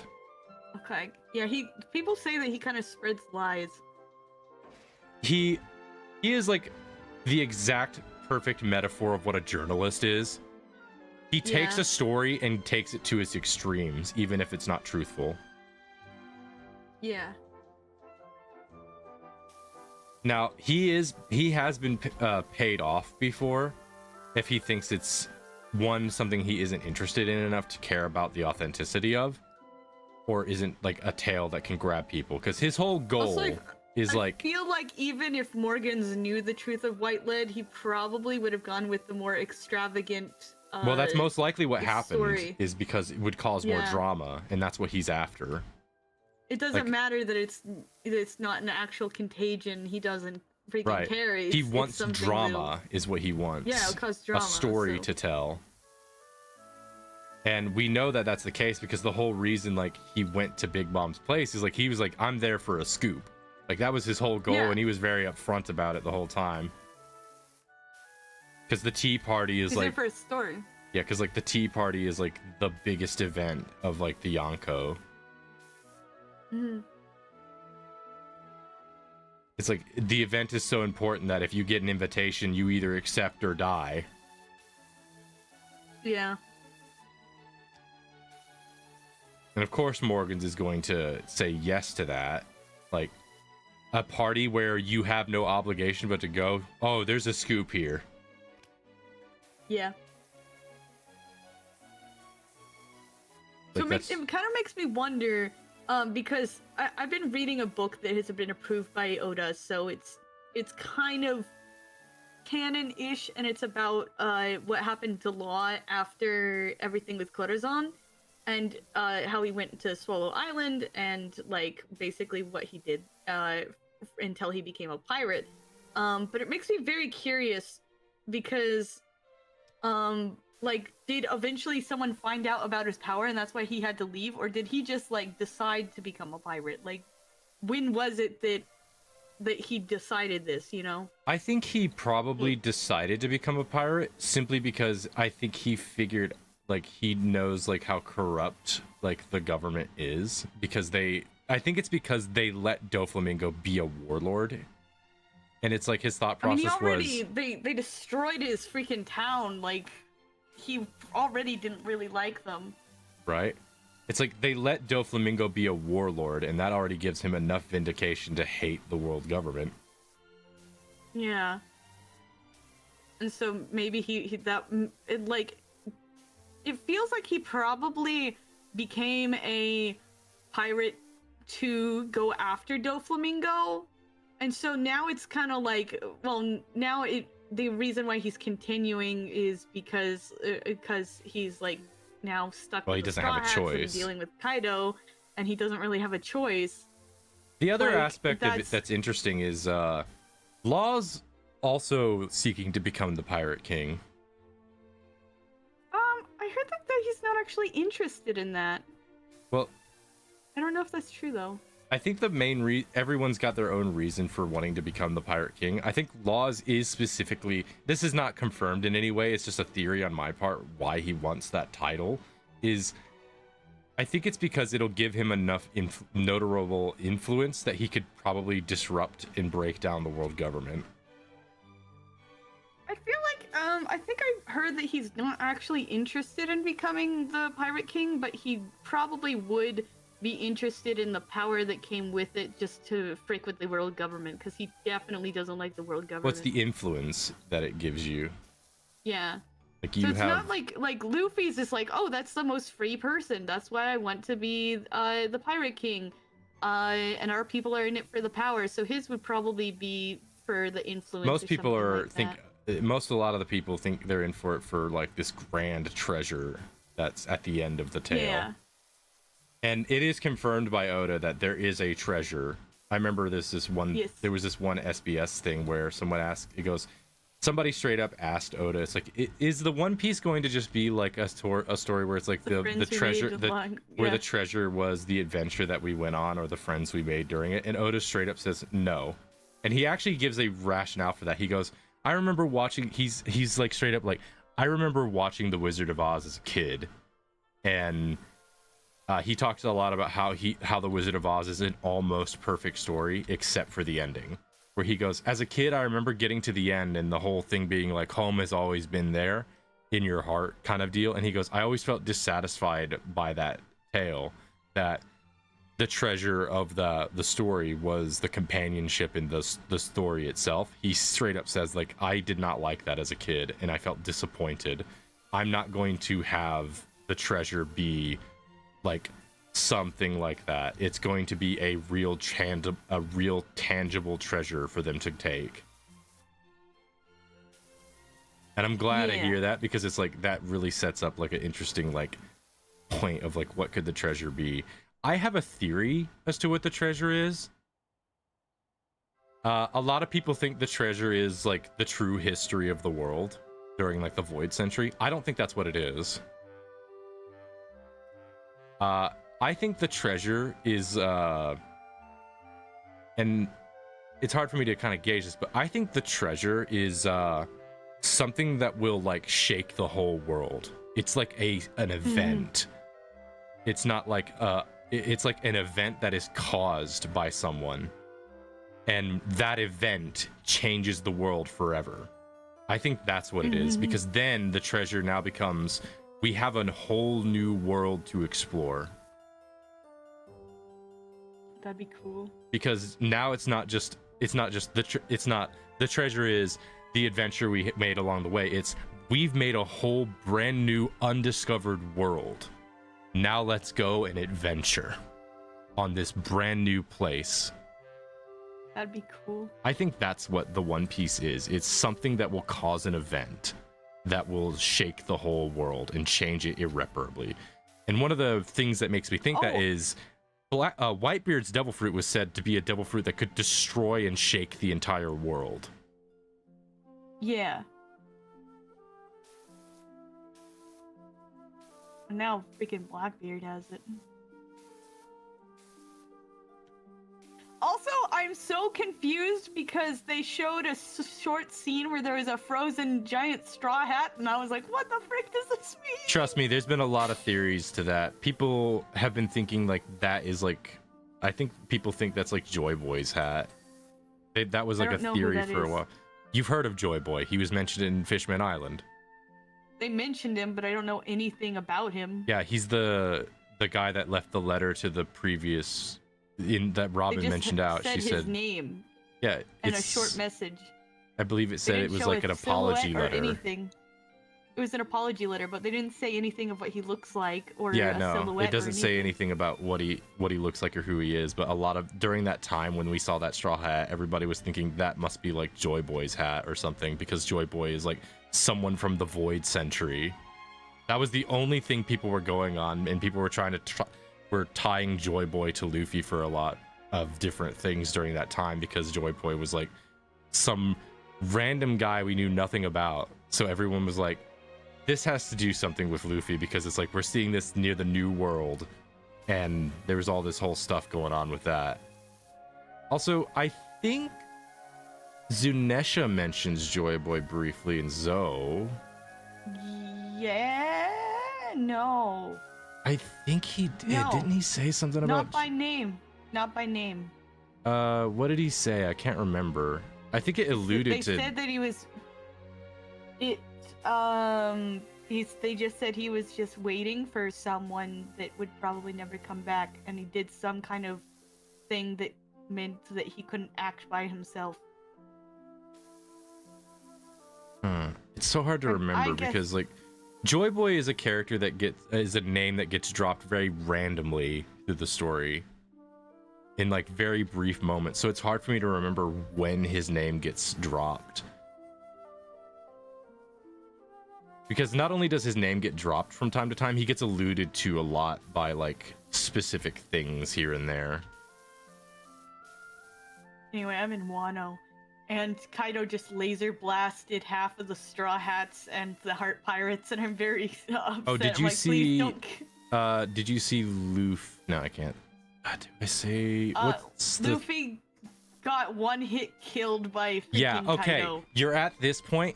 I'm gonna vent. I freaking hate how they handled Luffy's like reaction to Kaido. It is absolutely superior in the manga. So you see how Kaido is just in the sky and we see Luffy slowly build up to anger in the anime?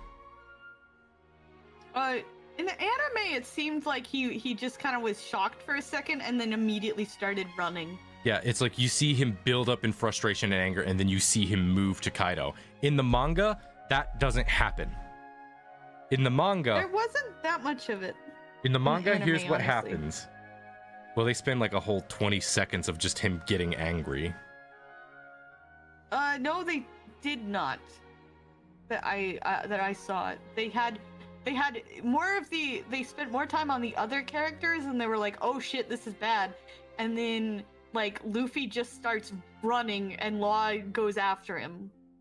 Yeah, that doesn't happen.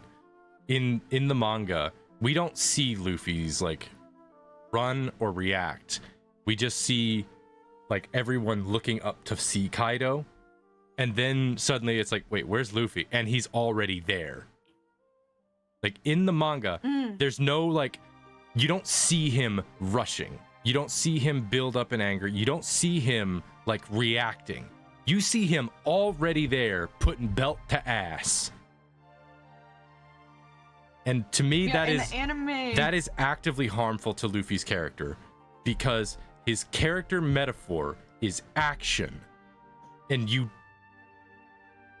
it's better that he is already there in action, because that's part of his character, is that he is there taking action, not reacting to it like the others, because the others are reacting in astonishment to Kaido, and Luffy is supposed to just be there because it's meant to show that he is not afraid of Kaido or intimidated or even like pushing in fury or rushing to him. He's already there, which is meant to be like a metaphorical stance of him being already having the mentality to be above Kaido.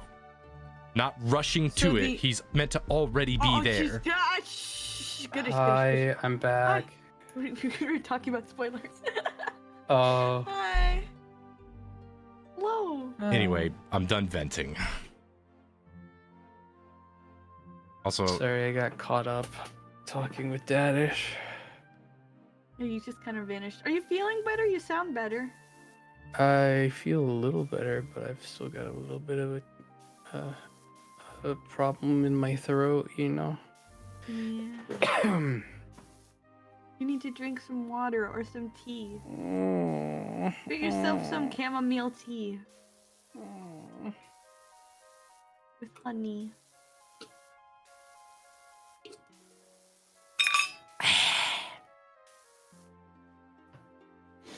please never Well, do that again. Oh, I'm so glad that we're getting a Sonic Pico Park instead of an actual freaking game for the Sonic 35th anniversary. I'm so happy. What the heck is Pico Park? You don't know about Pico Park? It sounds familiar, but I can't think of it. It's like a cooperative puzzle Wait a game. minute, is it You the with, one like, with the those little little pixel rabbits. chibis where everybody is Yep, just like the meant little to work pixel together? chibis and stuff. Okay, yeah, Yeah. I know of it then. I just couldn't remember. Everybody the name. was looking forward to, like, all the Sonic fans are looking forward to the state of play because I think it was state of play or like game. We were looking forward to like the announcement from Sega at some point. We were like, oh boy, something to do with Sonic, and they're like, they announced a second year of content for Sonic Racing Cross Worlds, which is cool and all, but we were kind of hoping, you know, maybe Sega was gonna update It's Sonic's it's tough model being a 'cause Sonic it's really fan. bad. It really is. And they're like, yeah, we're doing a collab with freaking Godzilla and Neon Genesis Evangelion. in, You could just say Evangelion. Okay, well, yeah, Evangelion in Cross Worlds, but no news on a new video game, which is like, Bummer. what? This is the 35th anniversary of Sonic. You guys always do something on the big 5 anniversaries.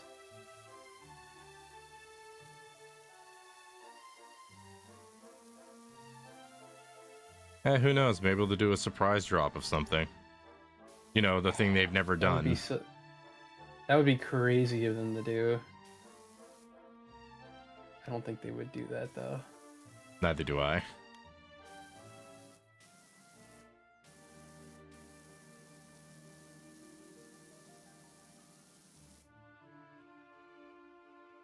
It's wild watching you do this because I usually, when I play Power Wash them, I press the like C button and do that little like thing where you can just move the mouse while you stay in place. Yeah, And I just I've take done that. sucker and go, I've done that quite a bit. I've done that quite a bit. Not like go crazy. Also, I can never, ever, ever, I go ever, crazy. ever. I can never, ever invite Blossom to do co-op with this game ever. Doesn't she only have the first one? Blossom laughs because she knows exactly why I cannot invite her to play this. Come on. Is it because she draws a peni? Exactly. I would be just. My dad did that one time when we played. I would just be struggling the entire stream, just being like, "I'm sorry, stream. I keep having to cut the feed because Blossom keeps drawing not stuff I can't show on stream." Come on. She keeps trying to Listen, Listen, Blossom. I remember It Takes Two. I remember what happened when we got to the damn Etch-a-Sketch. Yeah. Oh, I have a question. Like, your very first question when we got to the damn Etch-a-Sketch was, can we draw a dick? Yeah, it would have been funny. Okay, I have a question about the manga. It's very specific. Did you look at the colored version? Or did you look at any the color colored versions version? are not like official. I don't think there are like proper official color versions. There are official official color spreads that go on the front cover, but I think all versions of it that are colored, with a few exceptions, are non-official. I just really want to know one detail because What's the detail you want to know? In Wano, Law wears like a fluffy fur like not fur it's like feathered kind of coat, and in the anime it's blue, but in a manga panel I saw it's black, and that looks very similar to someone else's feathered coat, and I really want to know if he wears the black or if it's blue. The way you can tell if it was probably blue, because in the manga I believe Coruscant's feather coat isn't black. It's like a blackish blue, like night tone. That's what it's meant to be. It's like a blackish bluish night tone, like a crow's feathers. Well, they made it black in the anime. Well, yeah, but that's because Toei Animation are lying dickheads. At least he was nice about it. I just want to. That is the nice thing. Yeah, Goodish got it right. Goodish got it freaking right. Sorry. Do you think they were supposed to be the same color? Because that would have been so much more. Oh no, that would have been so much more heartwarming. because hang on, on! I'll look it up. I'll look the damn thing up. I Blossom, have to know. What? Blossom, give me a name for a disease that turns people into zombies. I'm playing Plague Incorporated by myself. Blossom, can you spell Coruscant's name? Zon Booby. What? Corazon. Sorry, what did you say? Zon Booby. Sambuvi? Corazon. C-O... No, not that. I'm R- talking. That's not Zombubi. I'm talking to Astral. Okay, no, my mistake. I must have been. I think I might have been referring to a. I think I may have been referring to a fan coloring that was the bluish purple tone. His call is in fact black feathers. I see. In the Okay. in the manga, because there was a color spread with Coruscant on it, and he did have the black feathers. And you're saying there's a Wano outfit of Law that has blue feathers? Yeah, he has like a coat, and it has like a feathered Yes, of it? I'm looking at a color spread because it's on the same color spread with Coruscant. It is blue. It is blue. Okay. It's like a ocean blue. Yeah, it's like an ocean blue. The way you can really cool. the way you can tell that the way you can should send tell me the that color it's spread. it's a close clip of Coruscant, and I don't know which color spread it is. Hang on. Oh, what's going on? It just Law happens to also be in it. The reason why I think they had Law's coat be blue, and they got lucky with me this time, because I genuinely believed that they got the color wrong, because they've done that crap before. Yeah. But I mean, the blue Law's does is look good. I believe the reason why they have Law's blue is well, for one, it looks a lot better in the manga. Like if I hang on. I haven't seen it in the manga. I've only seen it in the anime. Because I know every single one of his outfits, even the ones from like freaking like filler episodes. He does have like the same kind of feathered look as well on the outfit that he wears between Punk Hazard and Dressrosa. He's wearing like a blue shirt with his Jolly Roger, and has like a feathered collar on it. If I should name it Zombubi. Yeah, so this right. So yeah, it's the color alternates between being a sort of lightish ocean blue and a darkish blue. The primary reason I believe why it's blue is because he's very associated with the color blue a lot. Primarily because I don't know of why, his but it makes sense. it's his devil fruit power, because the room is blue. It is his devil fruit. Yeah, that makes sense. This is the color this is him from one of the color spreads. Let me take a look. Yeah, that's the outfit I've seen. Yeah. Also, Law looks hella cool in the manga art style. He does! He looks In the anime, so he also freaking looks good, cool. but he looks so cool in both the I love when anime and Oda does the manga. color spreads, because I'm not sure exactly. I think he uses watercolors for pretty much everything, which I think he also like uses watercolors because pirates, water, I could sea. see the watercolor look. Like, let me show you let me see if I can find one of my favorite color spreads. I like people joking about, like, someone was like, which way is the tattoos on his hands supposed to face? And Oda's like, Yeah, Oda often doesn't know. He's like, I don't freaking know. I think he And so jokingly they're- said he switches them around. Yeah, with shambles. Yeah, I think he jokingly said that, but I could be wrong. Someone asked if he switches them around in an SBS, and he said yes. And if they're ever missing, or if they're in the wrong order, or if they look odd at all, then it's definitely shambles. He's doing it on purpose, which is such a The funny, thing is, like, you the know thing he's is, being he sarcastic, probably but- the thing about it is, it's like it's 100% possible. Yeah, he could do that. Which makes it really funny. Also, one of my favorite things from Oda is somebody was asking, he goes, "Hey, what?" Someone asked Oda, it's like, "Hey, why is it that the clothing of Zoan users doesn't get torn to shreds when they transform?" And he goes, "Well, it's because I don't want to draw naked people."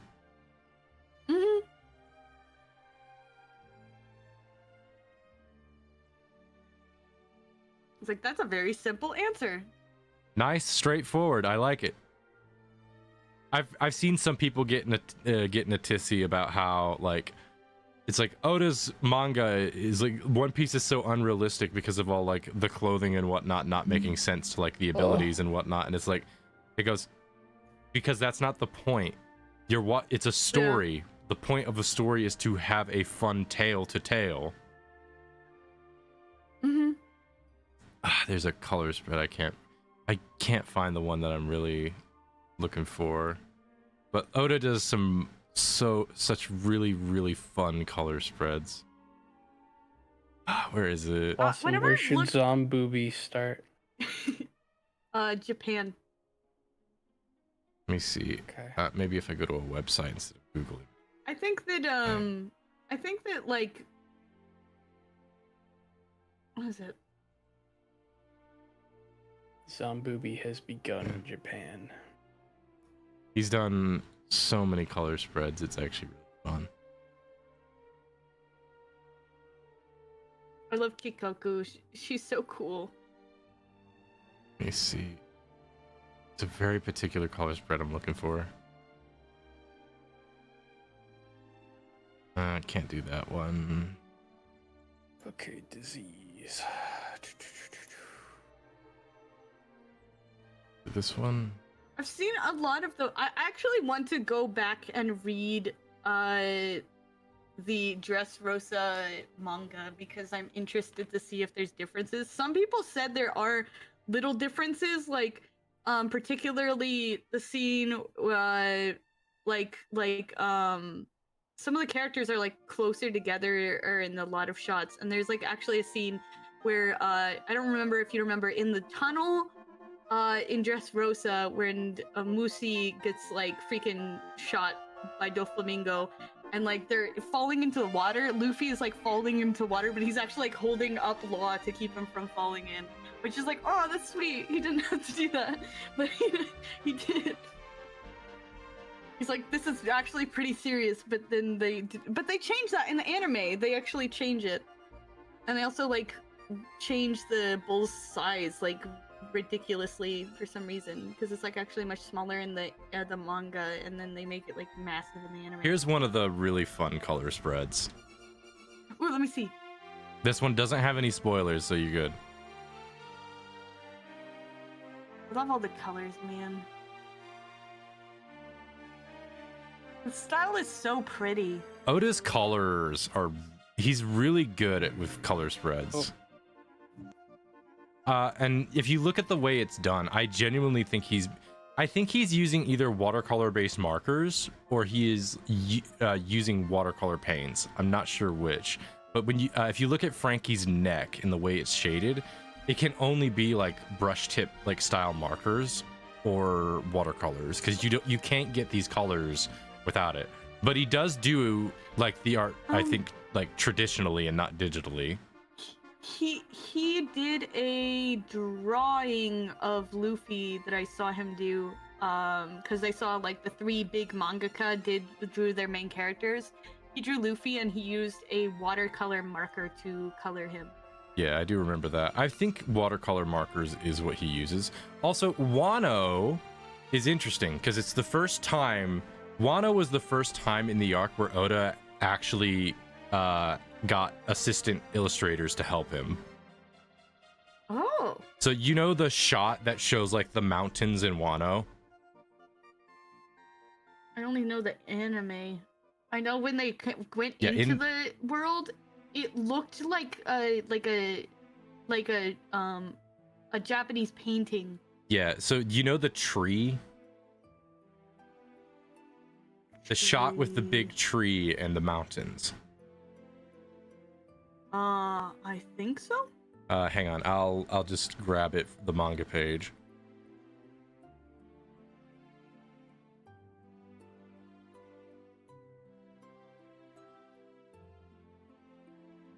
I should be able to find this shot. When they revealed the colors for Elbaf outfits, people were going, please don't be cringe. Okay, so I think it's this shot. Also, I love the way it's presented in the manga. They don't do this in the anime, but in the manga, it's presented like a type of Japanese play. So they have like a character playing a shamisen, and I'm thinking they do that. They do the shamisen player in the anime, I think, but in the manga they like lay it out like how they would in like the type of play that it plays out as, and all of Would you Wano in the reference, manga is structured and handled like a theatrical play in classical Japanese theater. It's really cool. And all of the title cards for like the big name characters are presented like these They did really show that. ornate, Yeah, they like did do title that. cards. This shot in the manga, Oh, that, yeah. the backgrounds and a lot of the details, I think, were actually done by Oda's illustrator assistants as opposed to himself. And That looks almost exactly from the anime. Hi nerds, I'm back. So yeah, this shot here in the manga, I think, is one of the first shots where Oda actually didn't illustrate the majority of it. He still had part and say in it because he does not want to have any part of his manga that he is not like aware of or has say in. But he actually had to be convinced into doing it for health concerns, and he actually during Wano had to take a short break because of health concerns. I mean, if you look at this, just a single shot, like it's a single panel, and it's so detailed. You gotta they think. had to get like brand new animators for the Wano team and they redid a lot of animation and had to get like a whole bunch of people. Here's the crazier part though, is like let me show you another shot. Zomboobie begins to spread. So I want to just show this because like this is just like to show what Oda has been doing on his own for freaking ages.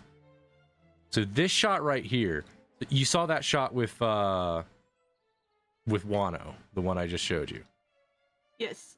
That is the first shot. The opening of Wano. That is the first shot where Oda finally got assistance with drawing the panel. He did this on his own. Oh. That shot of Zoe, that shot of Zoe, no assistance. No assistance.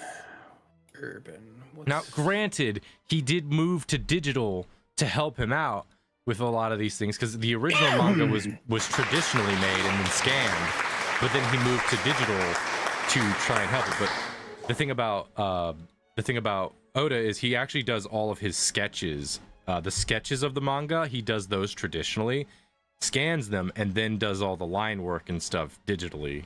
I think that's what he does now, and the reason he does that now is so that he can do shots like that.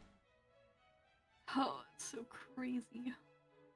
Oda's been been one of the interesting mangakas who have like incorporated a lot of their new tech and stuff like digital tech to try and help the manga keep its like weekly publishing or regular publishing like thing going on, because he likes that the manga is like a something that's like regular, because he really likes a lot of the fans, and he thinks like if he hates taking breaks. He's notorious for it.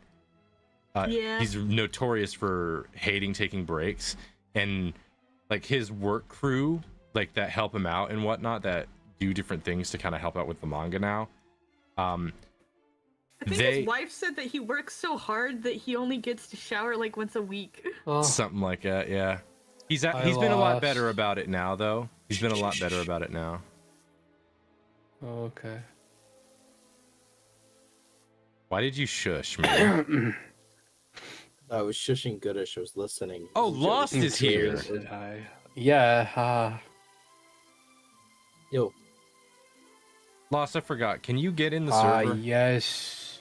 Zomboobie spreads to Saudi Arabia. Let's go. Let's go. I can try now. No, that wasn't a command. That was a question. Zomboobie. I haven't tried. Okay. Booby. I had to reset the entire server because of something stupid. How stupid are we talking?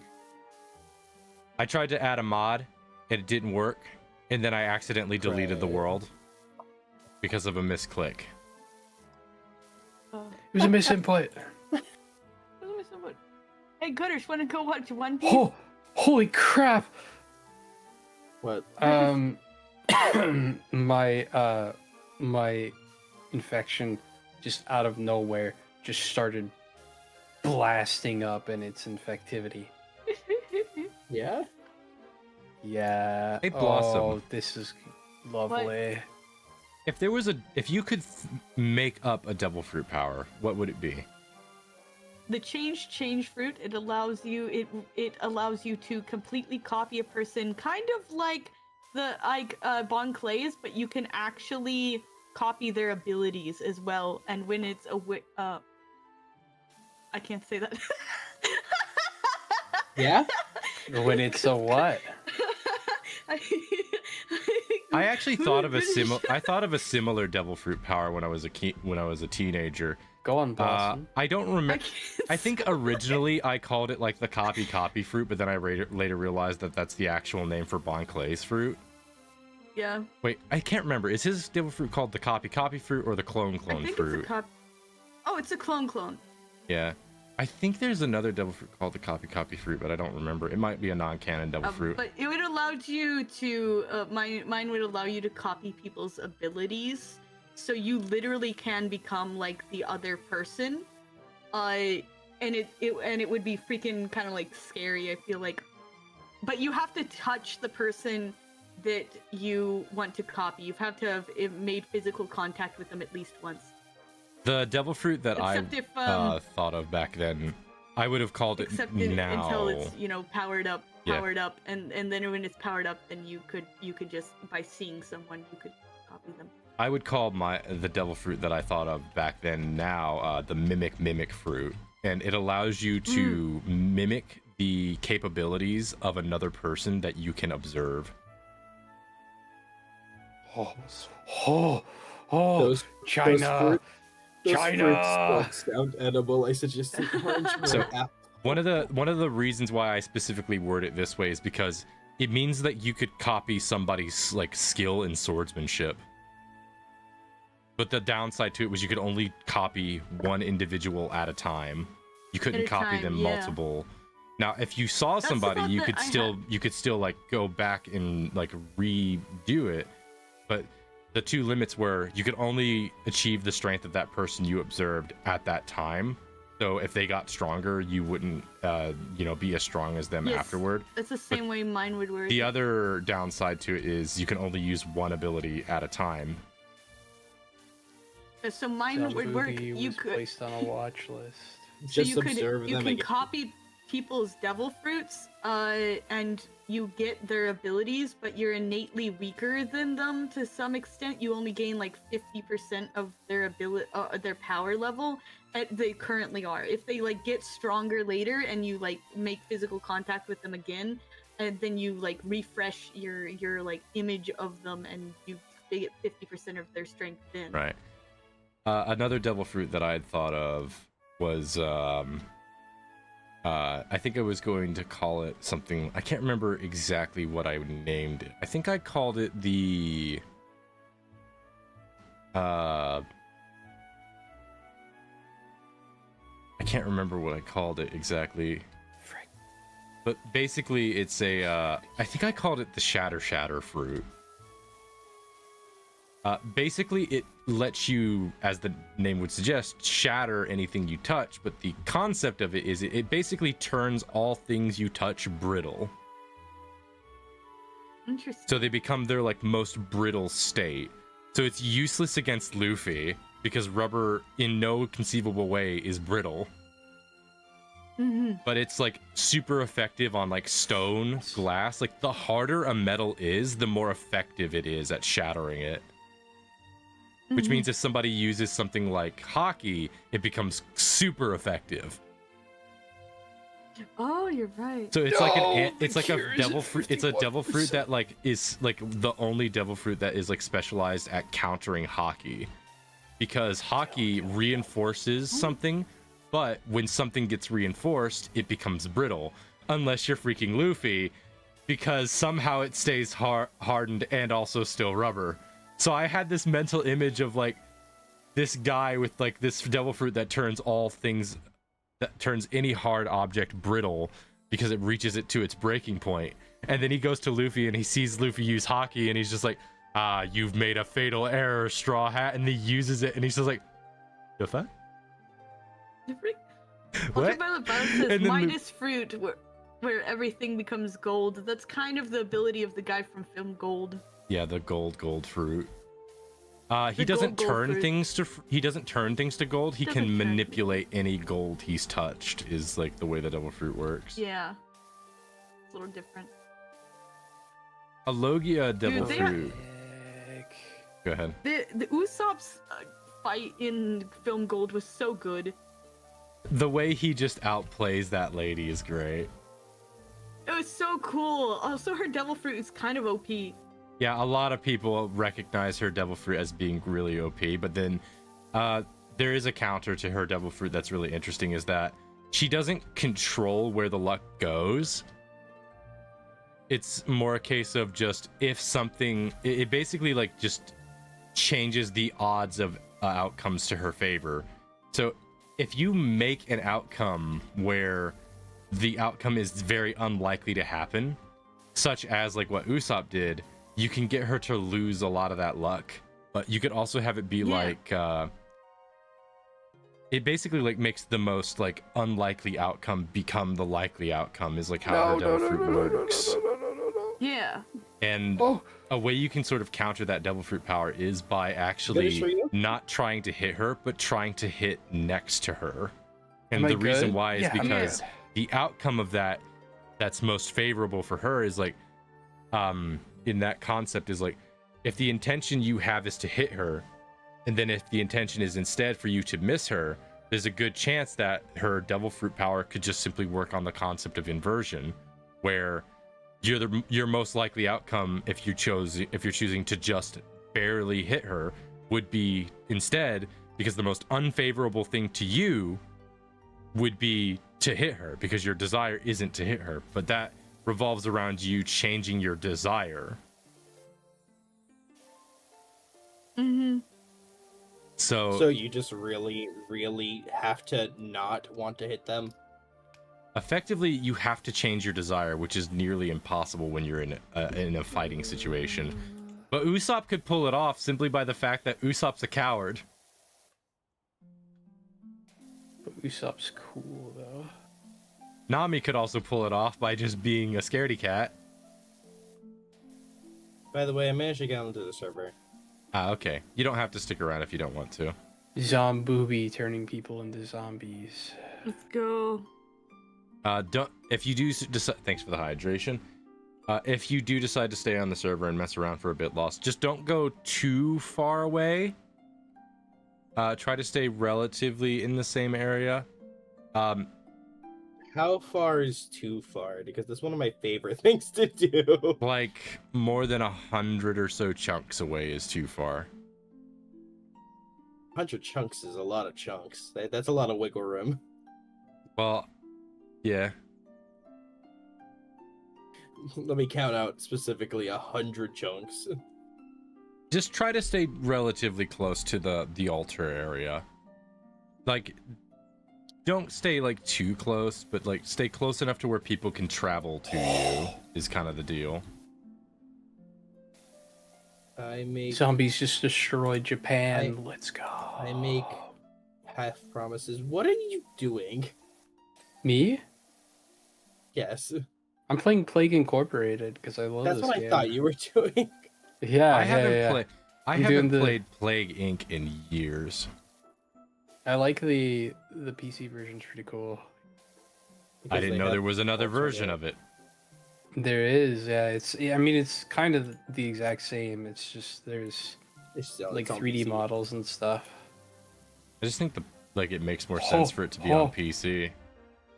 I remember. Anyone remember Super Hot? Yeah. Lost, please tell me you know what Super Hot is. Am I allowed to plead the fifth for my own safety? You're not in danger if you don't know what it is. It just means you're that young.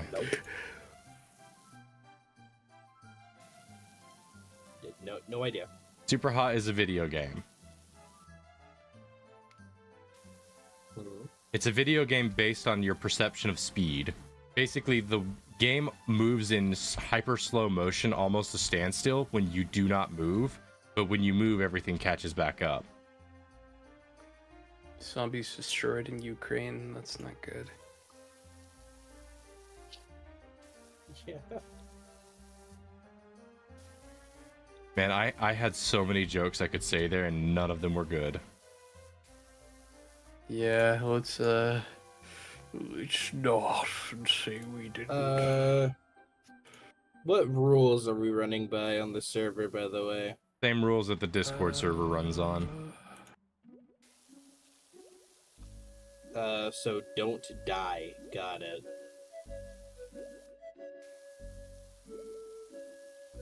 So the Discord Dying would server be is just a like shame. a lot of few things. One of the big things is just like any kind of like specific memorabilia, specifically flags and whatnot, are things that I don't put in.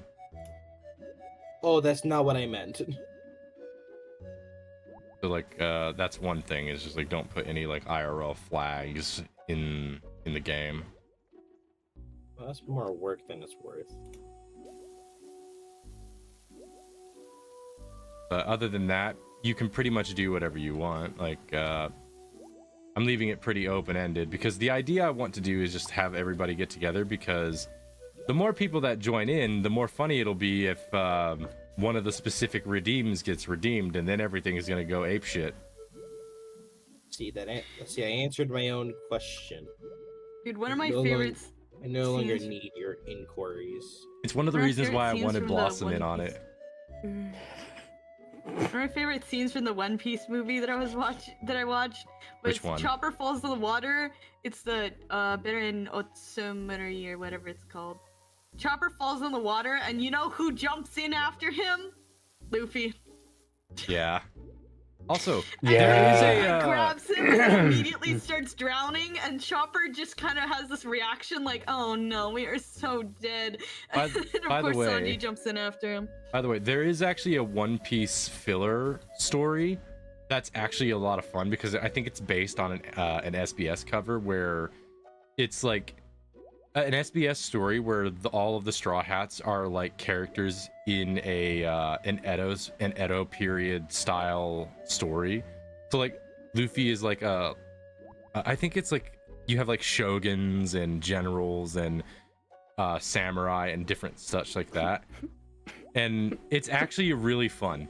It's not tied to the main story at all, and it doesn't even pretend it. It's like its own contained story, and it's honestly a lot of fun.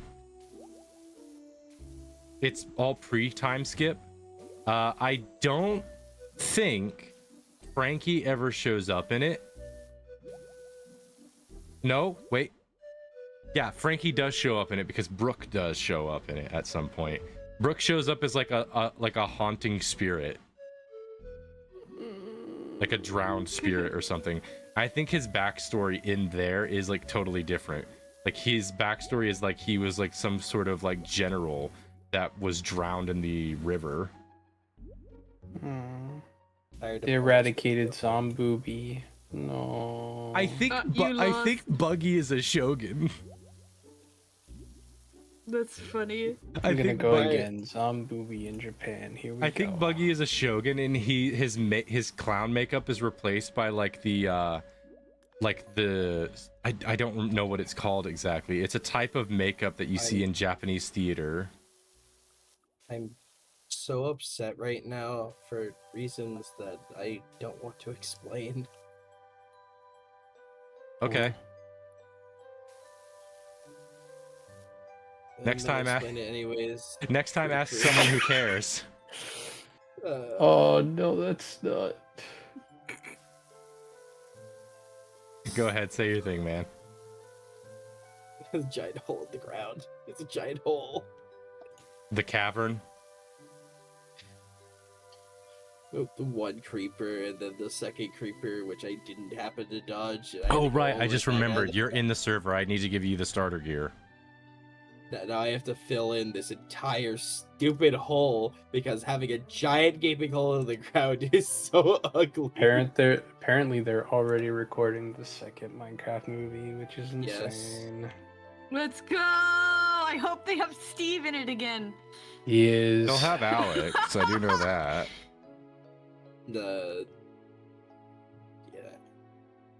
I hate He that. posted a video Blossom, recently of him singing I Lava cannot Chicken stand you with sometimes, chicken. Blossom. What?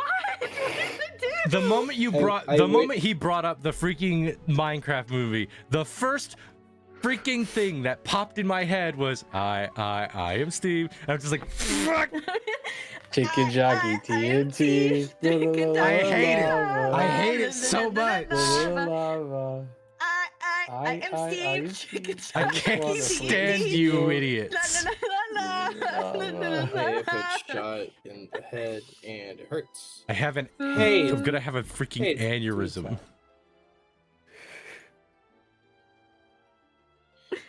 Pretty good spot. Insomnia. Okay, the hole is There's filled up now, so you know what? I can sleep easy knowing that it's gone. I was going to do something and I don't remember what it was. All right, where you at? Let me see. I am How on the appropriate is map. it that I'm playing Plague Inc. while I'm sick? There you are. So You are a living are you plague. sick? Hey, Lost. What do you want? Are you the freaking sunflower from Plants vs Zombies? PvZ Heroes, yes. Heck yeah! Solar Flare, what's up? What do you want? All right. Well, because this Dap me server up, got Hobie. restarted, because the server got restarted, I'm taking everyone out with starter gear. Okay, oh, awesome. I am going to continue building up my thing here. In the meantime, you do as you please. I mean, I don't have to give you it. How quickly after you started the Plants vs Zombies drawing challenge? Like how quickly? By after the way, you your started arms that are wrong. Did it take off? What do you mean my arms are wrong? So you're using I think the wide arm model. Oh, The one you're I have using- not looked at that. What happened there? So you Normally need it's not you like need that. the That's slim weird. arms. You're using the No, wide no, arms. no. I see that. That's That happens Huh. when you use Look- the wide arms when the model is made for the Eh. slim arms. it's fine. Anyway, here, take this. Oh, Did you load this with Modrinth or the launcher? Why? Because I want to know if you used the Modrinth loader or not. Because there was a mod pack for the Modrinth loader. Oh, I sure did not do that. Nope. Yeah, I recommend getting the Modrinth loader and using the mod pack because it looks nicer. It's a lot of work. It really isn't. What it is. My guy, you Kill download it, John Lennon. and then you log in, and then you're done. You have the Modrinth loader. See, but I'm already here. That's a lot of buttons. Yeah, over but I can some fix that. I visuals. have a funny button called the kick button. Well, then I just won't. Did the whole? I only joined just to see if I could. If you kick me, then I'll just go back to drawing. Are you The threatening me? joke's on you. Mm. I'm not threatening you. Actually, no, I am. I'm threatening you with a good time. No matter what, I win here. I'm not threatening you, except I- that I totally am. Where the hell are you? I am in the ground, making a. No. I mean, like, making a- coordinates-wise, because, like, you're in a very interesting spot, and I'm just like, this doesn't look close by at all. It is. It's just run. I don't know which direction this is. I'll make it Let's say easy. north. Oh, okay. All right. Tell me your coordinates.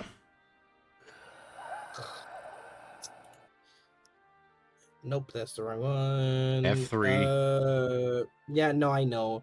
152. You don't need the Y. It doesn't matter. 130. 152, 130. Okay, so Yeah. you went north. Yeah, I was right. You just go north and then you go left a little Oh, bit you of went the like river. 400. You went like 400 blocks away. It's not even that far. It is. It really isn't. No, it is. It is 400 blocks away. I can run back to spawn right now. It is not that far. No, it is This is 400 blocks, man. 400 blocks is not as far as you think it is. Yeah, it's not as far, so I'm not that far. I'm glad we agree. No, it's far. It's just 400 blocks is not as far as you think it is. I don't think it. You're right. I don't think it's far at all. I'm glad we agree. Boss, do not run this bullshit by me, or I'm gonna I start really some am shit. not. It's not that far from spawn. I can run back right now. I If you do would see like. I do see kind of where you're at, but the issue is like you're kind of in a weird Turn spot. around. Turn around. Turn around. Hi. Oh, you're like a tiny little speck.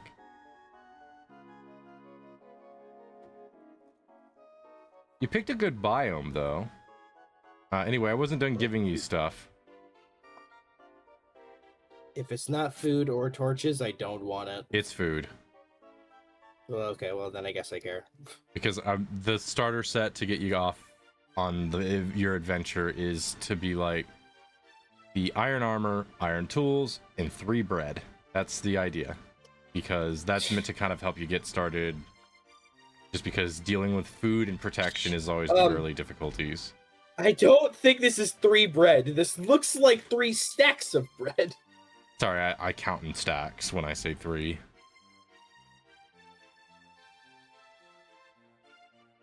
Somehow throughout all this mining, I have not come across any coal. It is a damn shame. That would be because you are at Y level 120. That's fine. Don't think about it too much. My God, you're in a mountain, in the air. Correct. Correct. I'm gonna go eat dinner. Oh, and take out the dog. I should have taken her out an hour ago. Fairly well.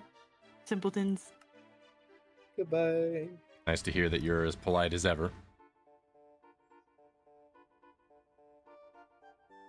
Also, I think the fog distance is a little short. I'm gonna check the server and see if I can change the fog distance live. I probably can't, but I'm gonna see if I can. I believe it's I guess you were trying to in... ask me a question earlier, and I could not hear it. Oh, don't worry, nobody cared. I care. I'm sorry, Goodish. It's just so easy to throw you under a bus. I care about the question. It was relevant to me. Sorry, hold on. Oh, okay.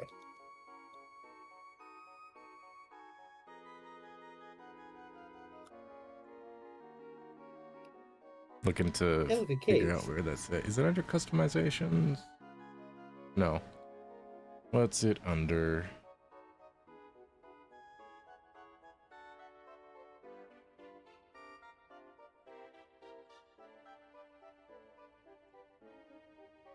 Dang, I don't know. I do not remember. Under. I clicked on it before, but I don't know where it's at. Not server profile. Not Cave with config or coal. command. Let's see. I can make torches. This is good news.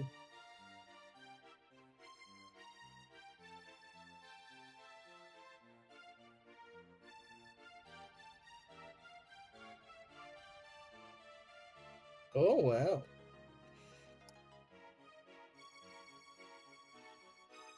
Okay, so it's server file. Where's that? Sorry, Mamish came in to give me a they stopped by a Target or something, and she came in and gave me a Shadow the Hedgehog that's dressed as Batman because they have that DC crossover thing. Yeah. What was the question that was asked of me? You had asked me a question and I didn't get to hear it. I did. Did I? It was. What did I ask? It was over the collab. Oh, how quickly after you put that up did it start making the rounds? Pretty fast. Actually, Because I know you. I could imagine that scared the crap out of you. How? Oh, absolutely. I didn't expect it to like blow up at all, honestly. So the fact that it even got the traction it did kind of baffled me. I guess you forgot how committed the fans to PvZ are. It's not just about. I feel being like committed. PvZ fans and Rayman fans are pretty on par with who like loving their game but being shafted by the company that The owns company IP. hates them. Yeah. I don't know who has it worse. Probably PvZ. I would say because PvZ 100%. What's PvZ? Because Plants vs Zombies. Ah. they definitely have it a lot worse. Yeah. Bless you. Because now I think about it. Yeah, simply just absolutely. because at least Ubisoft, like if they're gonna remake the same game over and over again, at least something's being done, and they're not actively making games that ruin the reputation of the franchise. Yeah. Rayman Legends Retold actually looks good, whereas It looks good. Whereas what's it? Replanted, I could tell from We don't a talk mile about away that it was gonna Replanted. be stinky. I mean, they didn't even get the original team back on it. Yeah. And the thing is that all the original team would have come back. Most of them said that they said them themselves, like that they would have come back if asked. None of them were asked. Why would they ask them? That's just more money they have to pay. It's a crazy concept. I know. Everybody but keeps if trying you to be. make it- Everybody keeps trying to be Game Freak with Pokemon, where they can just basically crap out anything and then make money. Yeah. crazy concept. If you make a good game, you can make more money. But why would they? That takes effort. They can just make money by That's- crapping yeah. out a thing that Mhm. people will buy anyway because of brand recognition. The sales for Replanted weren't even that good. I know that's the problem. They think they're a recognizable brand, like Pokemon. Well, they are recognizable. They are a recognizable brand. It's just that they don't do good by that brand. Like Call of Duty. You know, like every Call of Duty game is basically the exact same game. Okay. It wasn't the case for a while though, and then they just remade the same game 5 times in a row. Yeah, because they realized, oh, we have a recognizable brand that people will shill money out for every single release. And then they kept trying to just shill it out with no new changes actually whatsoever. At least Pokemon have the sensibility to at least pretend that they're doing something different. Not allowed to have good things. Yeah, right. Not allowed to have nice things. I broke my torch. No. Like, I'll say this at least, like, ZA is, like, better than Arceus in the terms of, like, actually refining the mechanics. It's just, graphically, it's not that much better than Arceus. Arceus is fun though. Like, don't get me wrong, it's fun. Like, I get it, but it's unfinished to boot and very unpolished. I mean, graphically, yeah, but Pokemon has basically always been kind of graphically with the 3D era been graphically. Like I this. dropped off Pokemon when they, like, right before they hit 3D because I just did not like the 3D models. I think Pokemon was better when it was 2D. Oh, absolutely. I think it was more expressive. Like the model, like the art of the Pokemon was way more expressive and fun. Now the art isn't as fun because it has been like basically proven that a lot of the art of them are just tracings of the 3D models now, which is why their art looks so static and boring, is because the 3D models are so static and boring.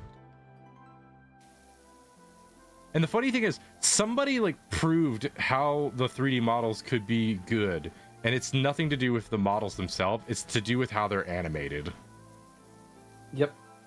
Somebody, I don't know who it was. No, 'cause animation I didn't check the video, but somebody showed like a way to make Pokemon feel proper and expressive was take natures and have every nature have like the Pokemon in a different stance. Like have Shy have a more, because they were using Lucario as an example because it's got a good model to give an example of it as a bipedal Pokemon, is like have it like have a more enclosed kind of stance, and have it has like the confident style, like it's like if its personality is like more confident and whatnot, you do that. Have its nature like show like if it's brave, have it be outward, expressive, and bold. If it's shy, have it be a bit more inward and such. Like, and they showed like that would be a way to make the models actually feel lively again, is because the reason the 2D models, like the 2D art, could get away with it being still is because it was a 2D image. But when 3D models are still, they look wrong, because that's the nature of 3D models, is because when you extend into that dimension, we expect that dimension's level of expression. It's why freaking ZZZ looks freaking amazing. Yeah. Like the animation in ZZZ is freaking phenomenal. Even though I don't play the game, like I played it for a little bit, it just wasn't my cup of tea as much. Like I like it, I just can't really get into it as much because I'm into other gachas. But the animation is absolutely amazing. I just ran out of space for it, but maybe I'll get it again at some point. It is a very space intensive game. I mean, when you see the animation, it makes sense, like why it's so intensive. Like there's no way that you're getting animation like that in the files. A lot of those gigabytes are dedicated to making some of those animations as bouncy as they are, and I love the bounce in the animation. I don't just mean for the boobs. I mean like for like the hair, the clothing, the loose bits of like belts and robes. Thighs. That is honestly sheer dedication. The freaking thigh jiggle physics is crazy dedication to like that bouncy But I mean, I animation don't need style. this Unnecessary, but thank you for Wait, that. I don't need this animator. hair. Like one of the characters I point to as like benefiting really well from this very loose style of animation with 3D models is Billy, because Billy is so expressive. Oh, Billy's awesome. I like the way. Yeah. I also love that he is just a gigantic, like he's just a freaking like gigantic reference to like I forget the name of what they're called. It's the Squash and Stretch as a whole in 3D needs to be more. well, it works normalized. best specifically for cell shaded styles, Squash and Stretch, because it mimics like the It looked stylistic re- points of 2D. I really like the Squash and Stretch in like Sonic Heroes and Shadow the Hedgehog, and like I thought it worked really well Right. with Sonic. And then it I think just Sonic- disappeared. Sonic would benefit Goodish, from a Goodish. cell shaded style because it would be very reflective of like his Yes. comic book.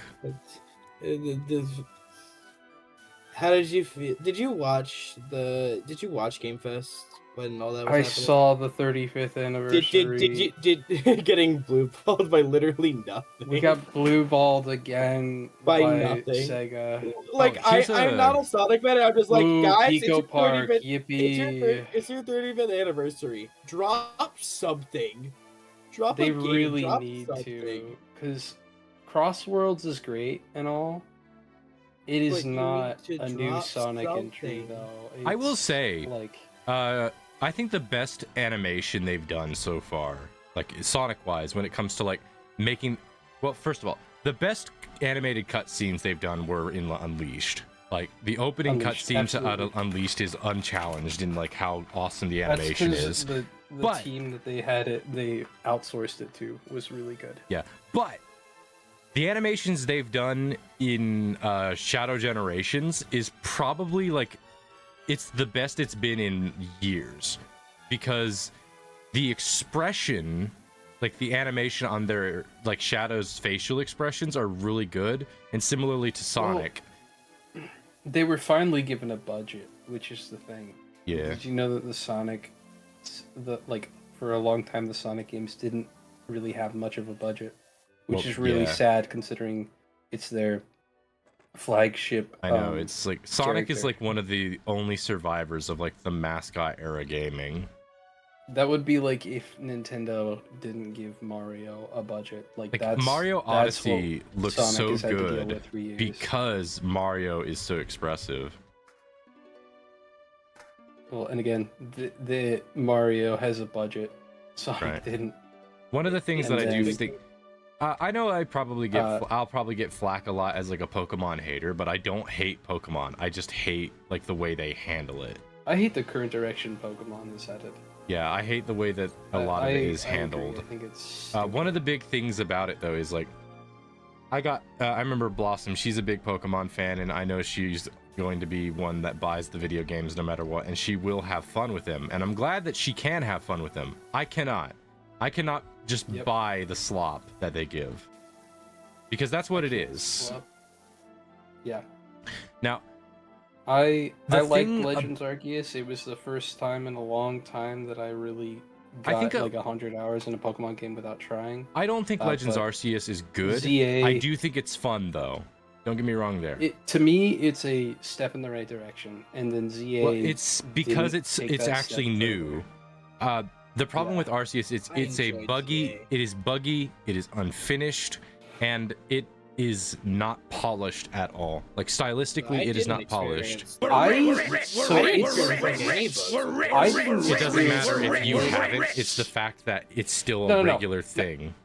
What I'm getting at is that, yes, I didn't have as many problems, because I know people say the same thing about Violet. People say I didn't have problems, and Violet was a buggy mess for me. Yeah. I will say Legends Arceus was indeed unpolished.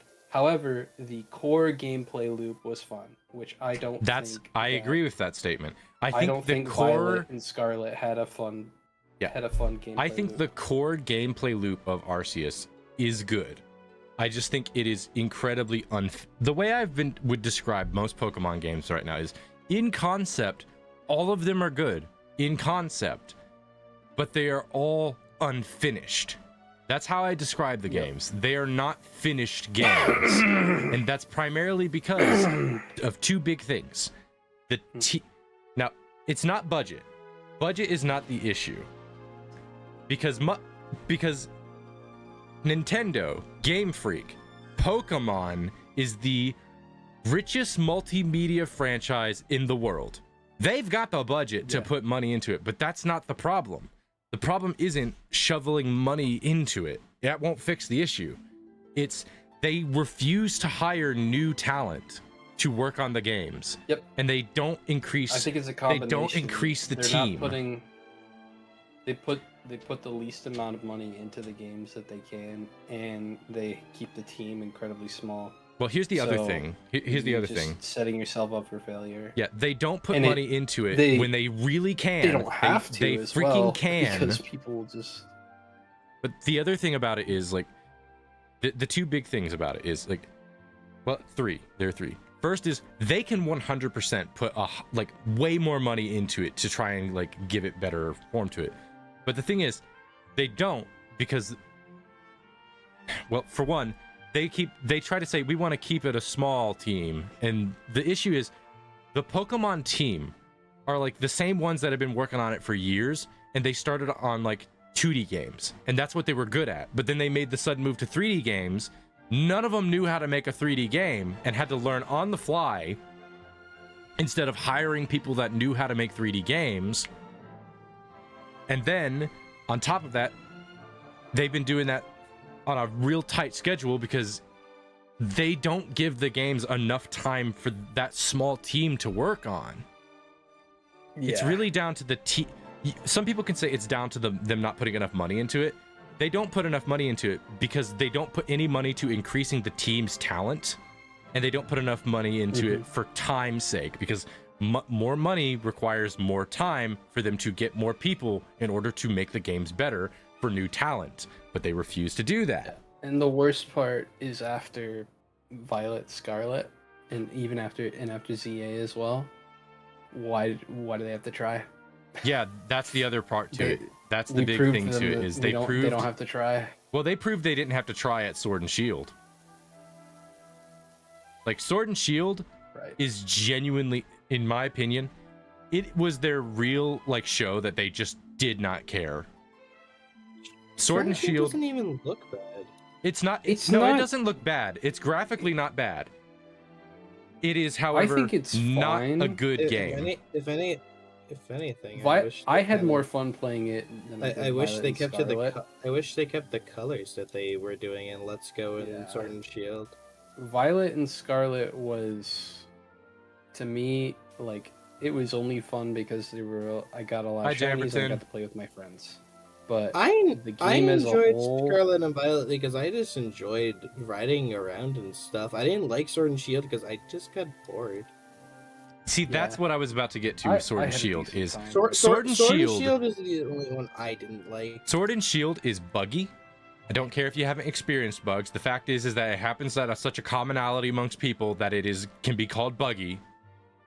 It is unfinished in both writing, animation, and handling of just stuff in general. And the gimmick mechanic is genuinely boring. Like, in combat, it is just boring. I think a lot of the designs are fun, but it doesn't have any real, like, tension or intrigue to it. Like, I know a lot of people don't like Mega Evolutions. I'm not a big fan of a lot of the designs, but in a mechanical sense, it's rough too. But I think the thematic element of Mega Evolutions makes sense. The thematic elements of Gigantification doesn't. I don't see, like, it doesn't thematically, like, tie me closer to my Pokemon in any way. It doesn't make me feel any particularly different. It's just like, oh, this Pokemon can transform into this now.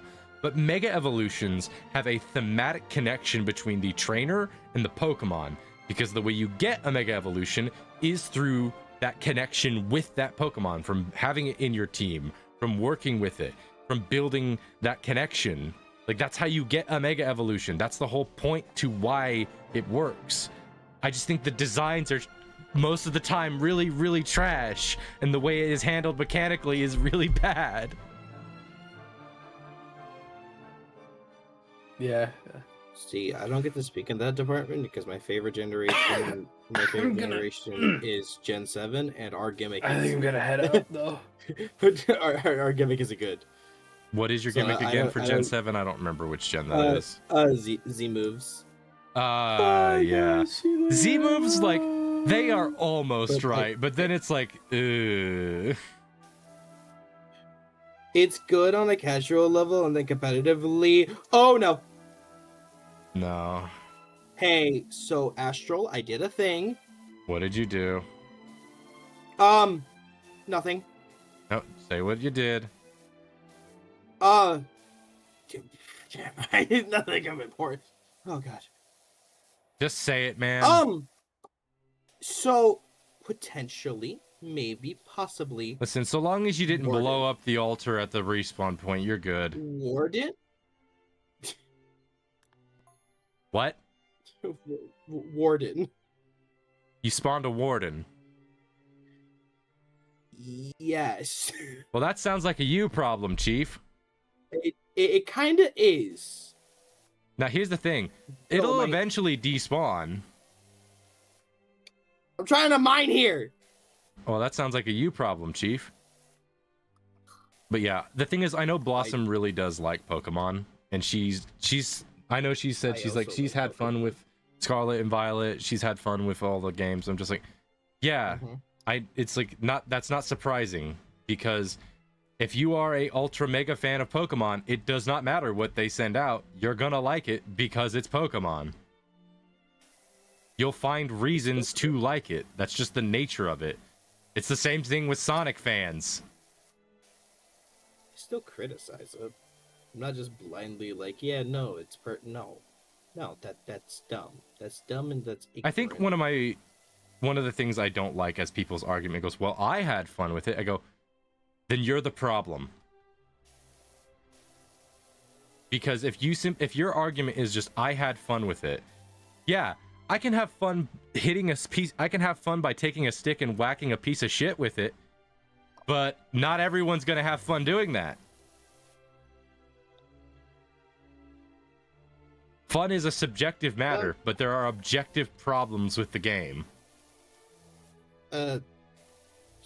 Fair enough, but it also comes down to that everyone on the internet of recent is miserable, and it's nice to just look at things positively. I'm usually the guy that tries to look at things positively, but I can't do that with Nintendo because it is just greed.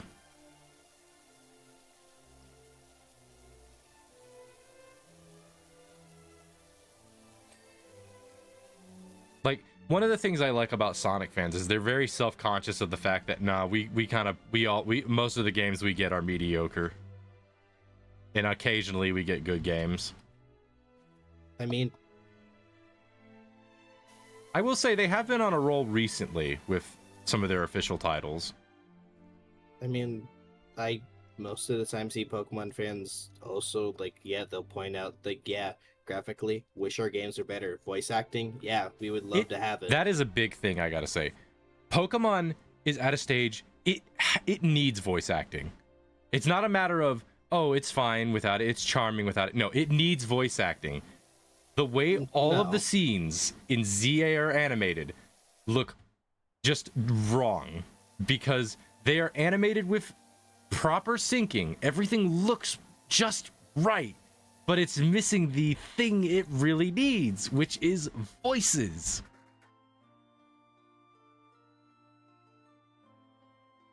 That's a thing with Pokemon that's just like there. It's like it's missing such a crucial element. I do find it nice that they are taking the extra year in between the development cycle. I don't know how much it's gonna really matter, but well, it's hard to say with the team because like the team the is still a small team. The fact that it's even happening at all, like, it's something at the very least. I will say something I am happy to see, and I hate that I feel happy that this is something that I'm happy about. But I am happy to see that ZA being like one of their least popular, least profitable games compared to their recent ones is honestly like a breath of fresh air to me. I just wish it wasn't ZA because ZA is mechanically better than Arceus.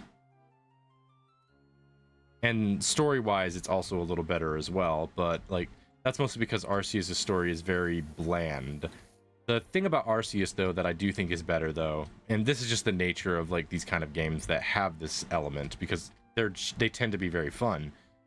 If I remember correctly, in Arceus, as you progress, you make the town that you're in that you always go back to get better as it goes. Like you get like expansions and stuff, right? Yeah, why? I always think that is a positive element in any adventuring game that has like a base of operation. When you can make improvements to your base, it's always fun. I mean, it was mainly through doing the side quests in the town, and honest to God, a lot of the side quests were kind of fun to do.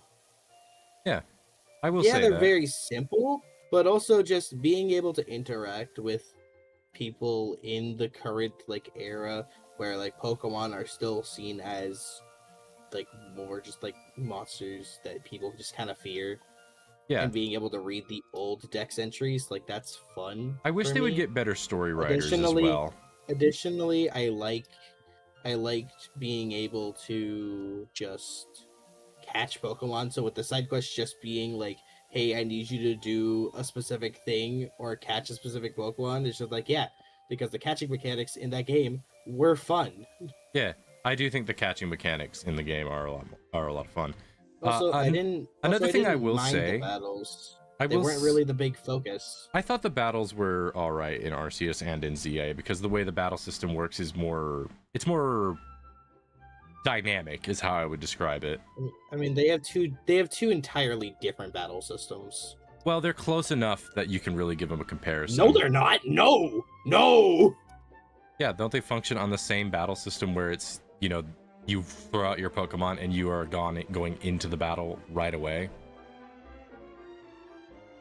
Not the same, because Arceus is more closely to like traditional like mainline games compared to I do know that ZA, that Arceus where is it's turn-based the, still. I do know that it's still like yeah, Arceus is turn-based. turn-based, but it has the styles, and so you could either do agile style or I do recognize strong that. style. Did that? It's been a bit since I last looked into but ZA. ZA It doesn't have styles, does it? ZA was actively like more of like a Xenoverse, or not Xenoblade, sorry, like a Xenoblade styled thing where moves are on like a cooldown, and actually you can run around to move your Pokemon. Yeah, and I think that's smarter because it plays into the openness of it. Because I think Arceus, again, I say mechanically Arceus is not as good as ZA because of that reason. Because I know like that was a thing. I didn't remember if it was turn-based or not, but I do remember that you could move your Pokemon around, and I couldn't remember exactly how it works. I do remember a dodging mechanic somewhere in there. It's been a bit since I looked at ZA, and I tend to get the two mixed up a bit.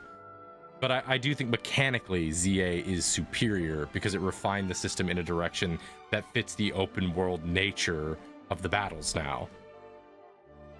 I mean, I can't even say it's refining the system if it's an entirely different system. It's not a different system, though. It is a same kind of system wherein you are put into a battle system. You have a selection of moves you can choose from. The only real difference is how those moves impact the flow of combat as opposed to how it is. Because in Arceus, it's turn-based, and that affects the flow of combat. But in ZA, it's not turn-based, it's time-based. But there's no time. There's no time limit. Your moves. Well, yeah. Your moves are time-based, so it's more MMO coded than it is like turn-based coded. Yes. Now, I will say, mechanically, it is mechanically the same, but it is flowing differently. Because what I mean by mechanics is I mean the way everything is laid out and structured, but it's the only mechanical difference is how the structure goes from turn-based to time-based. Your positioning is more important in ZA than it is in Arceus, because Arceus, like you said, it flows like how the traditional JRPG does. Yeah, it flows like the traditional RPG style. But in ZA, it's like you said, more like it's not like a JRPG in the traditional sense of turn-based combat. You technically have a turn because you have timing on your moves and you have to wait till your moves come in. But at the same time, you do have like trying to think of the way it's worded or how to word it exactly. It's like the term I'm trying to think of here. It's the mechanical flow is different, but the mechanical structure is the same, is how I would describe it.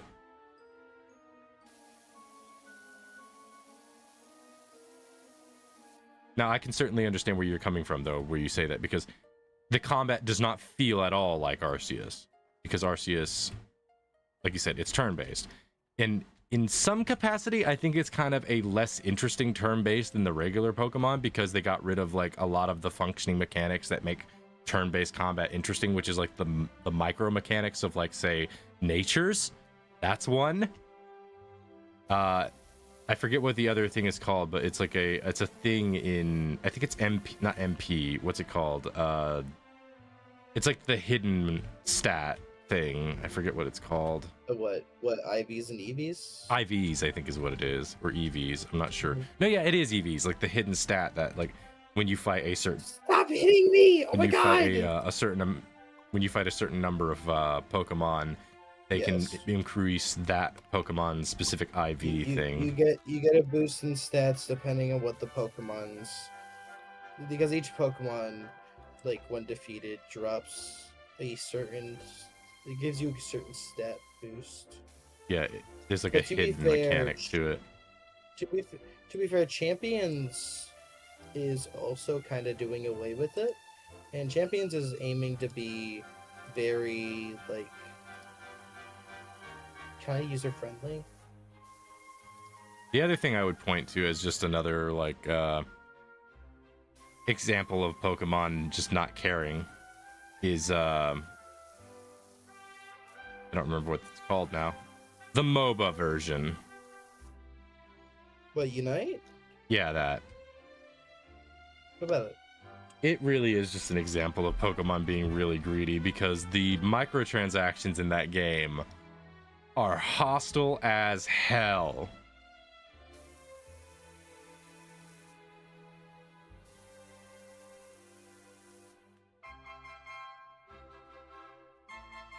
Okay. Also, they just straight up, I remember some YouTuber randomly just like proved that, yeah, no, pay to win is very much a real thing in this game.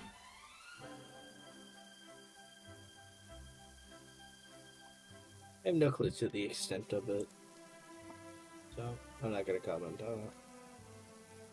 I assume you probably have played Unite? Unite. Yeah, I had fun with it. It's not really a thing for me. I don't really care for MOBAs, but like when I did play it, I did have fun. So Yeah. I don't know if I'll ever have like proper fun in any new modern Pokemon game. I'm certain if I picked up like ZA, I could find fun in it, but I'd probably just be bored out of my gourd.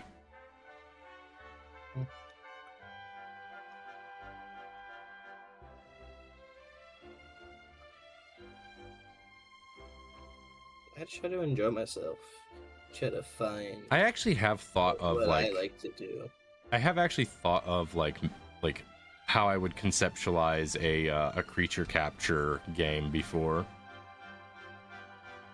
Mostly what caused me to think about it was, ironically enough, Pow World, which Pow World has its own problems. Like, I like playing Pow World, but I can recognize that this game is it's got some flaws. Like, we can one of the things is like I remember seeing like a bunch of Pokemon fans talk about how Pow World was like this like super awful blah blah blah blah blah thing, and my thought process was, can we just admit that both of them, like both companies, have like bad policies? Like the Pokemon Company, Game Freak, you are not convincing me that they have good policies. I just don't care. Power World does their own thing, and I just don't think about it. Yeah. I think Power World has some good ideas. I just don't think they're executed very well. They're executed in enough of a way that you could, like, if you're into it, you can certainly get a lot of fun out of it. Same way that, like, Pokemon works. Like, if you're into it, you can get it, you can have fun with it. Like, I had fun with Power World because it had mechanics that I can have fun with. I can't do that with Pokemon because I don't find the mechanics of Pokemon that fun. At least not in the modern games. For some reason, in the older games, I'm okay. I can kind of get by with it a bit. I think it's just because the older games, more or less, their stylistic choice and the general mechanics of those choices are made for that style of game, whereas like the modern games are not. Also, I do think Pokemon has a gimmick problem with their games. Like every game past Alola Gen 7. Every game past, actually no, every game since Gen 7 has had some sort of gimmick mechanic. Since Gen 6. Hmm? Technically since Gen 5, because gems counted as a gimmick, and they did define. Let me remember Gen 6. Which gen was that? Gen 6 is X and Y. Gen 5 is black and white. Yeah, Black and White was where I stopped playing. Black and White technically does have a gimmick through gems, and gems in Black and White were broken.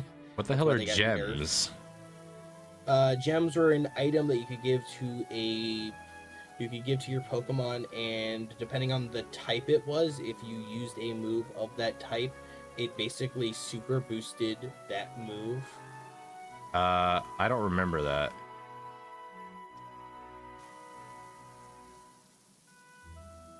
But they were a thing. They did exist. Were they in I would know. Were they in Black and White 1 or 2? Both.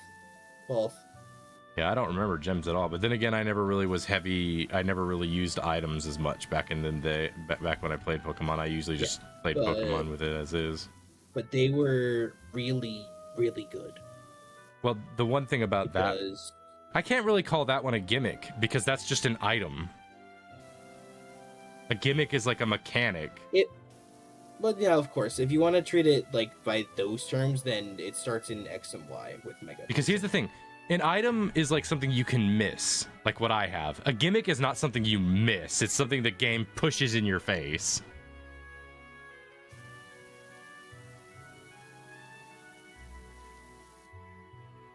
Like, you're not missing Z moves.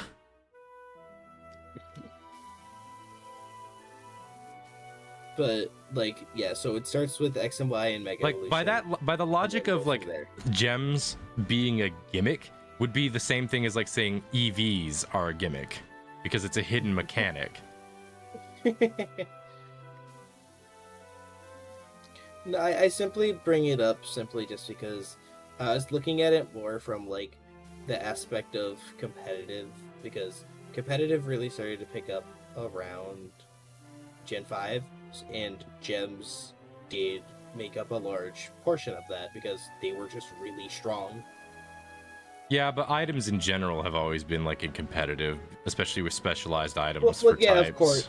Yeah, of course, but it like with that. It's just gen that being type the of one item that is just very, introduced very that- powerful. They introduced gems during that generation. Right. In a general sense, though, I don't think that one's as bad, simply because it's an item, it's not a mechanic.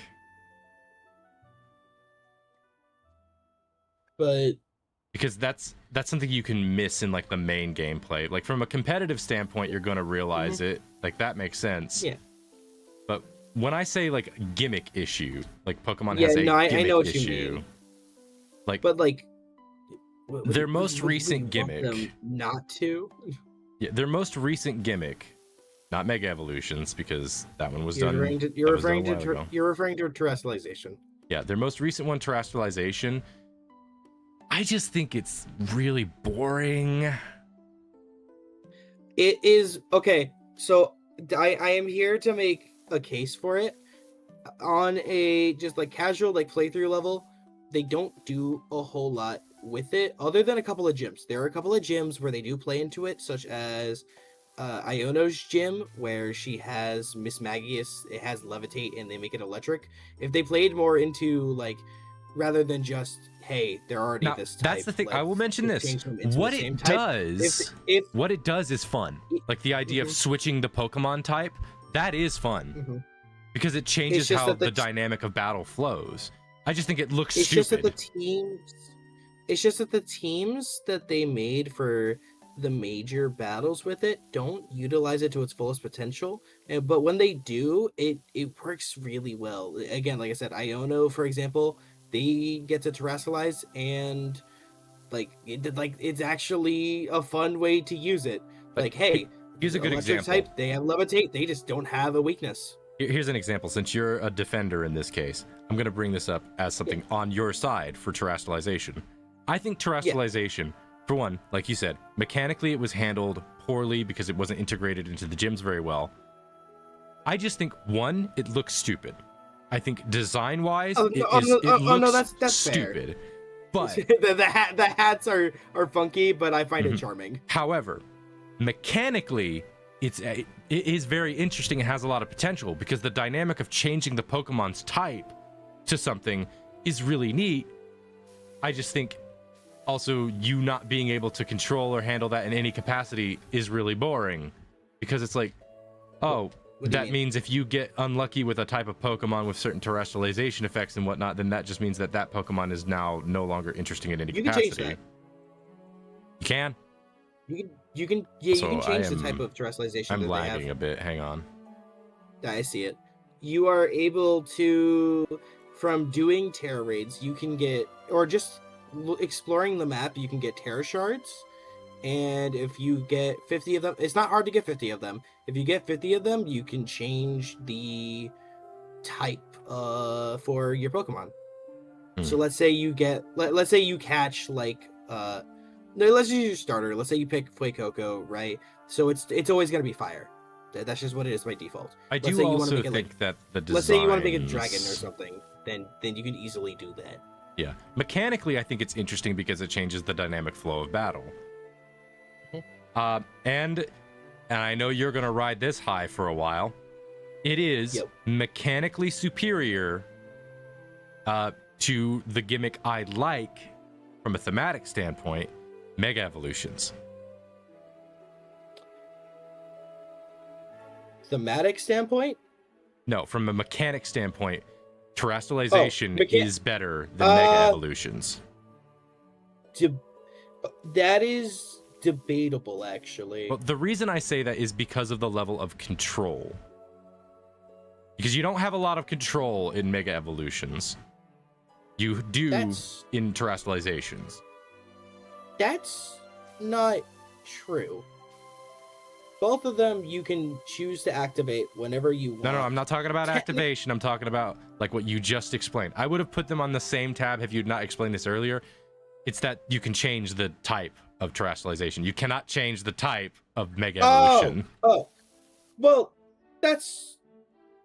Okay, that's also technically not true because some Mega Evolutions do change your typing. Like, okay, you're not listening to what I'm saying here. You can change the type that terrestrialization is. You can't change the type of what a Mega Evolution does. But I don't think that's a fair comparison because the two gimmicks don't work the same. No, they don't. The same. They're not the same, so it's not fair to compare it in that metric because they're not doing the same thing. While terrestrialization can be used by literally any Pokemon, Mega Evolution obviously only being to the select Pokemon that can Mega Evolve, what it does is very different and leaves a very different impact. And that's why I'm really excited for when Champions introduces all the gimmicks, because they showed it off literally in the trailer. Why it's interesting is that if one person's using terrestrialization, the other person's using Mega Evolution, you have to do sacrifices because most likely they're not going to let you do both. So like you have to choose one gimmick per like your team. We have no clue how they're going to do it because they haven't done it yet. And I hope it's not just you can terrestrialize and Mega Evolve. Like you have to pick one, because then you actually have to make sacrifices. But even individually, right? Mega Evolution, you choose one Pokemon to be your like main lead Pokemon, and you typically have to build around them because they can't hold an item. So you have to sacrifice them holding an item to hold a Mega Stone. Yeah. The way I would I have a lot of mixed opinions with Mega Evolution. I think, again, thematically, it is my favorite of the gimmicks. I just think mechanically it doesn't function as nicely as terrestrialization does in its own game. I think terrestrialization is just not handled very well by with the gym leaders, because there were so many opportunities for like the gym leaders to have like terrestrialization stuff going on. Oh, it's worse for Mega Evolution, actually. Yeah, I Funnily believe enough, that. It's worse. I believe that because I don't remember I don't remember a lot of things with like. Yeah, literally. So. Does anyone other than the player actually use Megas? The champion, and that's it. But Yeah, let me I thought. into this. So the main issue is in X and Y, for example, Karina gives you the Mega Lucario, and I think there's a certain amount of Mega Stones that you can get up to that point, but literally none of them, not even Karina, when you fight them again, uses Mega Evolution, so that sucks. I still don't like. There are some fights where they do, like Lysander, for example, he uses the Mega. Also, here's another little thing to bring up as well with Megas. But I think it's more. Hold on. I think it's more egregious in Omega Ruby and Alpha Sapphire. When you get Mega Evolution, they also gave you Latios or Latios, depending on your version, and the gym leaders still don't use Mega Evolution. Right. Like, why? Yeah. I do think like the generation that introduced Mega Evolutions did not use it correctly. And while I do think Scarlet and Violet did not use terrestrialization correctly in the sense of like the story mode, they at least had some usage. At least they used it. Yeah, at least they used it for more than like 2 gym leaders.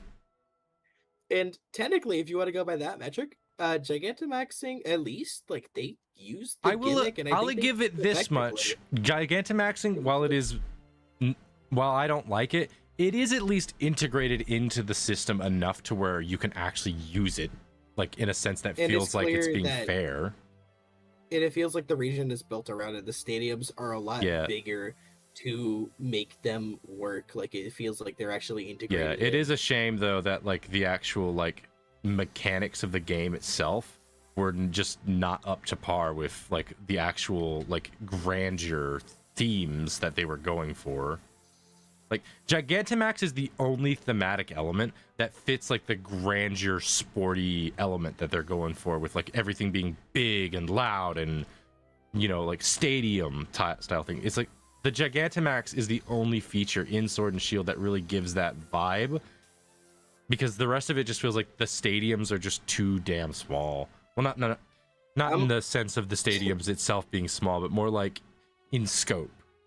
Like you are just you're just like such a small thing in this stadium up until Gigantamax happens, and that is largely down to the fact that it's like it is all still. Like everything's so still, the models are so still, the characters in the backgrounds are so still. Everything's too still, and it doesn't give that impact of like the grandeur of it all.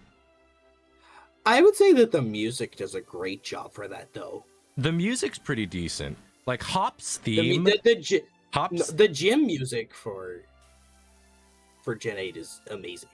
The Sword and Shield like victory music is really fun. Like there's a reason I have like the Sword and Shield victory music as like a song to play whenever hype stuff goes down. Now, there are some bits of music in Sword and Shield that are kind of like, but for the most part, they do a good job. Like, that is the one thing with Pokemon that they tend to do well. But then you get to Scarlet and Violet, and it is just synth. Not all the time. I'll at least say that it's not all the time, but it is mostly like hard synth music. I'm not gonna complain. I don't really favor like heavy synth music. I love a lot of I also think Violet's Penny's theme does not match her at all. Oh, I hate her theme. That's where like the dubstep synth stuff goes hard. I'm just like, no. Why does Penny have this as her theme? It's gosh dang Penny. My main issue is that the rest of Team Star, their themes are amazing. The grunt and like leader themes are amazing, and then Penny's theme is so awful to me. It's so bad. Penny is such a boring character. I'm sorry. I don't care. I don't mind Penny, and Penny in the DLC is actually really fun to like see the banter between. I try not to judge with DLC simply because DLC is just, I don't know. I feel like it's often used as an excuse. I'm not even gonna try to unpack that. Like there are certain. I feel like if a game is mediocre and then the DLC is good, it doesn't make the game not be mediocre. Well, yeah, of course not. Like one of the reasons why the DLC for Elden Ring, for example, works is by the fact that Elden Ring is a damn good game. Okay, well, to be fair, Elden Ring is game of year. I thought that was Claire Obscura. It was not. It was not game of year. It almost got game of year. Yeah, it was a nominee. Claire Obscura was the game of the year. Claire Obscura did win. Yes. Exposition. Which one? 33. Yeah, Exposition 33. That game is honestly really well made. Like, the mechanics are all thought out so well, and the way it teaches those mechanics gradually is really nice too. I also think that the storytelling thematics of Clair Obscur are really, really good. There's a lot of like proper storytelling, thematic, metaphorical elements going on in the game. One of the things with Pokemon, to go back to Pokemon, Mega Evolutions, I have my gripes and I have my perks. I've mentioned a few of my perks as to why I think it works on a thematical level, but not so much on a mechanical level. Here's another thing I don't like about it, and I'm positive you'll agree with me on it. Yeah. I think they played way too much favoritism with certain Pokemon. Throws Gen 1 under the bus because it deserves it. I think, personally, if they were to do Mega Evolutions, because this was before they cut the decks, I really think all starter Pokemon, all of them, no exceptions, all starter Pokemon should have had a Mega. And here's why. Your starter Pokemon is special from all other Pokemon because it is the first one you get. It is the one that's meant to be there from the beginning of your journey. And it does not matter, and this is proven to be a true effect in Nuzlocke, randomized Nuzlocke, where even if that starter Pokemon is something like a freaking Metagross, even then, it's shown that you grow a proper bond with the first one because it was there at the start of your journey. Even if you don't play with it all the way to the end of the game, there's a special connection you have to the starter. Now, if you're going vanilla proper gaming style and you have the 3-stage starters, I genuinely think all of the starters should have had Mega Evolutions because the starters as a whole are special. They're supposed to be the one you grow the closest to, mechanically and thematically. I get that, but also you could technically say that about literally any Pokemon. You grow close to almost any, like everyone has a favorite by the end, and everyone can technically be upset with like, well, my Pokemon hasn't gotten anything special. It's just like, yeah. Well, here's my rationale for that in a logical stance point. The starter but no, is... I do get it with like the starters. Yeah. Like, I get that. And I think personally, but I don't want to live in the world where Mega Incineroar exists. So, you know, I mean, I get where you're going reality. with the current design philosophy. I agree with that statement. I also don't vehemently hate Incineroar's design as much as other people. No. That's not why I'm saying that. I like Incineroar. That's not why I'm saying that. I'm saying that because I'm competitive. I don't want to live in that world. Again, I'm not talking from a mechanical standpoint, because I think the mechanical elements of it were not refined enough. Like you said, competitive-wise, it'd be a nightmare. I'm talking about thematics. I'm not even speaking, like, frankly, just, like, how strong Mega Evolution is. Incineroar is the strongest starter that they've ever made.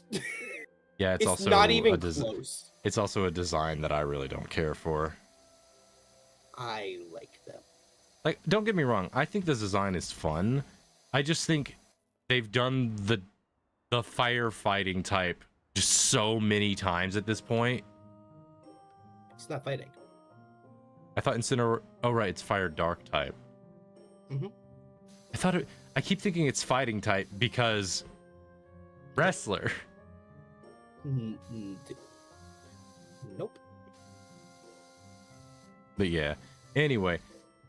But thematically, like, if we had an ideal situation where Mega Evolutions were actually mechanically structured well, I think every starter should have a Mega, because the idea of Megas, thematically, is for, like, the friendship aspect. The whole point to Megas is, like, it's meant to be, like, that special bond that you have. And the other element is, like, Pokemon... If I was to, like, pick what Pokemon should and shouldn't have the Mega treatment, your starter is one, because almost everyone will always have their starter in their team, no matter what. Like in a general. I know some people who box their starters. I know that there are people that do that, but I'm not talking competitive. I'm talking like people that play the game for fun. That's not competitive. That's not competitive. People just box their starters. But can you tell me the majority do? Majority, no. Majority, most people, like young kids. Like, because you can tell from the mechanics of, you can tell by how the game structures it, that it is designed in a way that shows that the starter is meant to be special. Because it's a 3-stage evolutionary Pokemon that has always had excellent scaling so that it stays in the game, that it can stay into the game all the way up to even being in competitive leagues. Yep. Like mechanically, it is structured around that. And that's why I think it makes sense in it makes a mechanical and thematical sense for all starters to have mega evolutions if that's the, thing that they would have stuck with. But they didn't. And the other thing I would put to as Pokemon that should have mega evolutions, this is going to be a controversial opinion because some of the designs aren't too bad. I think not a single one of the legendaries should have mega evolutions.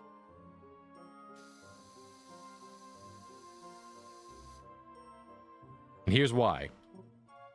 Legendary Pokemon are already busted.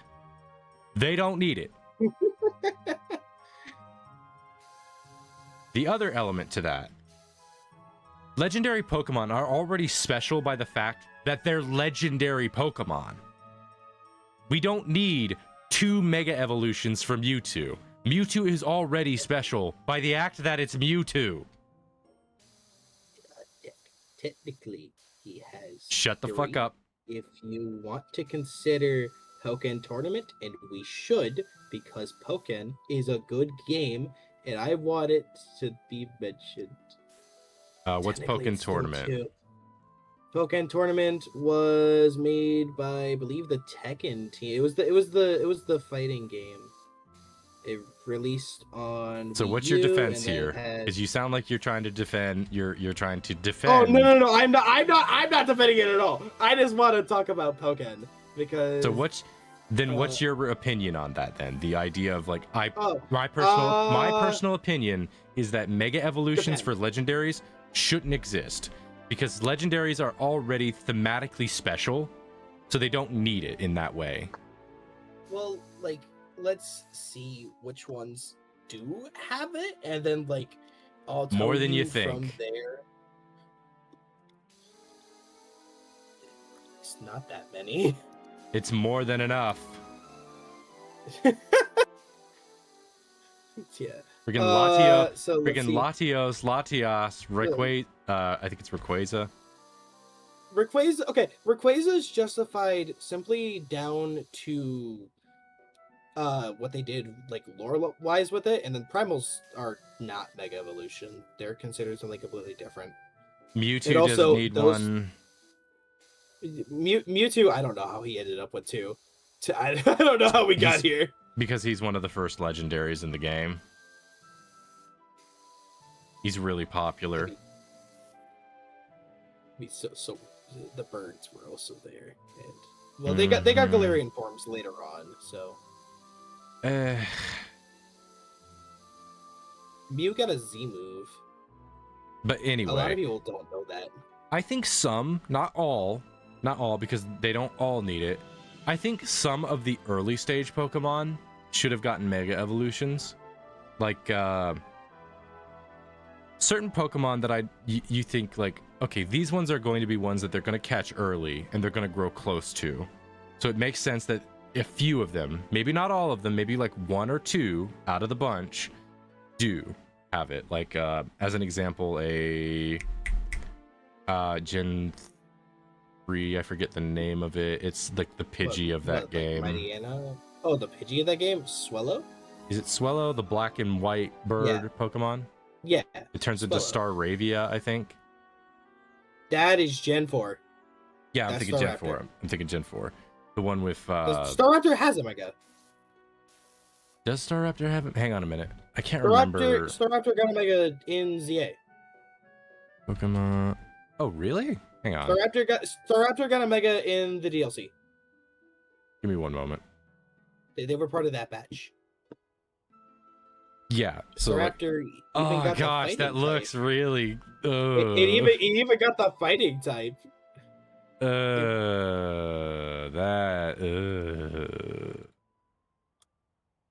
That's really not a good design. Oh boy. The worst part is I'm seeing a fan made one and it looks better. Oh gosh, why did they give him a lazy pompadour? He looks like he looks like how an anime protagonist is supposed to look like, but a person didn't know what to do beyond the stereotype. He already had a big head spike. Yeah, but All it they wasn't did was- nearly as extreme. They flared out all the details to make it. They added more sharp points. He's fighting. type Brother, don't now. defend this design. I'm going to. There are some mega designs I won't defend. Like Pyro, for example, I will not defend that. Pyro is bad. What about... Oh, here's a fun one. Starmie. You don't want me to go down this route. Brother, Because if unfortunately, you defend Starmie, you've got a problem. I'm gonna defend Starmie. My guy, they And I just will have a problem. photoshopped stretched him. They gave him legs. That's it. They stretched out his legs. There's no defending that. Yeah, it's funny, but it's really damn stupid. It's not something new with the megas. The megas have always had very gimmicky designs Yeah, that's one of the problems I have with it. because they're gimmicky. Okay, let me explain this. The gimmick is gimmicky. Okay, let me explain this. Go Mega ahead. evolutions. Thematically, I like them because it's the idea of a Pokemon going beyond its natural capacities due to the closeness you have as a comrade. That is the element I like about it.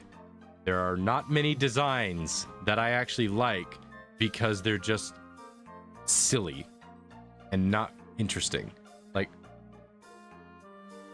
an example I would point to as like a design I think that is fun is like, I think it's a little gimmicky in certain appearances, but it fits the aesthetical point of the design, the original design.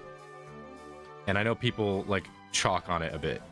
Mega Lucario, it's got over the top elements that I wish were toned down, but it does thematically go into like what that design is about. It is meant to be like a fighter looking style design. I just think they went picked over the most top vanilla, with it. You picked the most vanilla one. Everyone likes Mega Lucario because it's the standard of what a Mega should be. Yeah, but then you have ones like... Congratulations, Buzz Lightyear seeing it. Mega Lucario, I like them. I didn't say I liked the design. I said it's in a good example of it. Like, I like it in the sense of the direction it goes thematically. I still think it's over the top and needed more refinement. I think all of the megas are over the top and need refinement. It's just Lucario, but more. What do you want? But yeah, the main I thing... mean, what would you have rathered? Something that felt like a proper evolution as opposed to like a style change. Like, you're not confusing the evolution between like trying to think of an offhand example. The difference between like, trying to remember his name. It's not the difference between Wartortle and Blastoise is very clear, but you can still tell they're part of the same evolutionary tree.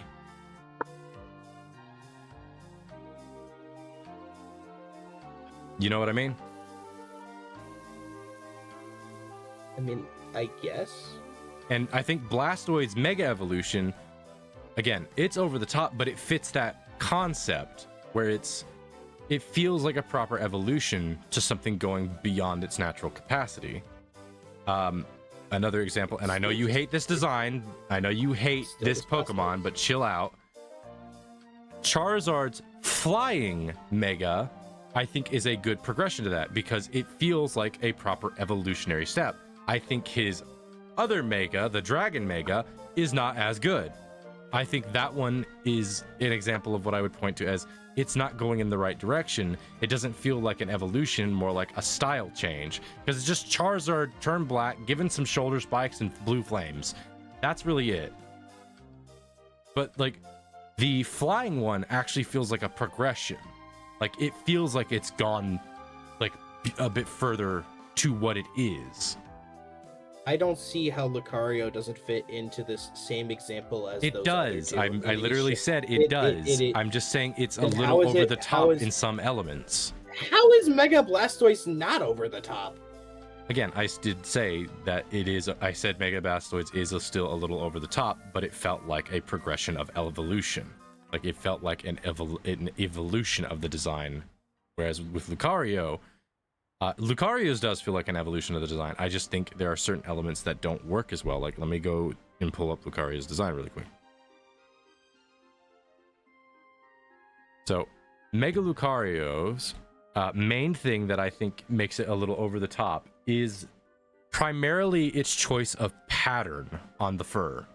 I think like the bits in the back that reflect like fighting bandanas, the loose ruffled up fur to look rougher on like the chest and the tail, I think that works. But like the line patterning on the legs and the arms doesn't feel succinct as it does in the original design. The one on the face works because it gives the face an extreme expression, but the extra spikes on like the little shoulder bits there, those don't feel necessary, and the like wobbly kind of watery patterns on the primarily the thighs and biceps don't feel like they're aiding it. They feel like they're distracting from like the blue and tone impactor. It's not a horrible offender. I'm gonna put that one right out there. It is not a bad offender.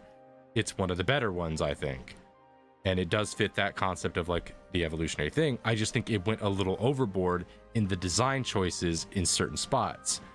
I think the same thing with a few of them, but then there are ones that go in directions that I just feel they don't aid that feeling of evolution from what that Pokemon's about, and they also are over designed.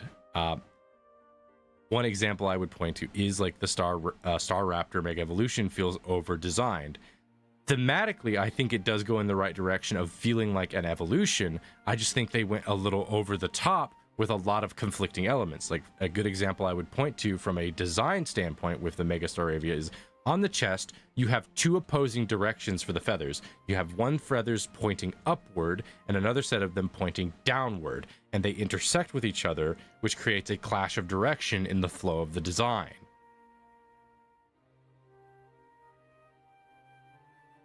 Okay. The other thing I would point to is the top of the hair that goes down. It's too extreme in that it's not following a single direction. The original one had a single spike that goes down and covers down, and that gives it direction.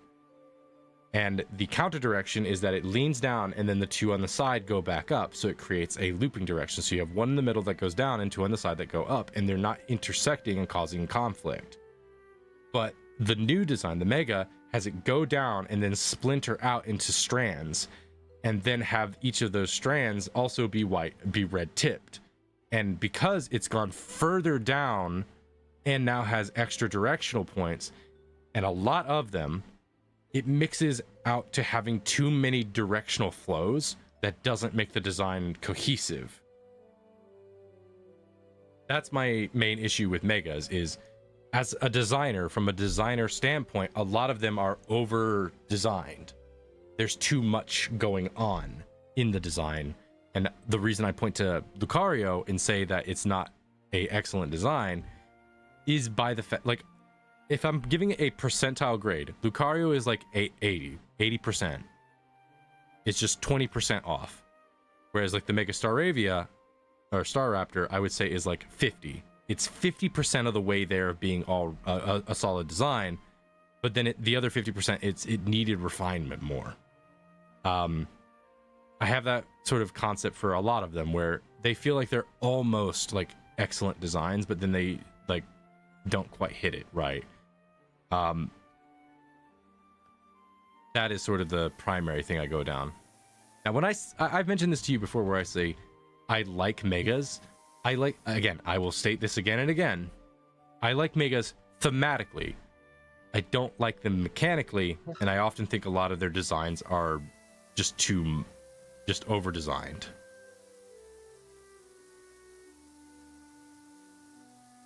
Wait, did I say I like it mechanically, or did I say I like it thematically? Because I meant thematically. We'll find out back in the bud. I don't remember. I sometimes get my words mixed up when I say certain things. You said it like 5 times, so my brain is just like, it's one of the words. Anyway, point being, I don't think legendaries need megas. I could see mythicals having megas, because mythicals, while they do have a similar kind of vibe as legendaries, they're optional. Like you encounter mythical Pokemon generally through optional routes, and also mythical Pokemon aren't meant to be like completely isolatory in certain aspects. Like example is like Celebi. Celebi is not the only Celebi, but there's only one Palkia. There's only one Dialga.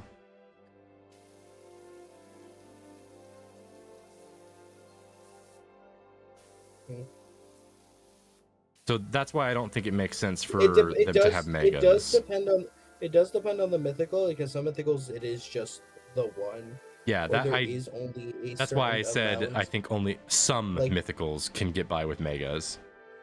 Like Celebi could get by with a mega because it's not the only Celebi.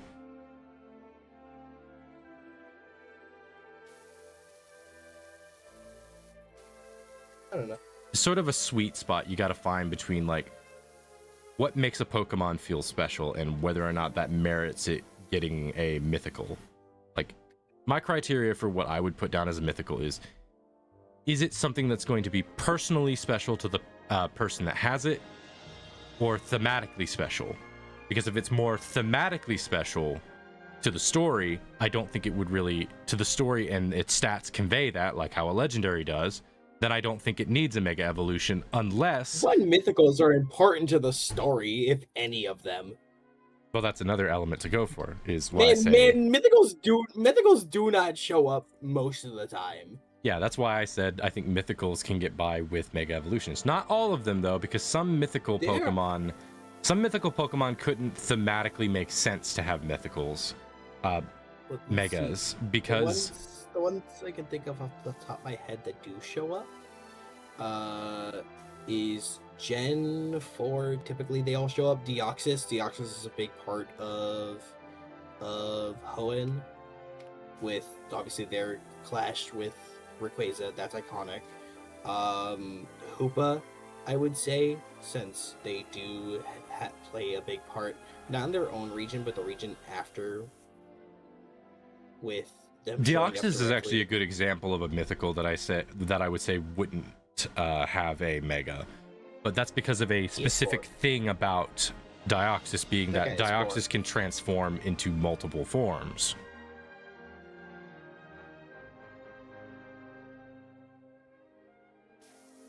The reason why I think you wouldn't have it have a mega is because it's already able to be changed into something else and be specialized in something. You follow? Yeah.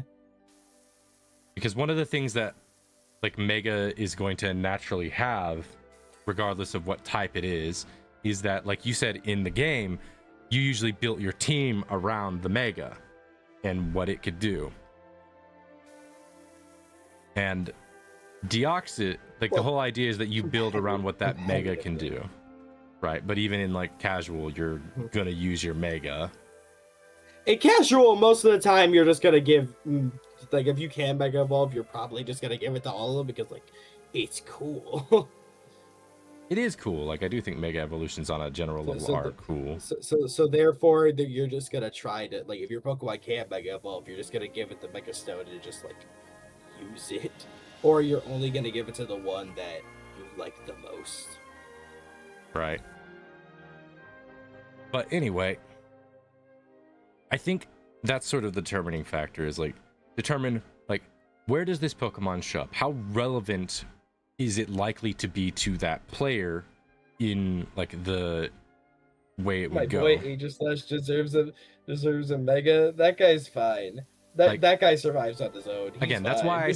why I said, like, all the starters I think could work with a Mega, because thematically they're the one that's gonna, the game is gonna want you to, like, it's structured around for you to have in your party, like, from the start, from the get-go, and like, get you through the rest of the game. Like, that's usually how it goes. Not always, there are exceptions, but you cannot deny the fact that that is what starters are often set up to be in the games. Yeah.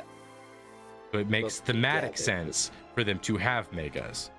The other type of Pokemon, I think, is, like, I think there are certain Pokemon that you could point out to be like, this could use a Mega to give it better usage in something. Like, for example, and this is going to sound like a weird odd pick, but maybe have a Pokemon that's, like, initially not interesting, like, say that people aren't going to naturally pick up, like, in a regular state, like let me think of one. See they've tried this, but then it ends up not working. Give me a second. I'm trying to think of this. One that's less impressive, but also has something to it would be.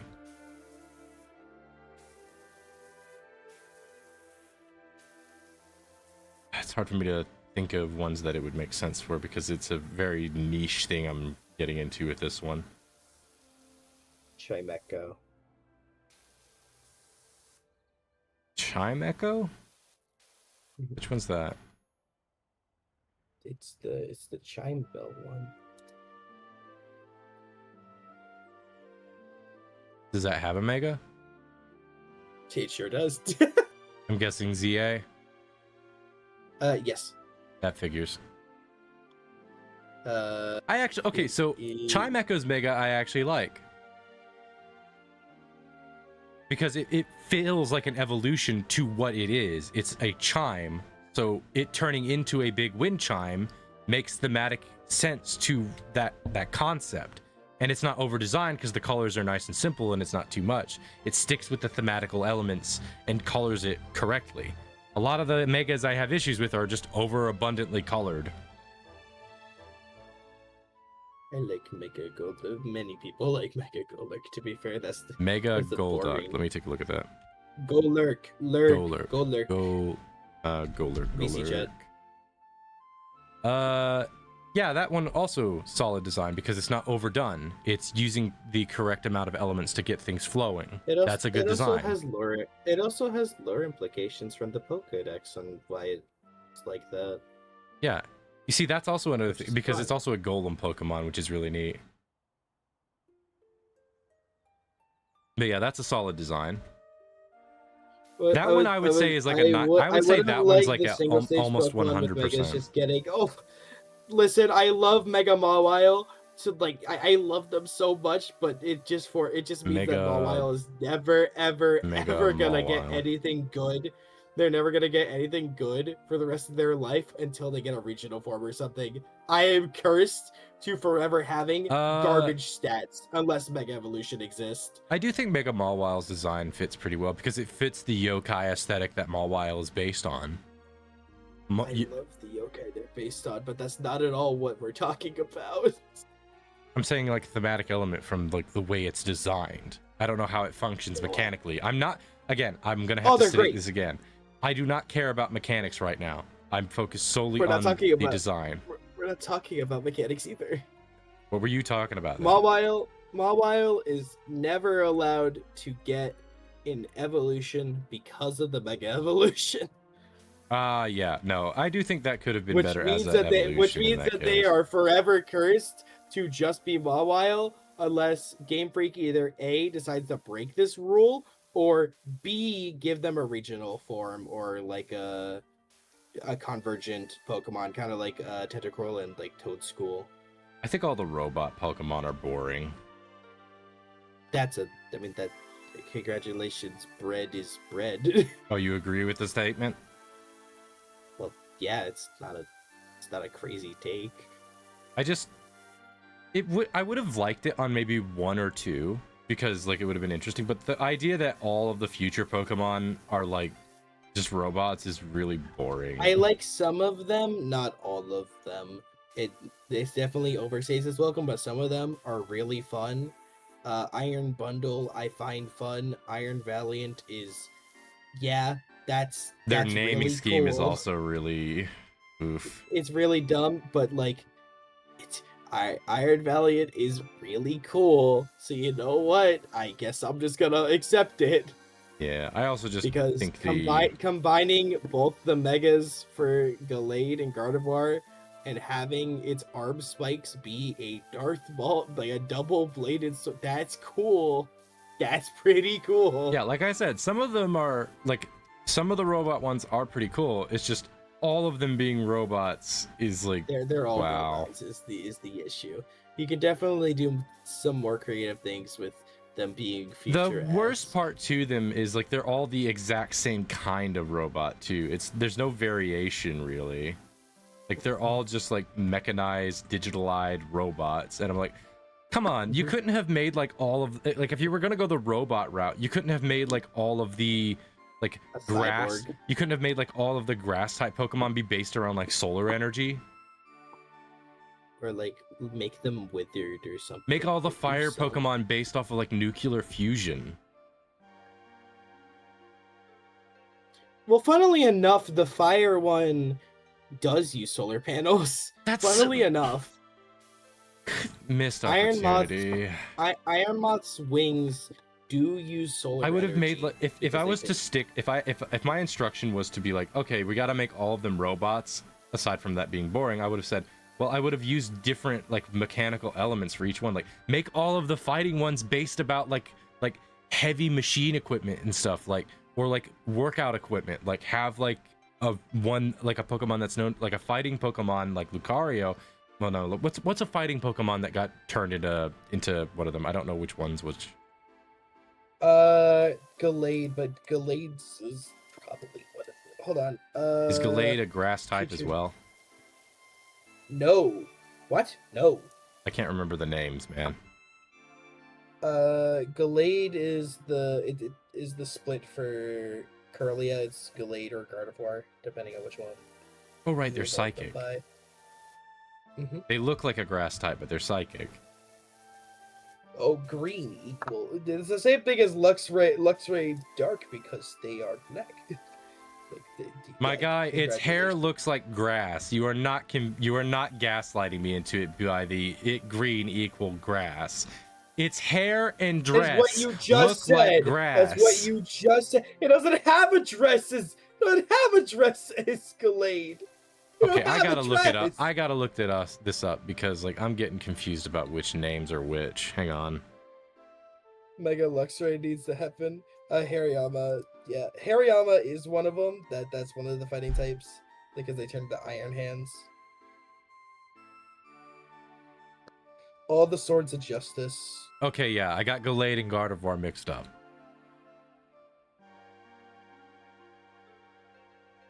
But yeah, Gardevoir's hair looks like grass, and because they're part of the same like type of Pokemon, I'm gonna confuse them as grass type. Now I can see why like Gallade well, Gallade actually looks more like a fighting type than a psychic type. Is he a fighting type as well? It's both. It's both. My guy, do not act surprised or exasperated. His Pokemon design looks different from his in-game design. They're the same. No, there's a slight difference. His arm isn't got like the super long like shoulder thing in the anime. What? Yeah, like look at this. I'll show you. I got a screenshot of it. It's like his arm is like short. See? Where am I looking? Am I looking at VC chat? Yeah. It's like short instead of really long, like in the art.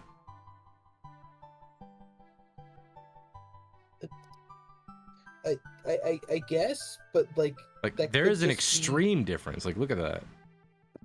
Like his other arm is Yeah, short, like in that design, but like in this one, it's like Yeah, I guess, but like, what about this picture? They're a lot longer there. no, they're about the same length because the arm is bent now, so it gives that sense of it coming out a bit more. Also, the anime kind of runs by their own rules most of the time. I mean, that's anyways. true.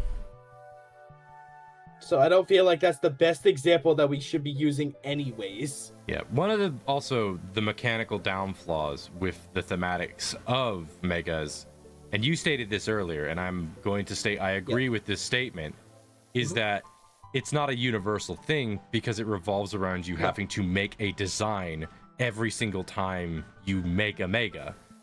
Whereas like, and this is why I say, and this is one of the reasons why I say like, as much as I think terrestrialization looks stupid, why I think it's mechanically better is by the fact that you can have basically any Pokemon, regardless of what it is, be terrestrialized. Granted, you need to get one that can terrestrialize, but it's not limited by like a type of Pokemon. Like even a meeker, unpopular Pokemon can still, like, you can get a terrestrialized version of it. I will say, I think that is why, like, when Gen 7 introduced regional variants, I do still think that's, like, one of the best things that they have introduced. I will agree with that. Regional variants, at first I didn't like them, but then I saw, like, more about, like, how they function and how they're more interesting in that you can get variation of design based on the same concept that a previous Pokemon had. Because it just works off of the idea of one, like, the same animal could just entirely just change given, and then now we do have convergent I don't think they have an official, like, name, but I'm pretty sure they're just called convergent Pokemon with Gen 9 now. I am personally kind of hoping we don't get too many more convergence because, well, unless they change the design philosophy of the future ones. If they change the design philosophy away from just robots... No. Those are Paradox Pokemon. Not the same. Not the same. Which one are we talking about then? Because I might be getting my mechanical names mixed up. Compare like Toads. Compare Tentacool and Tentacruel to Toadschool and Toadscruel. Two creatures that have very similar features, but they are not, like, the same at all. So it's not that they're a regional variant. It's just it's a Pokemon that looks like another Pokemon. It's a difference between. It's like the difference between crocodiles and alligators. It's divergent versus convergent. Yeah, again, it's like the difference between crocodiles and alligators. They look very similar, but they're entirely different species. It's more of two originated from the same ancestor, while the other two are two entirely different ancestors that went to develop the same trait. Yeah.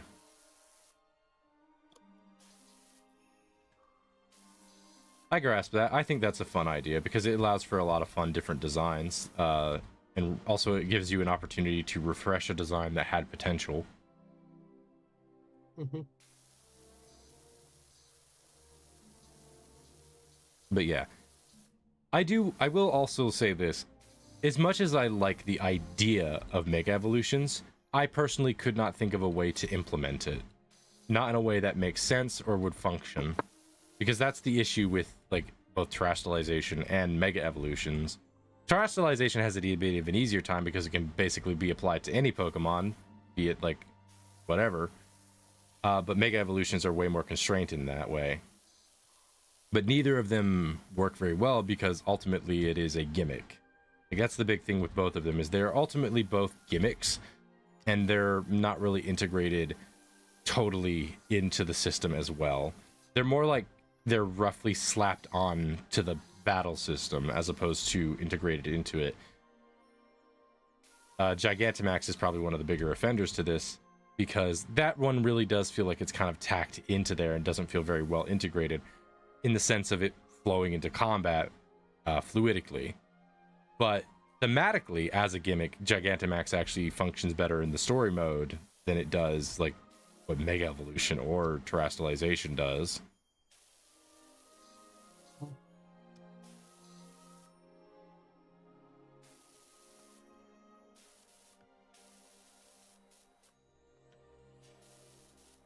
Something I would There's like to always see. going to be, yeah. No, you go ahead. There's always going to be like conflict with Mega Evolution, no matter what, simply just because it's always only going to be a select handful of Pokemon. Yeah. Because there's no, they're never gonna do every single. We have over 1,000 Pokemon at this point. Yeah. It's never gonna. It's not be possible for them able to get cover every everything. single one. And I will say, when it came to ZA and their choices, a lot more of the Pokemon there were more unique picks compared to the first batch around. And a lot of Pokemon that I feel like got like a second chance. Like a lot more Pokemon got like a second light. Like for me, like Barbaracle, I did not care for the Pokemon before. Now it's like, he's up there. Barbaracle. Look.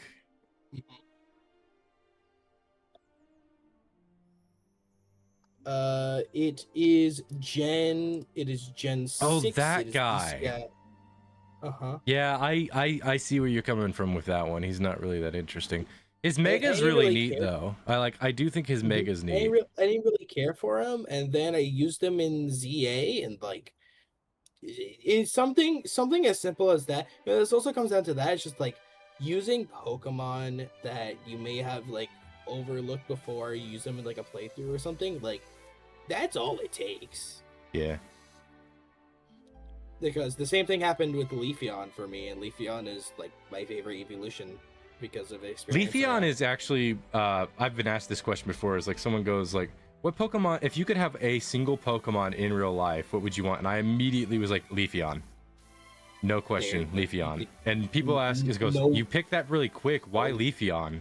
Like there's a bunch of others that go, because Leafeon is the closest to a dog. Perfect. Leafeon is the closest to a dog. It feeds through photosynthesis and it actively purifies the air. I have asthma. I would say more cat. We have, if you want a dog, there are literal dogs. Well, Leafeon is like the perfect, like a proper medium-sized dog. Like Leafeon is the other aspect about lonely. Leafeon is that Leafeon is like shown to be like a very caring Pokemon because, first of all, Yes. its feeding is going to be super easy because it can eat both regular food, like pet food, and it can feed through photosynthesis. So it's like, it's got all, you don't have to worry about feeding it as much as you would like say a parrot or a big dog, like a big actual house dog, not a Pokemon one. Mhm. The other factor is like its ability to purify the air. It's naturally ingrained into nature and can actively make things like gardening a lot easier. But it's also like it acts as like an indoor humidifier and air purifier just from being around. Also, it's good at cutting stuff really well. That's also an aspect to it as well. It can be. You want a tree gone? Congratulations! It is going to cut that tree. Now, if I was to pick another Pokemon, like if I could pick a secondary one, I would probably pick. I forget the name of it. It's the big fire dog Pokemon from Gen 1. Arcanine. I would pick Arcanine specifically because its Dex entry says it is one of the most loyal and trustworthy Pokemon in the world. It is primarily also like I remember there's being like lore and such about it being used commonly as like a defense or rescue dog because it is that devoutly loyal. And I like dogs a lot. So when I hear about like something having like this animal has like a lot of like emotional attachment and loyalty to its owner, that's going to be a big win for me. I doubt they would. I doubt they would pick Hisuian mainly just because the very different dog. Hisuian is the one that's based on the lion dog, right? Yes. I would Yes. pick it. If I You would? I wouldn't mind either one because both of them show a state of loyalty. Their whole thing is loyalty and guarding. Like they're protectors. Right. That's their whole shtick. I think I would personally pick just normal Arcanine only because I think I would just continuously cut myself on the jagged rocks of Hisuian Arcanine. I don't recall it having a lot of jagged rocks on it. Let me check. I can't remember its design. I imagine it would be rough, and I'm stupid enough to somehow get myself hurt. It doesn't have rocks on its design. That's all fur. What? Yeah, It that's all literally fur. is. That's rock. It's rock? That's rock. It's a rock type. I'm positive that's not rock. Because it's flowing. Rock doesn't flow. It's Pokemon. These are magical creatures. Then if it flows, it's soft. It's probably ash based. It looks like it's more based on ash than it is stone.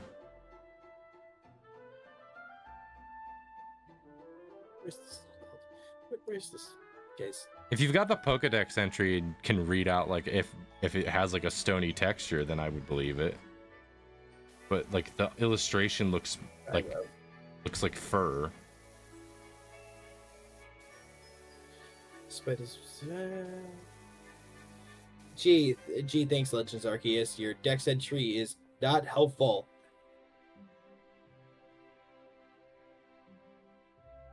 Ash would be very appropriate mentioned- considering Legends Arceus. Yeah, like that's what I was kind of thinking because you It's- find that in a volcano.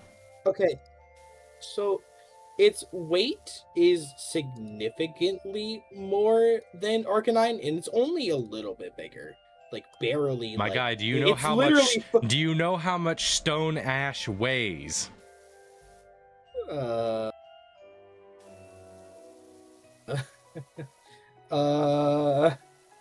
Not gonna answer that. The answer is no, you don't.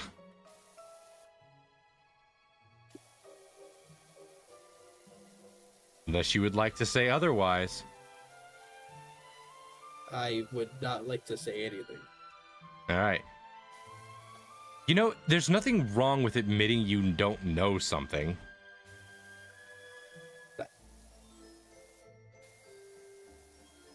Also, even if it was made of ash, wouldn't that be pretty bad? Because then it's just ash everywhere, and that's really awful for your lungs. I mean, yeah, I get that. But it's not shown to be toxic because in that concept, I think its fur is like ash base, so it's meant to look like it's ash covered, like how a crow looks like it's ash covered.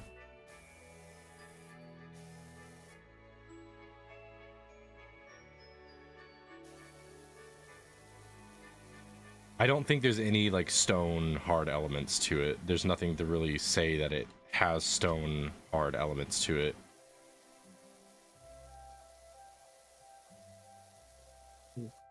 But if I am to pick between the two, I would pick the OG simply because I like the OG design better because it looks fluffier.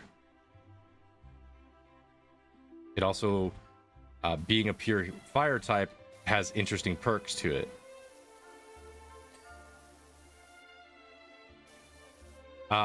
Yeah. Despite the fact that I do like this Pokemon, I would never want it as a pet. Charizard is one I would not want as a pet because they are known to be very, very, like both in the anime and in, I think, the Pokedex entries, they're shown to be very prideful. Hate that guy.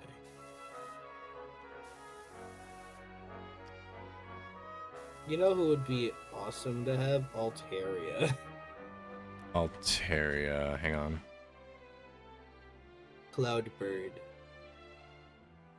Yeah, that would be pretty cool, but doesn't this thing have a Pokedex entry where it lifts children into the sky and then kills them? No, that's I like Drifloon. Pokemon. That's Drifloon. That's Drifloon. Altaria is known as like soothing. Yeah, no, that's a good one as well. Altaria is very soothing. What's that one Pokemon? I forget the name. It's Clefable, the third evolution. What about? Yeah, Clefable. What about it? Is Chansey the one with the egg? I keep forgetting. Yeah. What's the evolved form of? Blissey? Bliss. That's the one I was thinking of. I keep getting Clefable. I get Clefairy, Chansey. There are a lot of pink Clefable. normal types. I Okay. get those. I get them Clefable's- confused a lot. But Blissey. Clefable's not. Blissey would be a fantastic Yeah, that's Pokemon fair. to have because it is known to be like a truly nurturing and caring Pokemon. It can also accomplish human tasks like cooking and cleaning. Do you think Blissey could cure cancer? Probably. Like the egg it produces is like a prized healing thing, isn't it? Its eggs are filled with happiness. Yeah. If it sees a Pokemon sick, it will try to nurse it back to health. So normal type. Yeah, I know. Clefairy, Clefable, and them aren't normal anymore. I was getting to that. I was fumbling over my words. I think as much as I don't exactly care for the design, I don't think it's a bad design. I just think it's kind of meh. What's the fairy type for Eevee? Sylveon? Sylveon. I think Sylveon would be a good Pokemon as a pet because it's a Pokemon that's based on like friendship and camaraderie. So it's very loyal, it's caring, and also being a fairy type means it can do some really funny stuff with some of its abilities. Honestly, I think I would want like an Esper. Or like a Meowstic. I know a Pokemon that you love that I know you wouldn't want as a Pokemon in real life because if you look at it, you die. I'm willing to take that risk. Mimikyu. He deserves love! My guy, you look at it, you look at its true body, you die. Well, that's a risk I'm willing to take. It's like you look at its body and it hates you forever and kills you. You know what I want? I want a story of a blind old guy and a Mimikyu getting along. That's what I want, a short film about that. Man would have to be blind, otherwise the Mimikyu would kill him. I think that would be a really cute story. That damn and I would weeping angel cry. effect going on right now. I would cry because. Well, he actually, no. The weeping deserves angel is the love. reverse. You look at them. You look at them. You stay alive. You look away from them. You die. Yes. And technically, it's anything of a weeping angel. It could be an image or. My guy, I'm not they're going into really- Doctor Who, Lord. No, we're not going down this route because that's a rabbit hole on its own. I mean, Doctor Who's kind of trash now, so. As the Blissey curing his blindness, Mimikyu kills him. Shut up! the Blissey, I'll let you see your friend. Oh, I've always wanted to know what my friend looks like. Horrors beyond my comprehension, dies. But no, like. There is literally no legendary Pokemon I think I would ever want. Well, no. There's one. There's one Yeah. legendary Pokemon that I think I'd be okay with because I know it would stick with me until I die. Yeah. I can't remember its name. Describe. I remember its name now. Entei. Oh, Entei? See, I would be in constant fear of Entei simply because if it barks, a volcano goes off. I don't think that's meant to be Yeah, taken totally literal. Unfortunately, the movie shows it, so I have to take it literally. No, he doesn't cause a volcano to erupt in the movie. I know he has, not every time he barks. I know when he makes like a volcano eruption ability, he barks, but like he barks a couple of times and nothing happens. Listen, if it's funnier to take the Pokedex entries literally. I don't think they're meant to all be taken super literally because a No, lot of them no, don't not at make all. sense if you take them super No, literally. not at all. but just don't be near Yellowstone. You know, that's exactly what I was thinking about. They bark, Yellowstone goes off because it's a random volcano. It doesn't decide. It's random.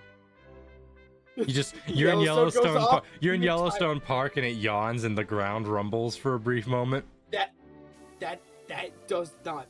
If Yellowstone goes off, most of the country's done. That's actually a myth. I don't care. Most of the country would be actually. Most of the country would actually be It would fine. be fine. It would be Because fine. the thing is, like, But Yellowstone everyone around Yellowstone is far enough away that we can actually get like emergency protocols in really quickly before any like major things happen. Because volcanoes, like eruptions, are not like they're not like a nuclear bomb. How our government is right now, I don't believe that. No, I think our military would be able to handle it, because no matter what goes on, our military is always going to be like crazy. But like, because catastrophes like volcano eruptions are not just handled by like fire departments; they're handled by like the military. But I think legendary Pokemon overall, if I were to think about like which ones I would want as like a pet, if I could, I think that you could get away with the Cosmog. It's a little baby, a little guy. What's one that I could think of that I think would be like super good? Okay. Again, Leafeon I think Leafeon is like the best choice because it's the closest to like an actual pet and has all of the benefits of like being like a really just helpful like creature. I've seen some people go with like Flareon because it's basically like a heated pillow. But the issue with that is it's a living creature, so it's not going to always want you to sleep on it. Like Leafeon, you don't need to make physical contact with Leafeon for it to benefit you, because like the main thing it does is purify the air, and that's like a thing it does just by being in the room.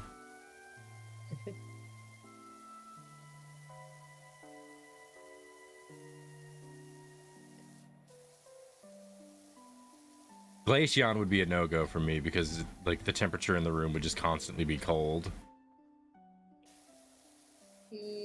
Not necessarily. Isn't Glaceon's regular body temperature enough to like literally freeze whatever it touches? No. Unless I miss the... It controls its body heat. Like that's an active thing it does. Yeah, it controls its body temperature at will. Ah, okay. Then that's not as bad. Can Glaceon absorb heat? That's the question I would ask. Because there's two ways to make something cold: introduce something cold, or something absorbs the heat. It is able to chill the area around it. So like. So is it introducing something cold, or is it introducing something cold, since it is just kind of making the air around it cold? Okay. Because there's two ways to make something cold, and that's either sucking away the heat or introducing a cold thing. The way refrigerators cool things is by sucking out the heat.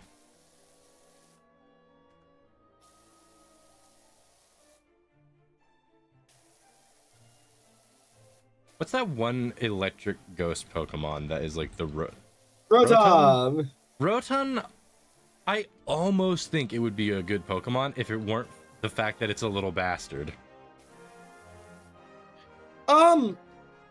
He's not always a little bastard.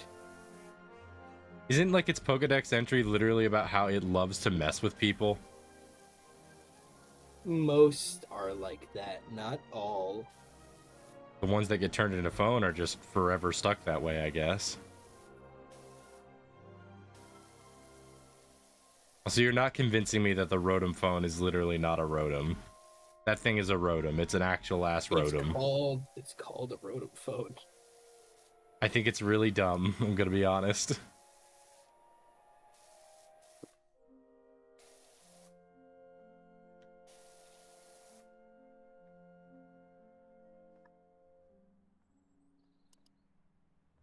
Muck would definitely be a Pokemon that's just like, no.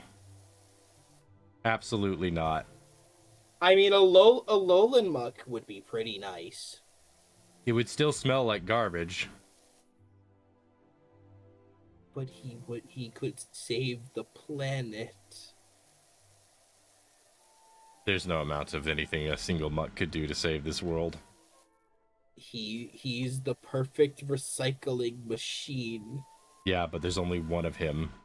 We have enough I trash to believe in him. We have enough trash to literally make an island, an artificial island. I believe in him, and that's all that meant.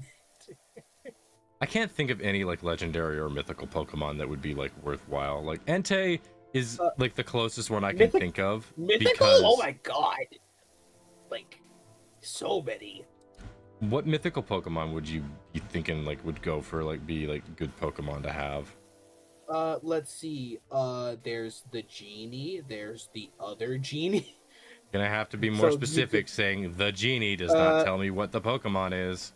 Okay, so technically Jirachi, but Jirachi would be asleep most of the time since that they Isn't sleep forever. So but Jirachi's like wish granting isn't real though. It's like not at all. No.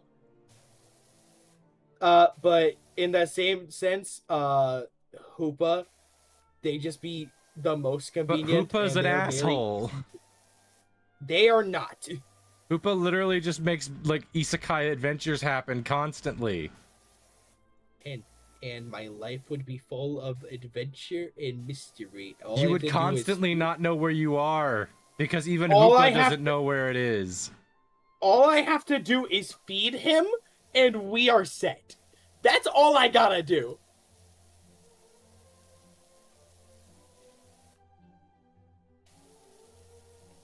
As long as I give him food, I'm good. Yeah, I don't think Hoopa's a good choice because there's just too many chances of just like you can't build a stable life with Hoopa simply out of the fact that it's gonna be like, haha, die. Victini, I always win. What's Victini? Victini is the victory Pokemon. You win. That's his dex entry. You win. Victini. It guarantees victory. Oh, that ugly little thing. Okay. Hey. It brings victory. It says they always win, regardless of the encounter. If I go to Vegas with it, we're set for life. We always win. Except for you're gonna be hunted by like every single person in Vegas that runs a shop. But I always win. Yeah, they won't ever let you in. I always win. I hide my Victini. That would become an illegal crime, and you could go to prison for it. But I always win. That's not how winning works, my guy. If you have a way to win at everything, ultimately you will still get screwed. Regardless of the encounter. If I get into an altercation with the government, my guy, I would win. When it's using encounter, you know it means combat. Yeah, and I would win if I challenge the government. Guess what? I would win. Except for the fact that you'd be challenging a judiciary system. That's not combat. But that requires me to be brought to court. And if I never get to court, then it's still an encounter. And I win. My guy, just because it is immune to losing doesn't mean you aren't. No, that literally says. Alright, it said that trainers with Victini always win. Really? In the game, is that the case? With the game is all right. You were so quick to accept the Glaceon dex entry because it makes logical sense.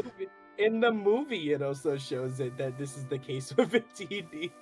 The issue with Victini in the movie was more of it couldn't leave the area it was in, which isn't the case for the games. So what's the deal? What is its mechanical thing in game? It has an unlimited supply of energy in its body. It shares it with whoever it touches, and it brings victory to the trainer. They always win. How does it function mechanically in game? And mechanically in game, it's a Pokemon like every other Pokemon. What do you want? What's its thing then? Like, what does it do? What does it do? It has V Create, which is a broken move, and it kills you. It wins. So technically, in the game, it does have a win button. But there's a limit to it. So is like every Pokemon ever. But going mechanically in game is a boring way of tackling the situation. It's a very boring I think you way need of to looking take. at it. I think you need to take logical elements for it to be an actual engaging conversation. Because I'm by looking at that Dixit that logic, you could just pick Arceus and do anything. Because Arceus is God. Well, typically in these conversations, mythicals and stuff are off the table because there's no world where you would ever get one. You could reasonably get a Garchomp. You couldn't reasonably get like Groudon. Yeah, but the thing is, you can reasonably get some of the mythicals because they show up periodically in some of the adventures. Their catch rate is their appearance is very rare. Rare, not impossible. I mean, so are some of the legendaries. But And their freaking catch rate Dratini is is considered awful. rare to catch, but it's not a legendary. Also, this is down the route of like just as a pet. Yeah. Is it not? I could reasonably have a Victini as a pet. It's not that big. I could fit it in my house. Well, yeah, we're trying to consider like its abilities as well. Okay, you have to earn that in Legends, though. He doesn't just let you catch him. You have to specifically earn that. Additionally, it's confirmed all the legendaries can just, if they wanted to, they could just leave. I mean, yeah, the personification of space and time aren't exactly going to be limited to a Pokeball. They're not bound to the Pokemon. They could just go. And then you have Arceus, which is just literally God. He lets you catch him. Yes, but that's because you earned it by that point. You've done everything in the game. You've proven yourself worthy. He even makes you fight him. If we're going down the hypothetical of if there's no limit, like legendaries at all, and I can pick one, I'm gonna pick Victini because then I just always win. I mean, I guess if you're going for the most extreme interpretation of it, then yes. Yeah. But it's fun to look at the extremes because it's really dumb. Like, my reasonable answer, like I said, is either, like, Esper or Leafeon, simply just because low maintenance and I can reasonably Yeah, fit in Leafeon my is, like, the house. most realistic pick. I can fit them in my house. I feel like that's a very important thing. I also wouldn't feel wanna like just leave them Leafeon... outside. I also feel like Leafeon would smell fantastic. Like, I feel like Leafeon would always just smell like fresh leaves. As long as you, like, keep them clean. Which is extremely easy. It's extremely easy to keep a Leafeon healthy and clean. Mhm. If we're talking like other Pokemon that would like more feasibly be workable as pets, and for the sake of the argument, we'll consider their final evolutions because for just general sake.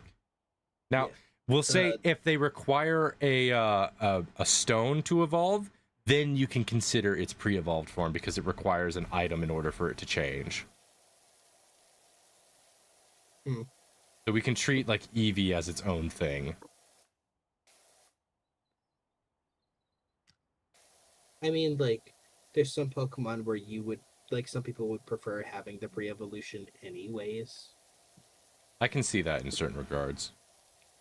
The reason I say the option to consider the final evolution is just down to the fact that a Pokemon that will naturally evolve will ultimately, just through experience and time, evolve. I mean, Pokemon have shown that, like, I guess this is technically like looking at the anime and stuff, which is like, if they don't want to evolve, they could just choose not to. Yeah, but it's also shown to be an extraneous effort for them to do so. Of course, but that is still a choice down at the end of the day. If they don't want to, they can choose not to. It's also not very, like, good. Like, I think the idea of, like, not evolving your Pokemon is really stupid. It sounds like it would hurt. Like passing a kidney stone. I'm evolving. No, you're not. Ah! All the pain at once as the body is now trying to reform the nerves that we're reconfiguring for the new body. Anyway, other Pokemon that I think would be fun for this concept, like pet Pokemon, like Pokemon you would want as like a pet. All the Pikachu clones, all of them. But, like, that's such an easy answer. I think, honestly, I would like a Raichu.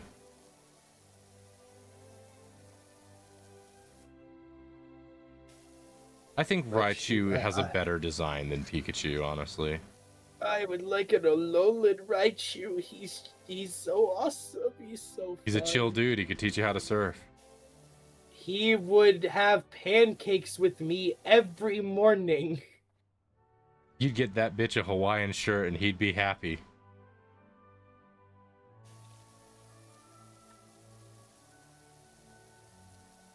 There are corner cases movable wise, yeah. Because there's also like the look of it is like, how useful would this Pokemon be? Like any Pokemon that can fly, for example. Like Immediately useful. Or if they learn like teleport like an Alakazam. Alakazam, like we solve every problem if we have an Alakazam. Well, that assumes the Pokemon can teleport other creatures with it. Well, I mean that's how teleport works in the game. Is it? I thought teleport only worked for... Yeah, you can use teleport in the games to travel. Then yeah, that's a very useful skill. What Pokemon can learn teleport? A lot. Typically psychic types, but like a lot of Pokemon can learn teleport. Well, I should say this. What Pokemon naturally learn teleport? Naturally learn teleport? I got a list. Hold on. I would not want a Gardevoir because being able to make black holes means radiation poisoning. Yeah, they can get rid of them. Yeah, but it only takes 2 seconds for you to get extreme radiation poisoning from a black freaking hole. Also, you would also probably be incinerated if you're taking a realistic stance on what a small black hole does.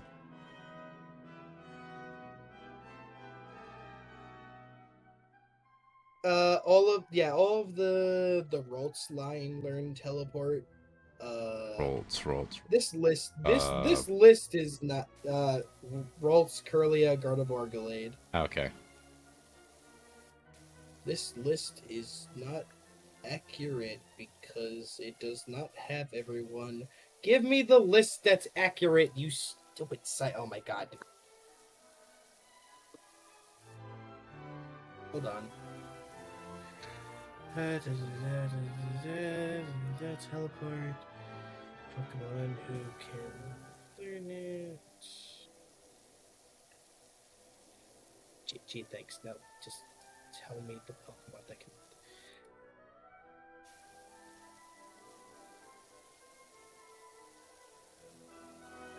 The Abra line, because they are famously known for it.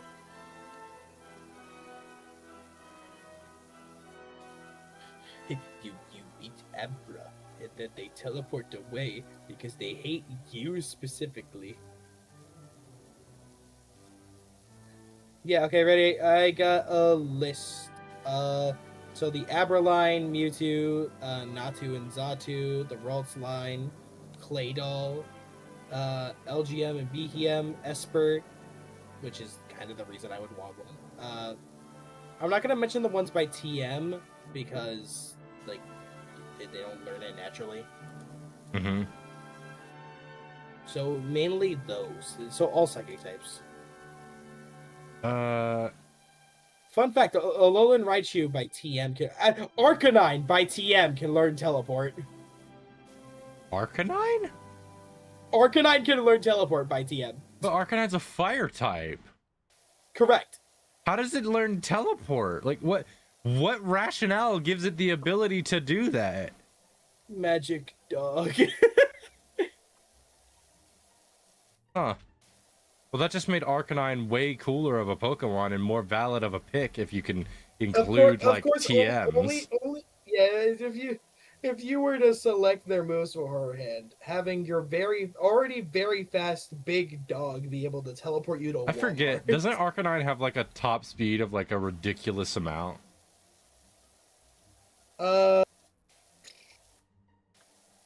Maybe. Hold on. Legacy says yes. I believe so. Arcanine's just like stat wise speed is 95. That doesn't but stat speed doesn't matter. Well, that's still really up there. Well, that is good. It is said to be capable of running over 6,200 miles in a single day and night. Okay, so that's more about that's both fast, but it's more about like the stamina at which it can do that. It runs agilely as if on wings. Let's see. Exact speeds are. You're not gonna get those. It's fast. Ace. That's all that matters. It's fast. What was that one? It learns. It does learn extreme speed if that does help. Mm. Now we're getting to the process of picking moves and how those would be effective to those Pokemon. So let's think about Leafeon here. Leafeon, me and you both agree is like a top pick in this concept. What moves would be good for Leafeon?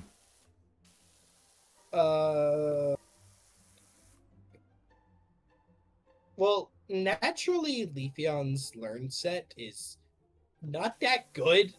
You would have to span into like TMs and stuff. Well, I'm talking for like the use of like daily life stuff. Daily life stuff. Synthesis is good for it, simply just so it could heal itself. That's just good to Does have. Leaf Blade, simply just because it cuts stuff good. It doesn't learn Sleep Powder naturally. Hmm.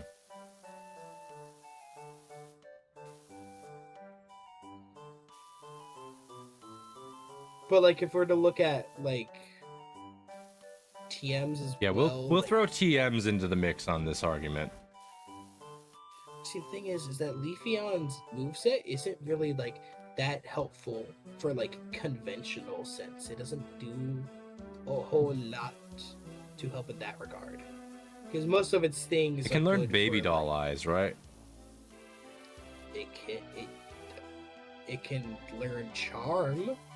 It can Eevee used to be able to learn baby doll eyes, I believe. But like, why would you want that?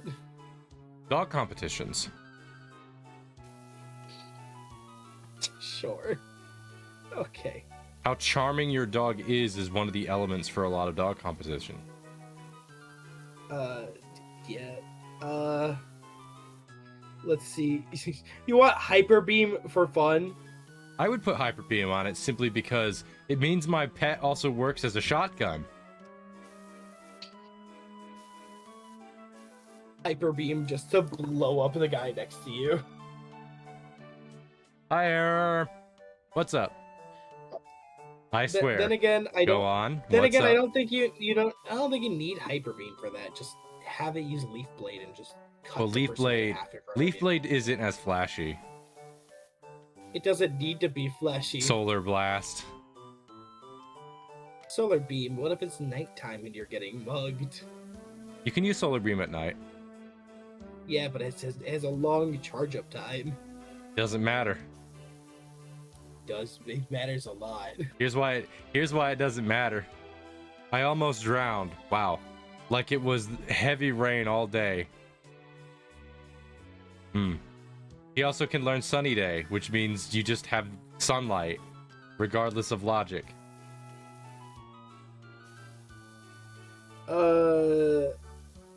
Yeah. Oh, freaking, like, if you have Sunny Day and Synthesis on your Eevee, then it's just like, it takes care of itself. Always. It just never can starve. Okay, so hear me out with, because I did mention Esper already as like one of my top ones. So it does learn Teleport, right? Mhm. But think of it. It has yawn. Ever having trouble going to sleep? It just uses Oh, yawn. that's actually that's really good, actually, man. Insomniacs would be craving that Pokemon.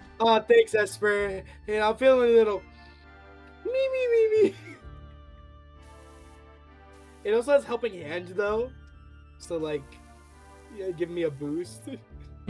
That's also good. That's good. That, you know, if we're considering moves in that concept, Blissey really skyrockets in terms of like all the healing moves. Like not just healing, but like it can produce food. It can create emotional support. It literally could cure freaking depression. Okay. I thought of something evil. Go on. I have my Esper use gravity. Oh. I crush a rim of people. Oh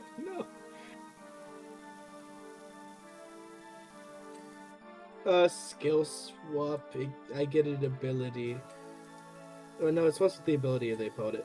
Wait, could you imagine like skill swap like randomly affecting people and they take their ability like imagine they're a marksman and Esper just takes their ability to be a marksman. I give them a gun. Have fun with this, loser. Go do crime. And then when it evolves, What's a starter Pokemon that would be good to have? Any grass type really does fit that, simply just by the feeding aesthetic of it. Just a matter of picking one that isn't ugly as sin. You know how much money I could get just going to shows and bringing Masquerada? I'd make free a show. Real magic. I think a Torterra would be really great as like a pet. Even though it's like huge, the fact is like you could just keep it outside. It would shuffle itself into the ground and it'd both be a awesome tree, but also it's like defense is crazy. Like it's got crazy good special attack and crazy defense, which means it's like really good home defense. See, also, in fact, with purifying the air, as very typical of grass types.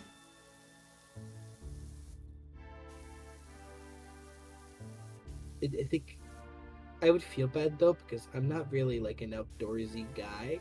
I'm a little outdoorsy from time to time. Okay, what about Pokemon with Double Team? And I do have to bring this up because specifically how Double Team works in the anime. I'm sorry, hang on. Mountain Dew Baja Blast, what are you talking about?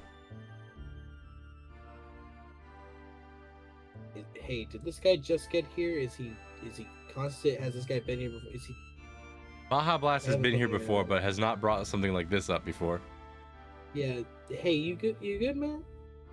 The thing is, I'm trying to determine if this is a jape or if this is real. No. Okay. I think he was genuine. No, I believe they're genuine. You'll have to excuse me on that one, Baja. I just had no idea if this is a jape because I've got people that come in and do these kind of shenanigans. No, I'm sorry. No, you're good. You're good. I just needed to be clear on this one so I knew what was going on. Now, I'll go ahead and say this, and I'm not... I was being honest about it, but I'm sorry if I'll go if you want me to. No, you're good. You can stay. It's just very random that you brought that up out of nowhere. I will mention this because you probably skipped over it. In the rules section for the... You're okay, man. You're okay. It's not that bad. Like, I get it. You get upset and sad and junk like that. Like, I get that. I've had some people vent to me about their exes before. Just not live on stream. So, on stream, I'll just mention this. I do ask to have, like, IRL stuff, like, that can be considered drama or troubling, not get brought up. Not because I don't care that you're in a tough spot, but more because we try to keep an optimistic mood so that people who have that kind of thing going on can escape from it. The idea is like Lost can back me on this one. I was like, I try to focus more on escapism in my streams. Yeah. I apologize for bringing it up. I'll go. I'm sorry. No, you're good. You're good for like I get it. It's just it's not like a bad thing. Like I get it. Sometimes you want to vent. It was just very out of left field. That's all it was. You don't got to be apologetic about it. It's fine. I'm not gonna shame you because of that. That's stupid. I wouldn't shame somebody because they're having a tough time.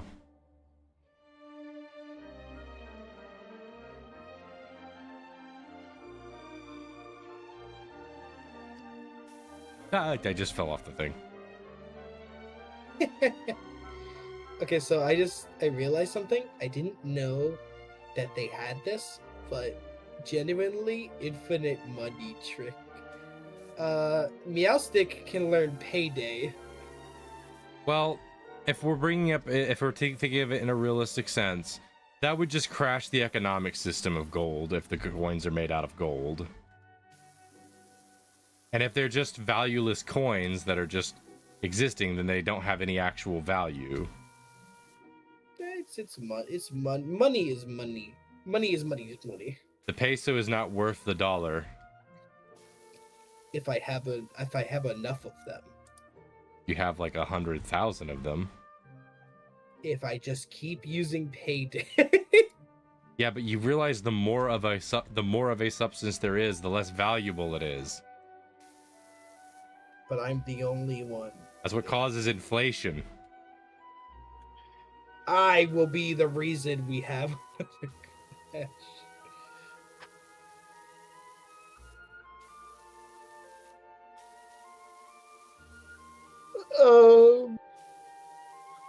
Back with the starter thing.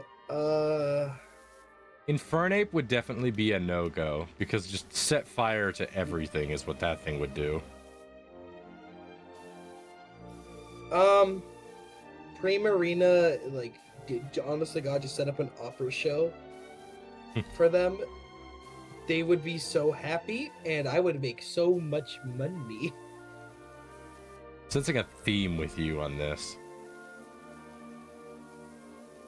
I mean, if you just want, like, basic, just, like, have them as a pet, then I think I would want to prefer, like, their first form rather than their final form. I would think of it more like that. I think Rowlet would be Any a of the pretty ghost good one, Pokemon because- would have to be a no-go because their whole shtick is that they're assholes. Not all of them. Most of them, yes. Most of them, yeah. Like their whole gimmick of being ghost Pokemon is just a lot of them. It is defined by the fact that I'm just a little bastard. They are just tricksters, but at that same time, like, they don't have to be. Yeah, but you also have to take into the inclination of its nature. Like a crocodile does not have to be violent, but it is. But Pokemon can literally be tame. So can a crocodile. Doesn't change its nature. No, of course. What makes Woodway just let it go because it's simply not a jerk? Doesn't that guy take your soul? Doesn't that guy specifically take your soul? Like, hang on a minute. Something here is a little off. He's not a jerk. You're right. He's not a jerk. You're right. That's because he doesn't get a chance to be a jerk. He's already killed the guy. I always feel bad when somebody pops in and is like, man, I got some troublesome stuff I'd like to talk about because I'm just like, I wouldn't mind talking about it because I'm so used to like people talking to me about that kind of stuff, but like I can't do it on stream. Ready? Generations of Kings were attended. I love by that these you're Pokemon, trying to which is ignore it respect- because you don't want to drop back onto it, but I'm just here like, nah, we're talking about this. No, I'm here to make Xeno's Aegis Slash look worse.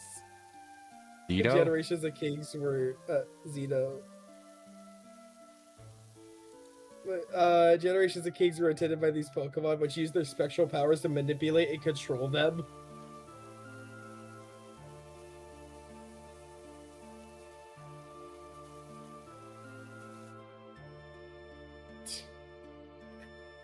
Trying to think of other Also, Pokemon I'm pretty sure the first stage, Honedge.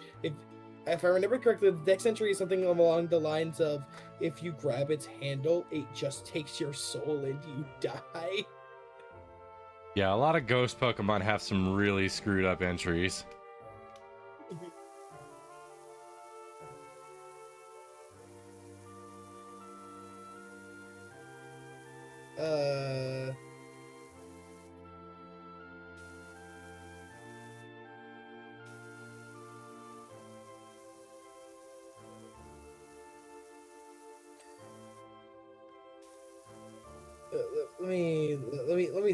Let me thunk.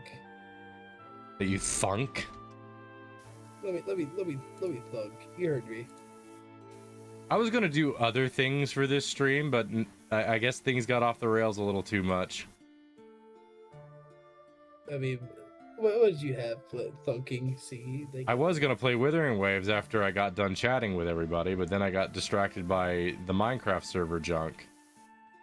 My bad. For 4 hours. And then everyone hopped into the chat and started talking a bunch. I'm like, well, now I can't exactly move to Withering Waves. Oops. It's whatever.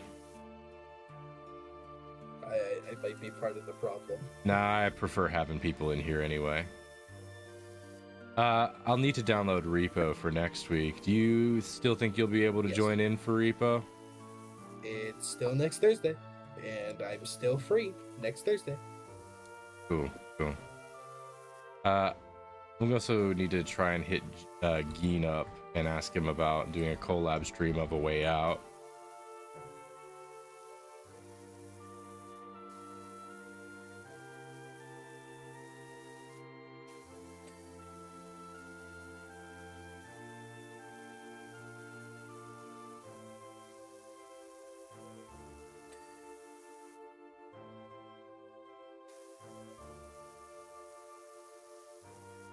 Another Pokemon that would be like,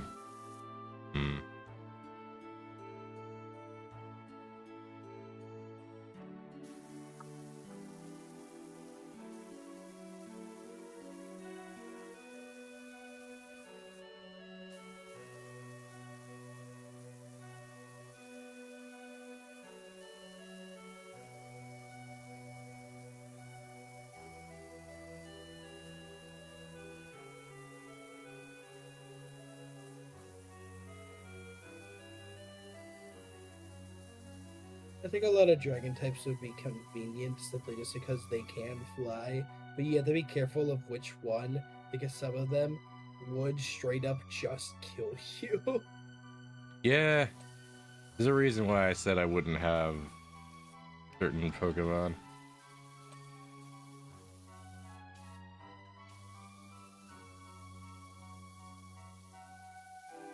I would want Hydrapple simply just because I like them. There's no other reason. There's no benefit. It's just that they're cool. He's just an awesome guy. He's just a funny little guy.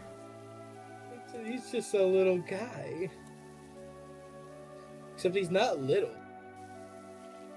Regigigas would be such a strange pick. How did we get here? How did we get to this? I was thinking of just weird ones that would be like, what would this be like to have as a Pokemon in real life? And I just thought of Regigigas just very randomly. Because Regigigas, is he a mythical or a legendary? He is a mythical. Mythical, okay. Regigigas, I need you to reform the land. Push all the continents back together.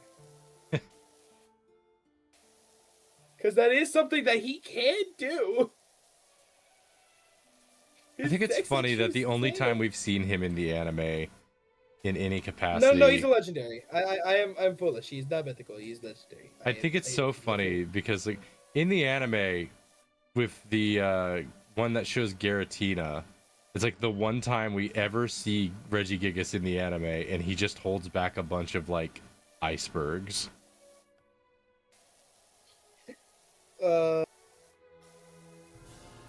Just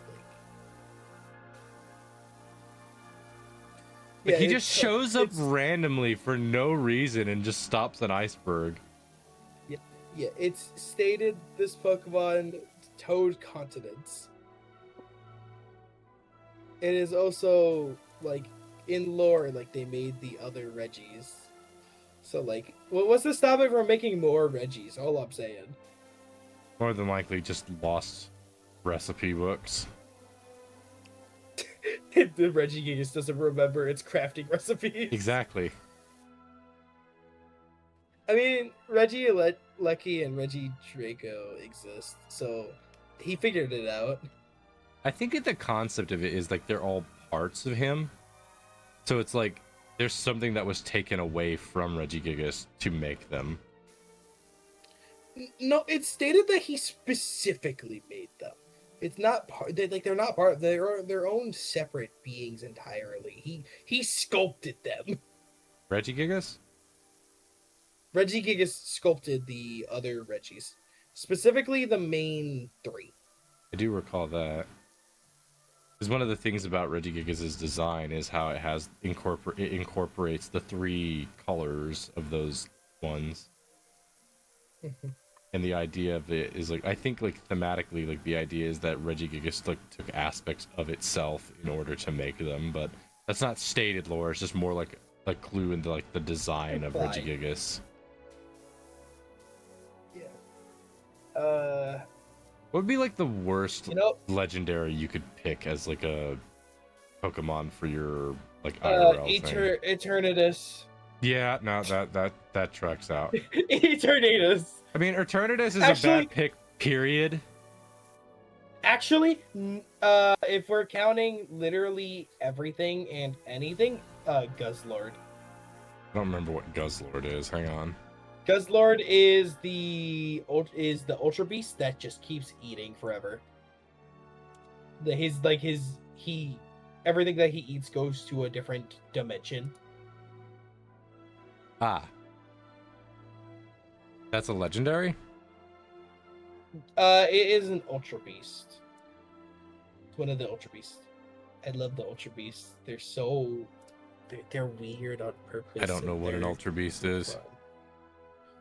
Gen 7. They all revolve around being invasive.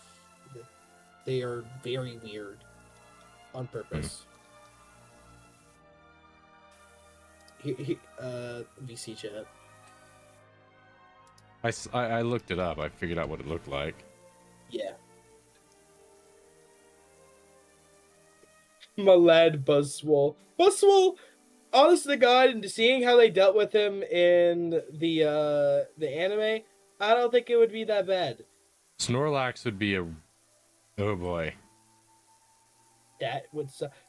Another one I mean, you'd make bank making mukbang videos with him, but geez. You don't have the budget to support that. Well, you'd get the budget from YouTube videos. I mean, how else do other mukbangers do it? So I think one that would be really bad is Hisui and Gudra.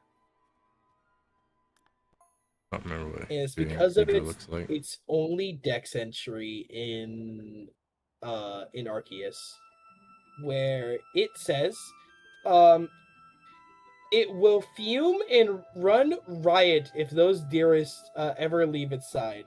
You essentially have to bring it the one with the big shell. Is huge. Hisui and Gudra is huge. What's Gudra's entry? Gudra's nice. Base Gudra is nice. Yeah, what's its entry? Like, say it. This very friendly dragon-type Pokemon will hug its beloved trainer, leaving that trainer covered in sticky slime. It is a slug, after all. I mean, some people might like that for various reasons that I won't say. This Pokemon is uncontrollable when enraged. It rampages on and on, lashing its tail powerful enough to send a dump truck flying. Yeah, I forgot to mention that part. Interesting. It is still a pseudo-legendary. I feel like Machamp would be a really fun one to have, because that guy would be like, all right, time to get fit. I read this one, hold on. For Gudra Ultra Sun, it's very friendly towards people. If you grow close to it, Gudra will hug you with a sticky slime covered body. Don't get it mad. It doesn't say anything. It just says, don't get it mad. It leaves it at that. That is cryptic. Ominous. And obviously, it's ominous, and then it gets followed up with a later Dex entry in a future generation. But still, that's okay. Its form of offense is usually stretching out its horns. The strikes land 100 times harder than any blow from a heavyweight boxer. Ow. Just ow. I mean, to be fair, you did just suggest Machamp, and I Well, don't the thing have is, to tell you Machamp is like choice. Machamp would be like a professional grade like athlete trainer, so it's like you'd get fit with Machamp as a friend. Machamp literally has mastered every martial art. Talk about self-defense classes, that'd be it right there. It has mastered every martial art, which is it can throw powerful punches that can send people over the horizon. Finally got this job done.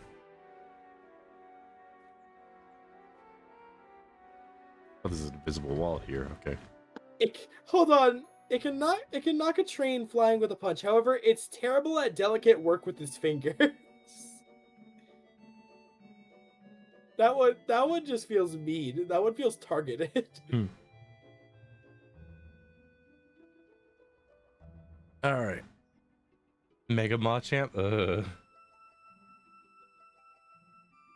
Instead of getting more arms, the two arms combine and just become super swole.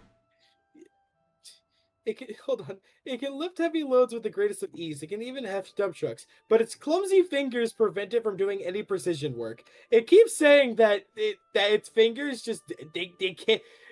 Imagine trying to have them do art. I feel like Machamp would just. Well, that's break very the entire house I mean, that with makes their fingers. sense. Like, it's very reflective of like how bodybuilders are. Like, a lot of bodybuilders do not have a lot of feeling in their fingertips. Mhm. To my knowledge. Machamp, this mountain's blocking the sun. Move it.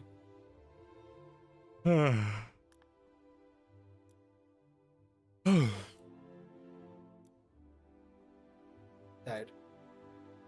Hmm. Tired. Yeah.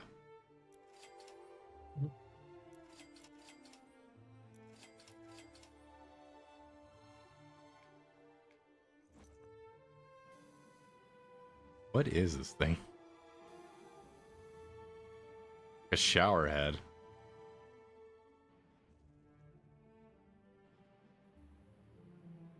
Seems to only go down, though.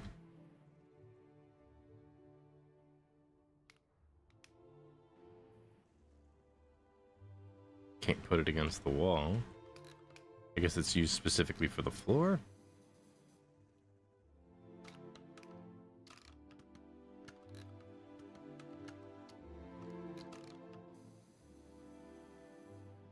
I guess this is specifically a ground tool, then.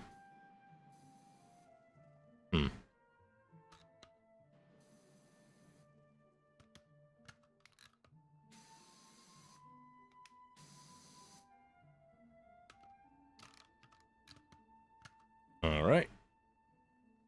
I'm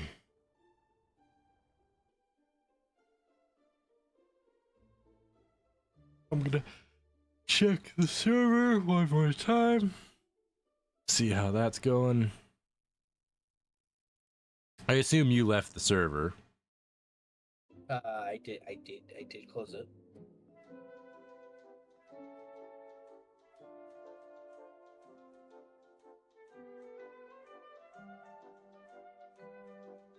I got tired. That tracks. And nobody's on the server right now. I'm gonna go check, see a few things. This today's stream was not what I was expecting it to be, but you know what? It is what it is. Also, I missed the rotation to get, because I was gonna do more on Withering Waves, but I've definitely missed like the rotation for for the pools today. It's probably moved on to the next thing now. Because I think there was only a day left. I think this was like the last day. I see. Which direction were you in? I think. I north.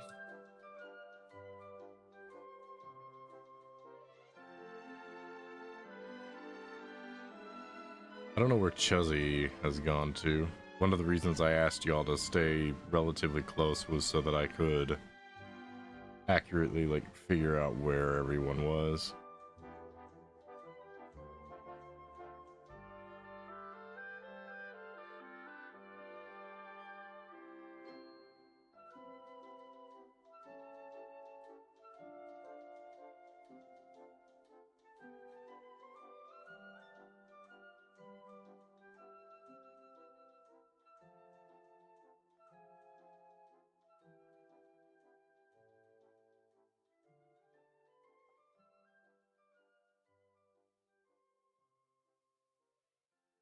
Yeah, I don't think I'm gonna find you.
I can't seem to find where you're at.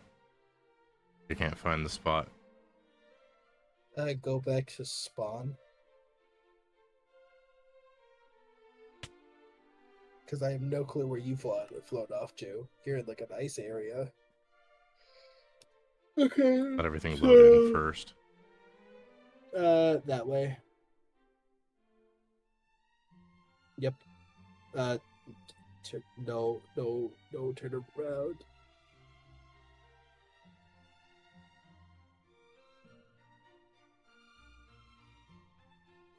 Wait, no, this is the right.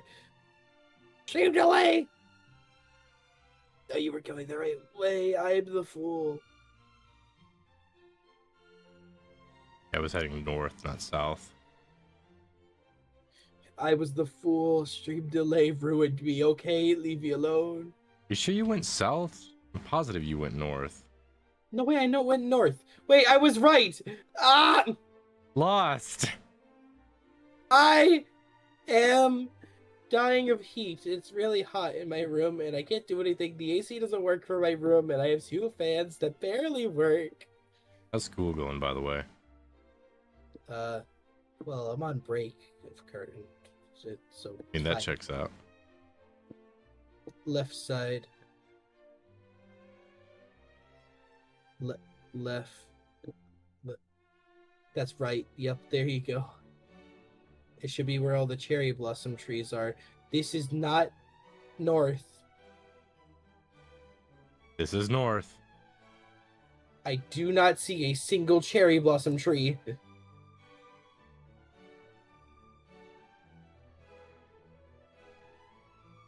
Okay, let's try west.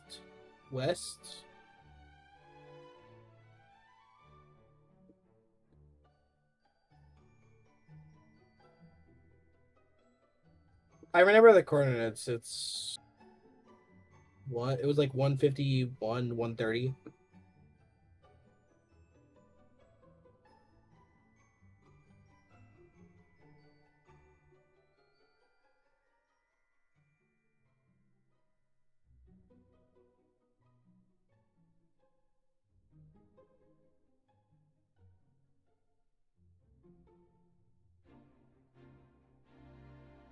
Where are you?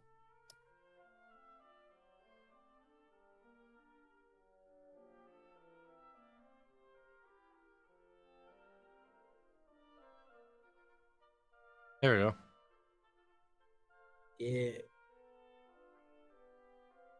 Yeah, I am in there. That cherry blossom area. I'm looking My for the cave you've is- hoveled into. What I put some stuff at the entrance of it, so.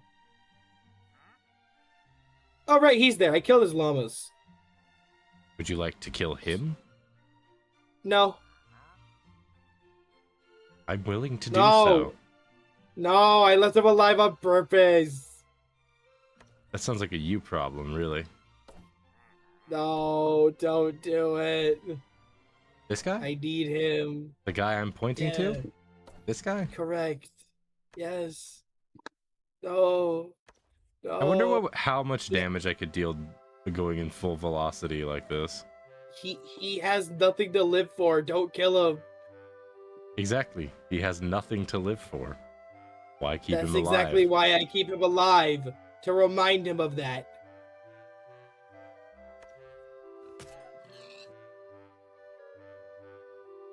Solid weapon. Just...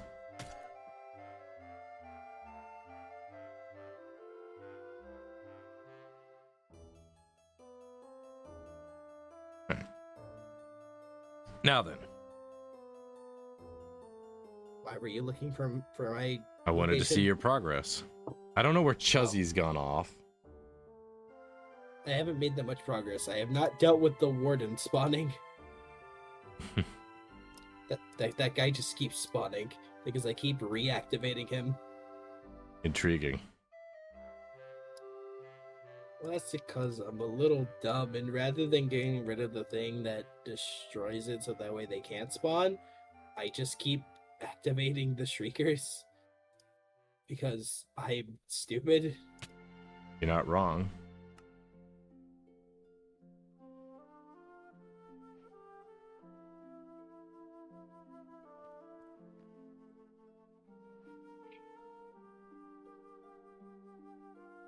Okay. That covers that bit then.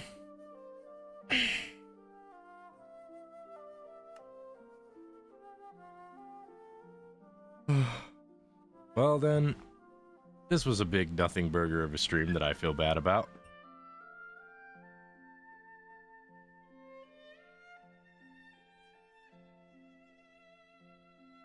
Hopefully next week will be a little better. Hopefully my power doesn't go out.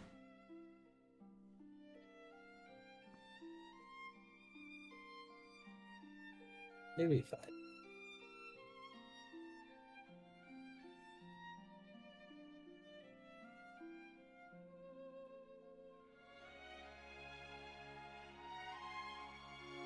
I'll leave the server up again because it's not too active.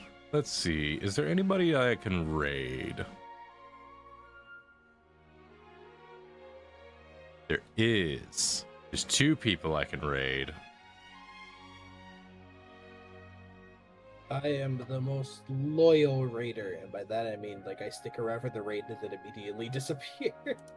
So I could either raid Ulterior Build Crew or Geen. Geen's playing Peak. And then there's That the sounds Ulterior pretty Build peak to me. Crew. I kind of want to raid the Ulterior Build Crew because I don't Maybe raid that. them very often. But I feel bad because I can't remember their names. Air and Future are their names. Okay. Thank goodness they have their name tags on their stream. They're also a really wholesome pair. Like, they're like a duo streamer. You've raided them before. Yeah, they're fun. I actually managed to get them into the friend group, so hopefully I can get them together for repo. I'll raid Geen. I mostly because it's Geen's playing Peak with like the gang. Mhm.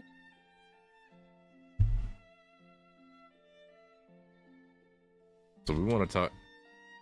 You want to talk intrusive thoughts? I can give you some intrusive thoughts. I